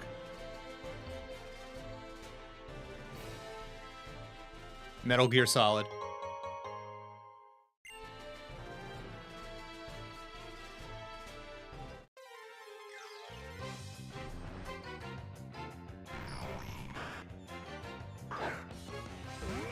Hunter.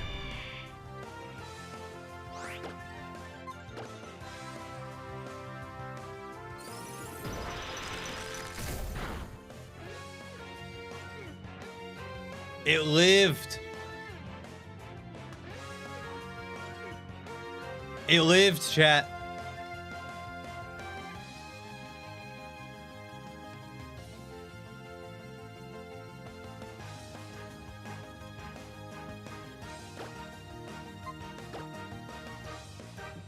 Okay.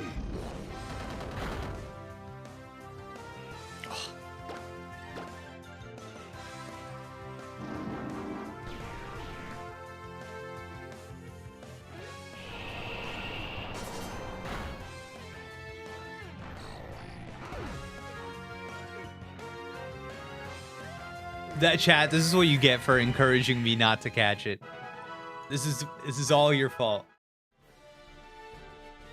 I should have gone with my heart.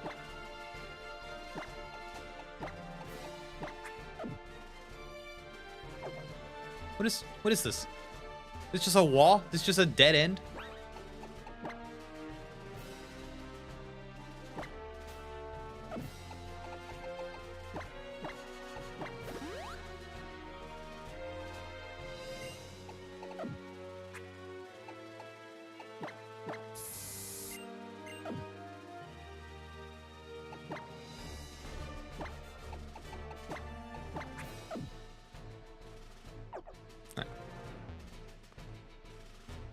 There's just nothing here?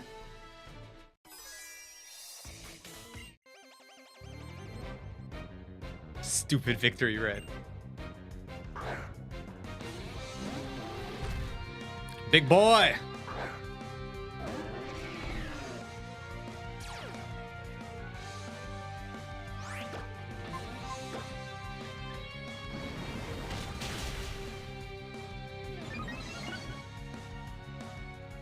Oh, he landed the hammer arm, no problem.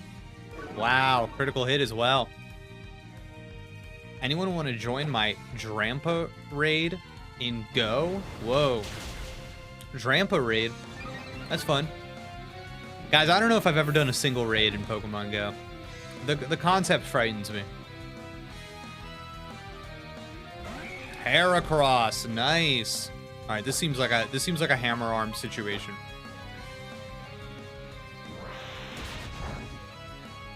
No! Oh no. Oh no. Oh, he's hurting. He's hurting.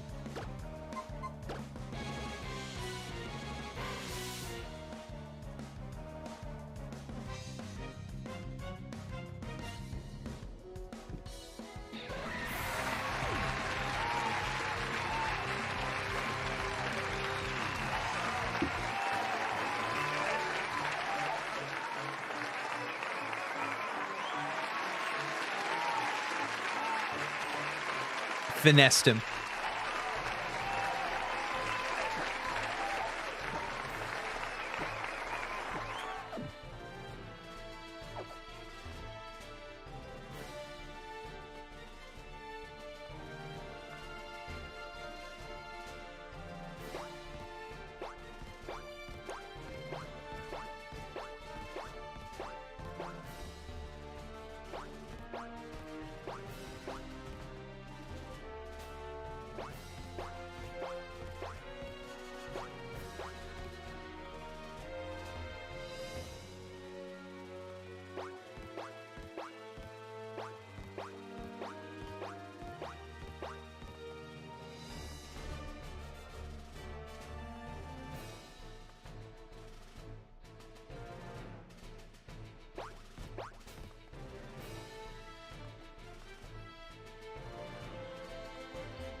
Oh no.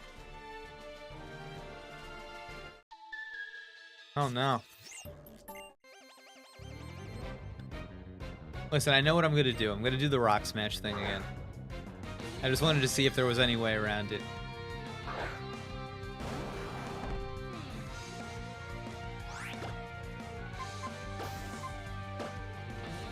Okay.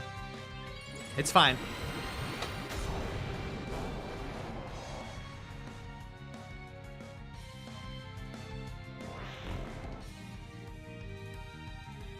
Foresight. That's no good.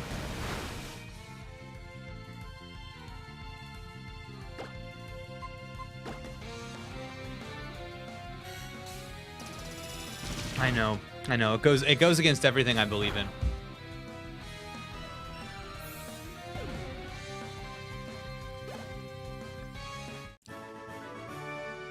Chat, what makes a good victory road? What makes a victory road good and cool? And what makes a victory road bad? Do you have a take? What makes...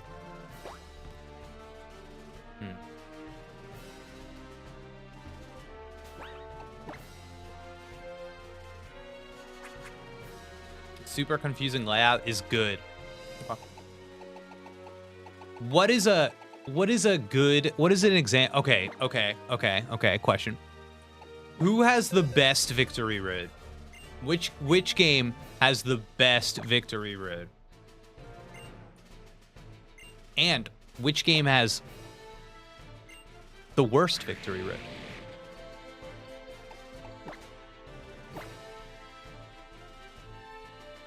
Scarlet and Violet, because it's short. Black and White 2. Oh god. So much glazing of Black and White 2. It's all I ever hear from you people. And we all know how that turned out for Pokemon Black and White. Ugh. Black and White 2. No, Jake, actually we all lied about Pokemon Black and White. But you're gonna love Black 2, White 2. You're gonna love them, dude. We know you hated the first ones, but the slightly altered new version, you're gonna love it, dude. Oh no! How could you, Graveler?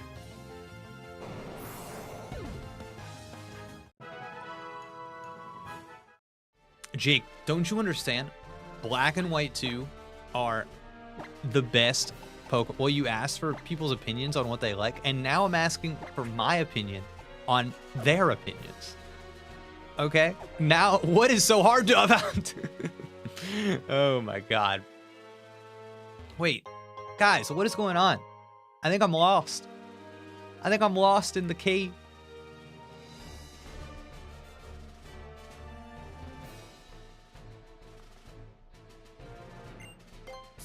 Wow, they have that feature where you get through a rappel and they go, you want to use another one? That's nice. What is the point of all this? Oh, I see. I see now. Lickitung! Big day. Big day.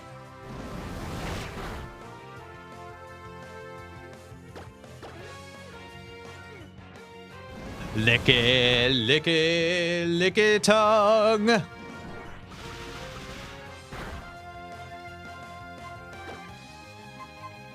Get in the ball.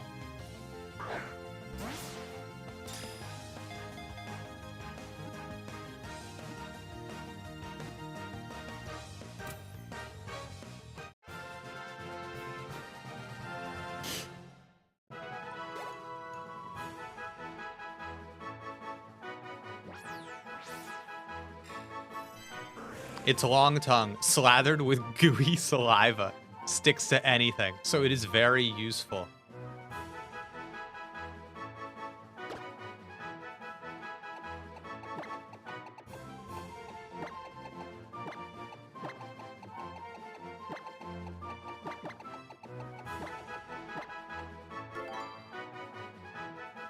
So gooey. Oh, man.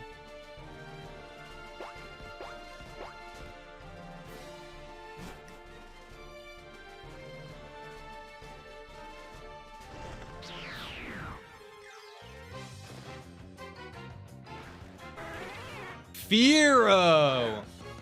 Kinda sick. Kinda sick here. Not gonna lie. Kinda sick. Don't hate it. You know, dumb originally, looking kind of sick here.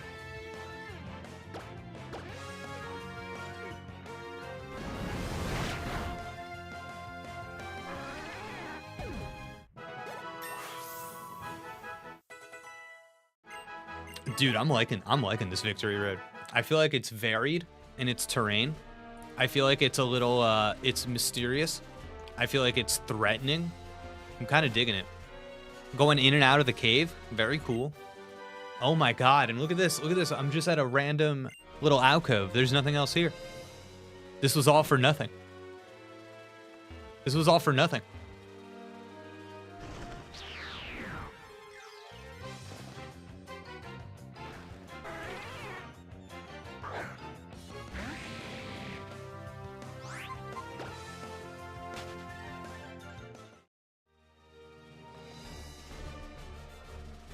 Like, what is this thing?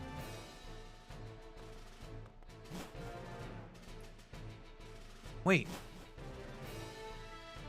All right, here's the problem. My team is not doing well.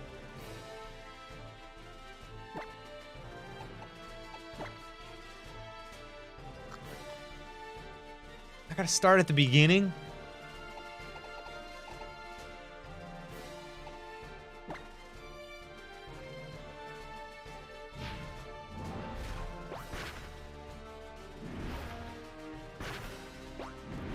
I ignored the fights because I'm getting brutalized, okay?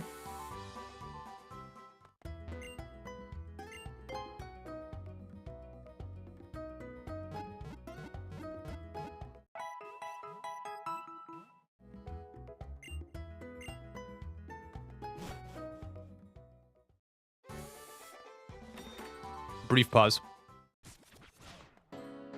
No, they have nothing here for me. Wait a second.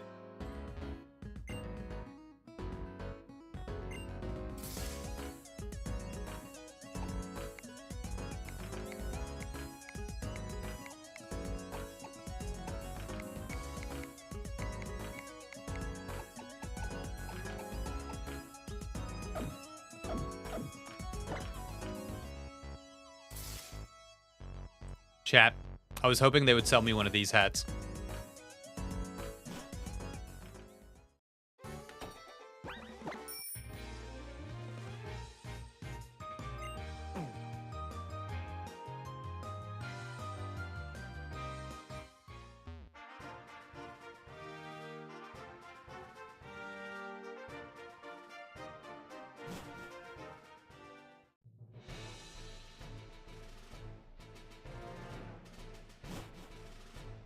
Could always take a stroll around your favorite city. Oh my god, could you imagine? We just head to Puke Town. Dang, this place is crazy. All right, we're going back. We're back in.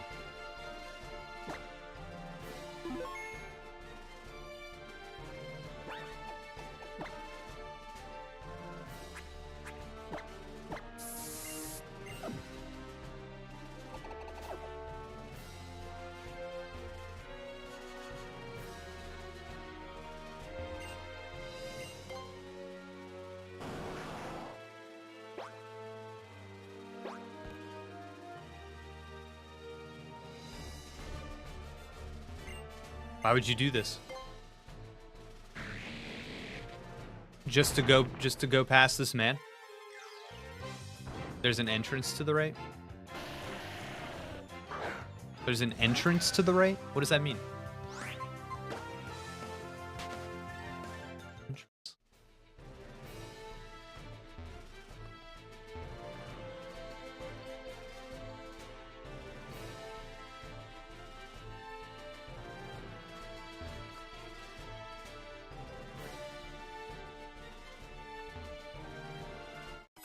He found me. He found me. He got me. The man's got me.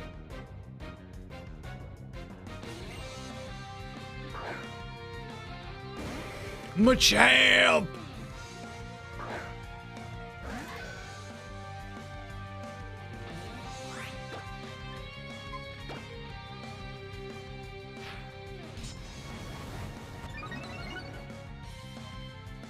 Oh no, earthquake? Dang, Machamp. Man, uncool, buddy.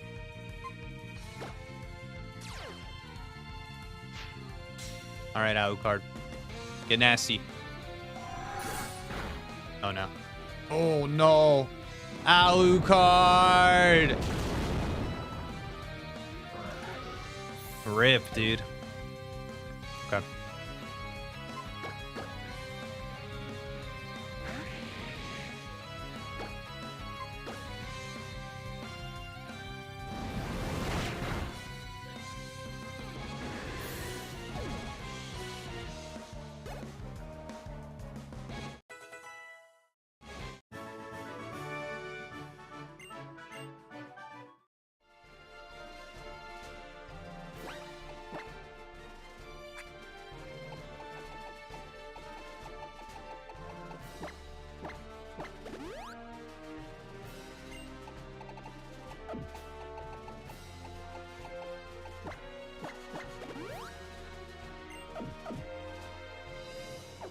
All right, let's see.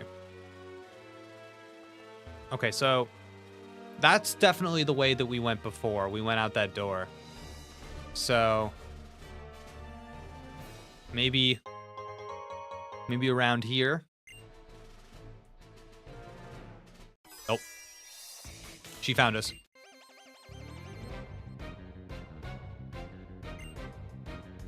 Man, this is crazy. So I guess, like, you know what this is taking me back to, chat? This is taking me back to, I think maybe some of the more recent games have, I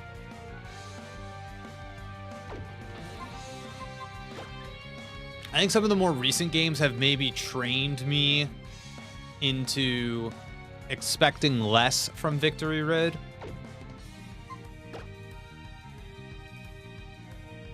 What is a good move against this thing? I don't know. Because I'm like, oh yeah, this is like kind of like a classic Victory Road. It's just like full of stuff, like full of content. You know what I mean? Oh my God, Alucard, get out of there, buddy.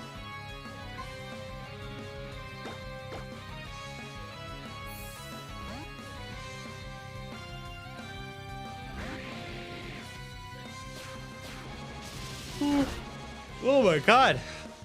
Nasty.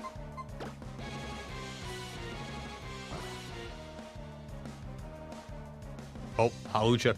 Sucks to suck.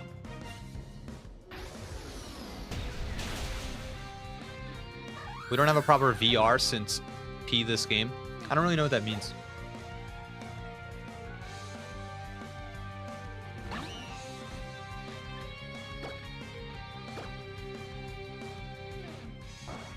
There's something near about this one at the end. Okay. Wow, I'm loving these high jump kick failures. Oh no!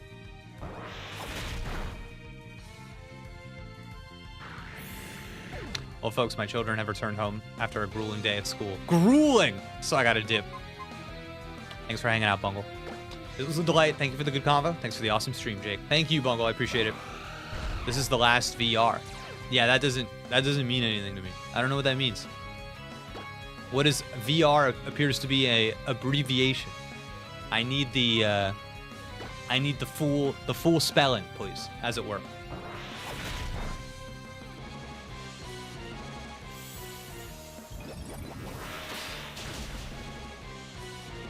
Oh, Victory Road. Okay, I wasn't sure. See, because normally when I see VR, people are talking about virtual reality. So I thought we were saying something.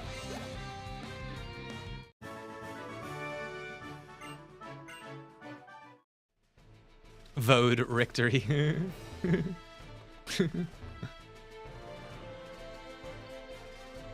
Nope, nothing here. Nothing here. Dang, chat.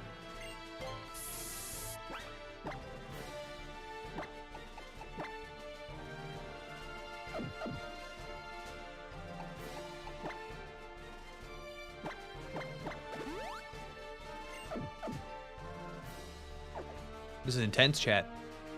Man, people always whine about this game being too easy, but I feel like I can see pretty clearly how if you were like a baby, if you were like a child playing this game, you'd be all over this stuff. This would be, you'd be like, no, dude, this is a normal and good Pokemon game, you know? Maybe you don't have items. Maybe you're not healing. Maybe you're not type advantaging. You know what I mean? If this is no, I think we've I think we explored that little cave as much as we could. I'm gonna see if there's another way we can go back here.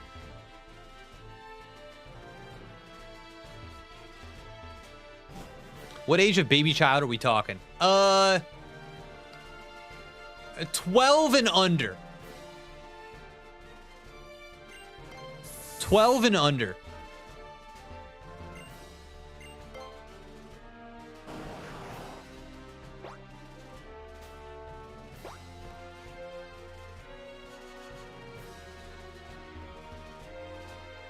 Wait, didn't somebody say that there was an entrance to the right of this girl?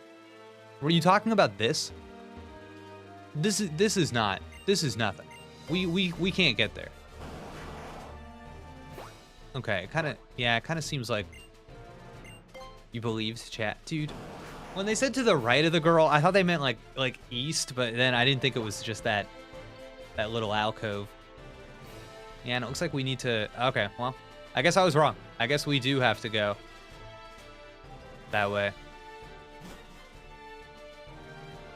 All right, back to business. Oh, oops. Forgot about him. We'll take him down. Chat, I'll be back. We got to do a bio break though. I'm sorry.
We're back. We're back. Lucky me, I was 11 on the cusp of leaving baby childhood. So honestly, ideal age, I would say, to experience Pokemon X and Y. It's like you're going on your own little adventure there. Whoa. Haxorus. It's like you're proving yourself. You're like, no, I am ready to face the world. What's it gonna do? No, it's gonna do something that's gonna make me mad.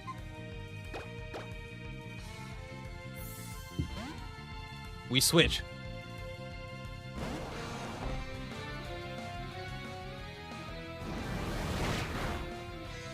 Dang, even that did more than I can believe. Let's go, baby. Let's go.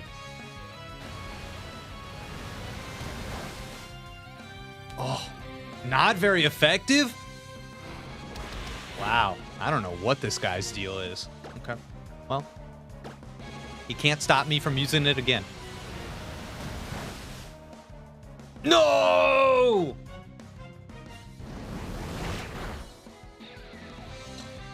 That hurts, chat. That hurts. I'm not gonna lie. That one feels pretty bad.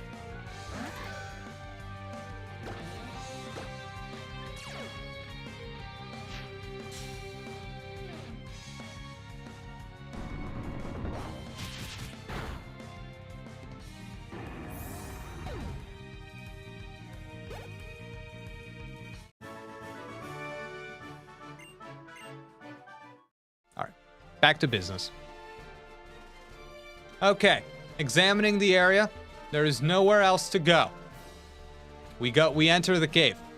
We enter the cave.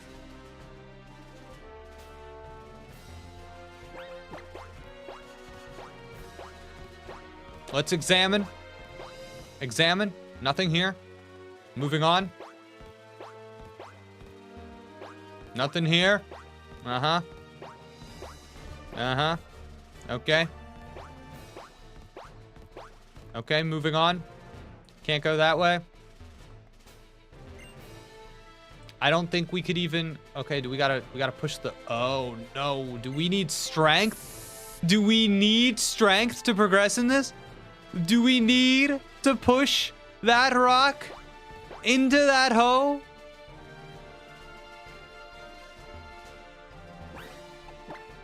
All right.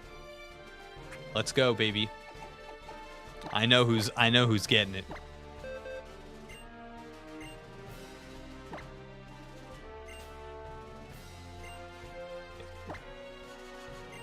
I'm sorry, Blue. Return is gone.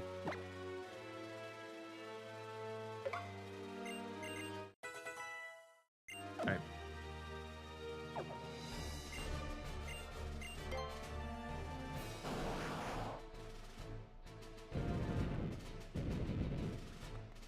Bro, this is so dumb. Oh my god.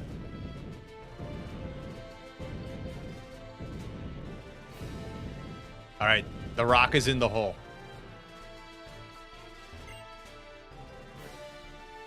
No. No, I'm not doing it. Double battle time.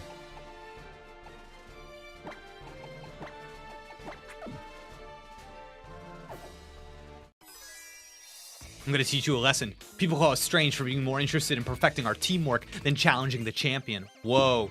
They're just here for love of the game.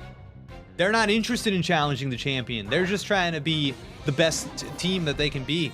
This is it. This is their full team. They each got one Pokemon. Dang, dude. I love it. I love it. That's nice. It's nice, chat. All right.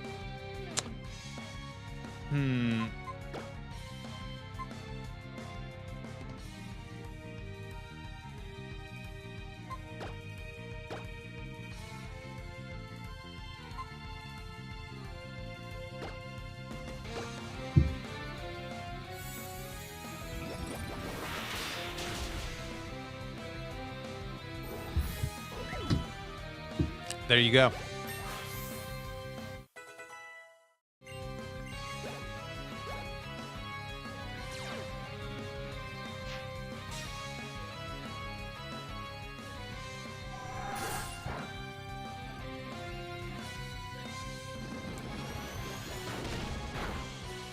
Ouchies. Wow, critical hit. What a dinkus.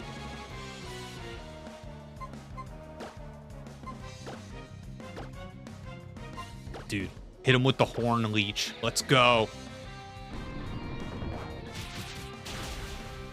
No! Didn't get to see the horn leech. Despair.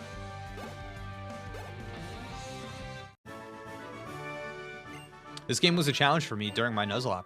I could see that. I feel like you'd have to really go into it, like... You'd have to really think, because I feel like a little battle could surprise you. Catch you off guard. You'd have to know. You'd probably have to study. I know people do that in Nuzlocks. They study. They don't play the game. They're like, all right, I know that this trainer is going to have these Pokemon, which to me is like a hysterical way to, yeah, I don't know, but yeah, I get it. Okay, here we go. Oh, look at the baby. Look at the baby running. Don't touch me, baby. Okay. What is this? What is this wall? What? Taking the whole wall down? Oh! That was cool. Let's go, baby. Let's go.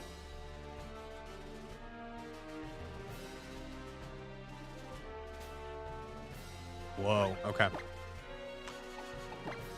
Let's get Mara some time. Wait, what? Victory Road is tough. Rest up a minute. Oh, that's nice. Oh, Dusty's in the chat. Eternal Sunshine equals Eternal Floette. I'm not sure what we're saying there, but I like it. Wow, you can actually step up onto this. I thought this was a wall.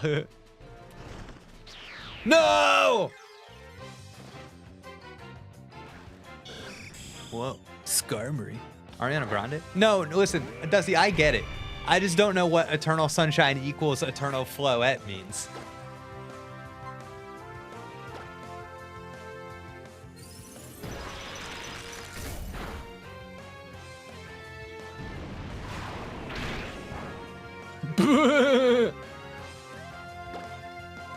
Oh shoot, I missed today's stream. Dude, PD Gaming, this was a crazy stream. We've been live for a long time. We've been live for almost 5 hours. We did an hour of just chatting at the start of the stream before we jumped into the game. We were chatting about all sorts of stuff at the hour, but for the first hour. So I don't know how the VOD watchers are gonna feel about that. But we've gotten a lot done today too. We fought the A gym. We claimed our 8th gym. No! We claimed our 8th gym badge. And now we're on Victory Road, as promised by the title of this video.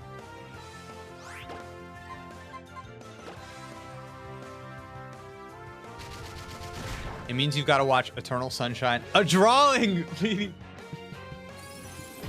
PD Gaming with the drawing. With the super chat, supporting the stream, coming in late, says, I don't even care that I missed the first 4 hours and 45 minutes of this stream. I want to support Jake playing these dumb Pokemon games with a drawing. I say we get it started. Let's hit the random number generator. Random number generator. And what did we say? 1 to 1020. Let's hit generate. Chat, I need Pokemon number 476. Can I get Pokemon number 476, please? Pokemon, that is number 476. Can somebody in the chat please tell me? Oh, should be an Evo. Gen 4, says Adept Karen. An Evo from Gen 4? And it looks like... No. Not an Evo from Gen 4. Probopass. Okay.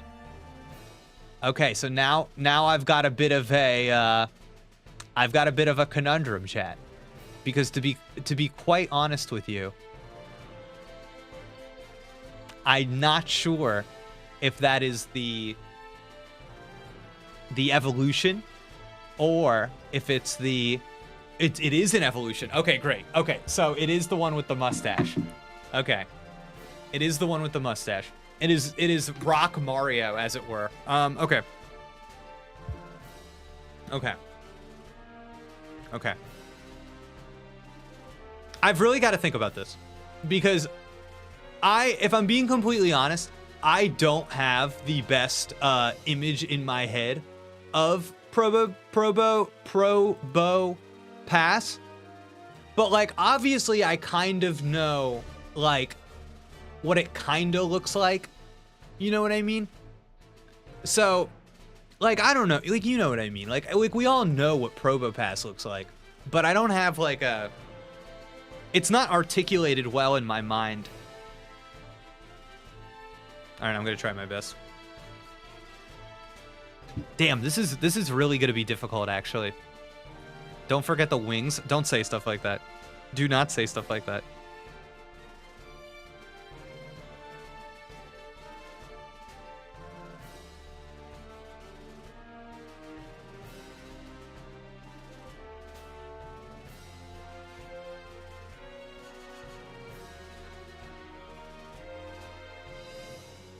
What is chat saying? Remember Legends Arceus and Scarlet and Violet? They all point north. I do remember. No, that's the little ones though. Do the mustache ones do that too? Can't forget the tiny hands. Okay, now I actually think it does have tiny hands. All right.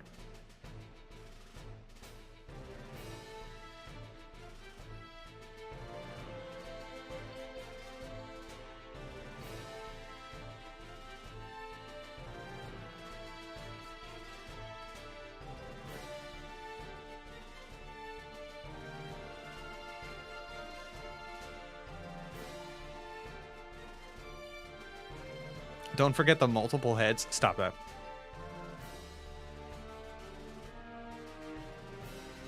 Stop that. Oh, chat, I've already made big mistakes. I know that this drawing is not going to be one of my better ones, but I do hope that it does not offend anyone. That is my goal. That is my goal.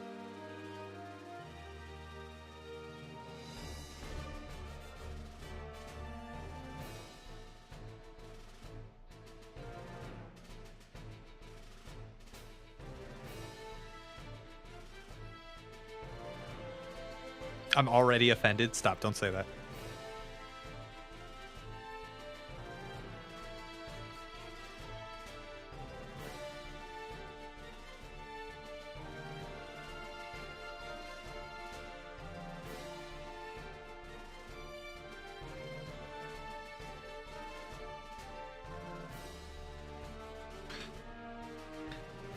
I'm thinking about its eyes. Okay.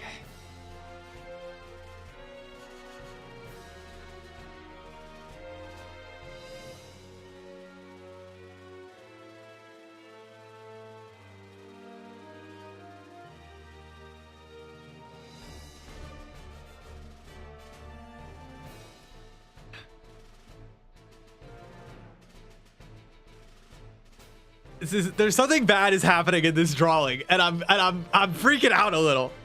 Oh god.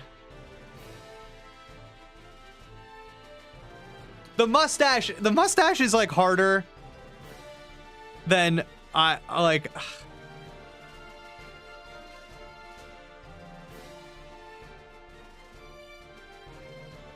What does it look like? What does the mustache look like? Just so you know, Probopass is one of my favorite mons, so if you mess it... No, stop. Stop, don't say stuff like that.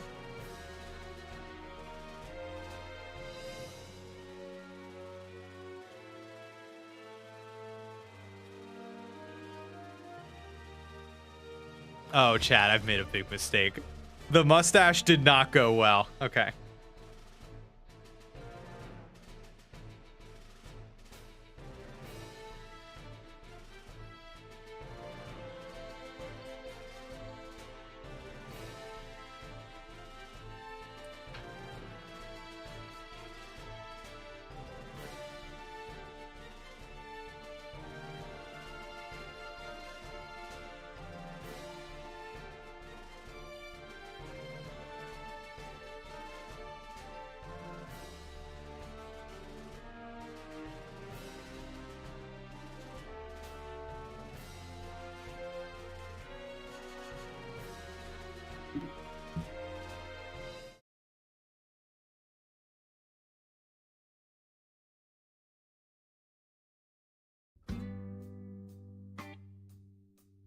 Chat, normally we do a whole thing where I'll put the real Pokemon up on the screen, and then I'll put a picture that I take on my phone of the Pokemon that I drew. We're not going to do that this time. We're not going to do that this time. Instead, I will simply be holding up the picture that I have drawn.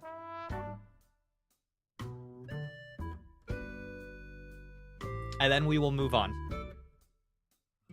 We will move on as a community and we'll never speak of this again.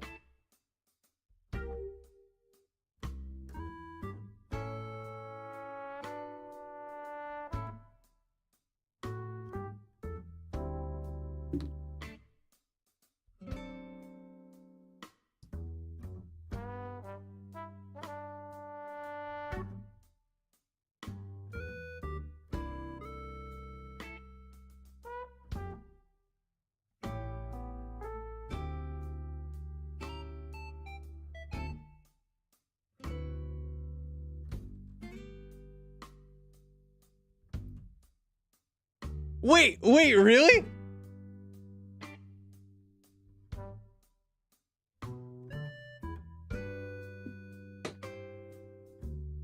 Allow me to look up Provo Pass.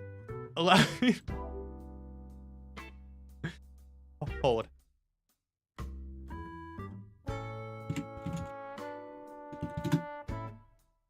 No, chat's being extremely nice. Chat is being extremely nice. This is not even close. No, chat's just being nice to me. Oh wait, no, that's the wrong image.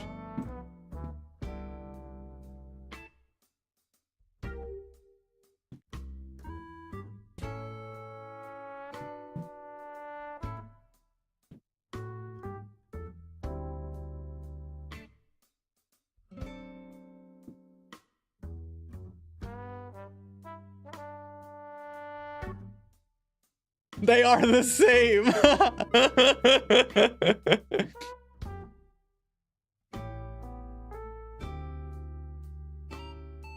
Yours is facing south. I wonder why I did that. I wonder why I would do that. Why my brain would do the other way. Because you're right, when I Googled it, they all looked... They're all, like, all the official art is facing the opposite way that I drew mine. Whoa. All right, chat. Well, thank you. That was very kind. I appreciate chat being very kind in their analysis of my drawing. I think I just really messed up its like geometric shape. I think if I had another shot at it, I think I could maybe, you know, go for more rigid lines. And like the fact that its head sticks out, I just didn't know that at all. I thought it was like flush. Oh, okay. But there's your Provo Pass. Wow. Dear God. Discord has a comparison picture? Wait, what does that mean?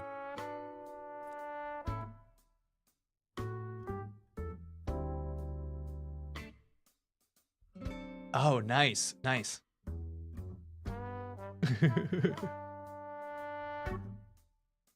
Pop quiz. How does Nose Pass evolve into Provo Pass? No idea. Absolutely no idea. But chat, I actually have to call it there. We have to call it. We have to save. That was a great way to end the stream. I am at the end of my time. PD Gaming, thank you so much for supporting the stream. I love ending with a drawing. I think it's jolly. I can't wait to see what Sarah's opinion is on that drawing. But we'll pick things up. We'll finish up Victory Road. We can probably take the Elite Four, and I think that this is going to be a really nice place to start next time. Look at that background. This is a good time. But okay. All right, chat. Please remember, next stream, please bring your tips for me to take on the Elite Four so it can be smooth sailing. Otherwise, thank you so much, everybody, for hanging out with me so long on this stream.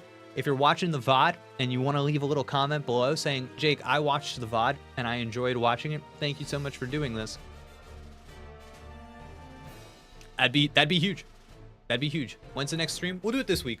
So Game Awards are on Thursday, right? And I think we're going to stream the Game Awards. We'll watch them here. And since those are pretty long, probably not going to want to stream during the day on Thursday, but maybe Friday is go time. Thanks, everybody. Okay, we'll see you next time. Goodbye.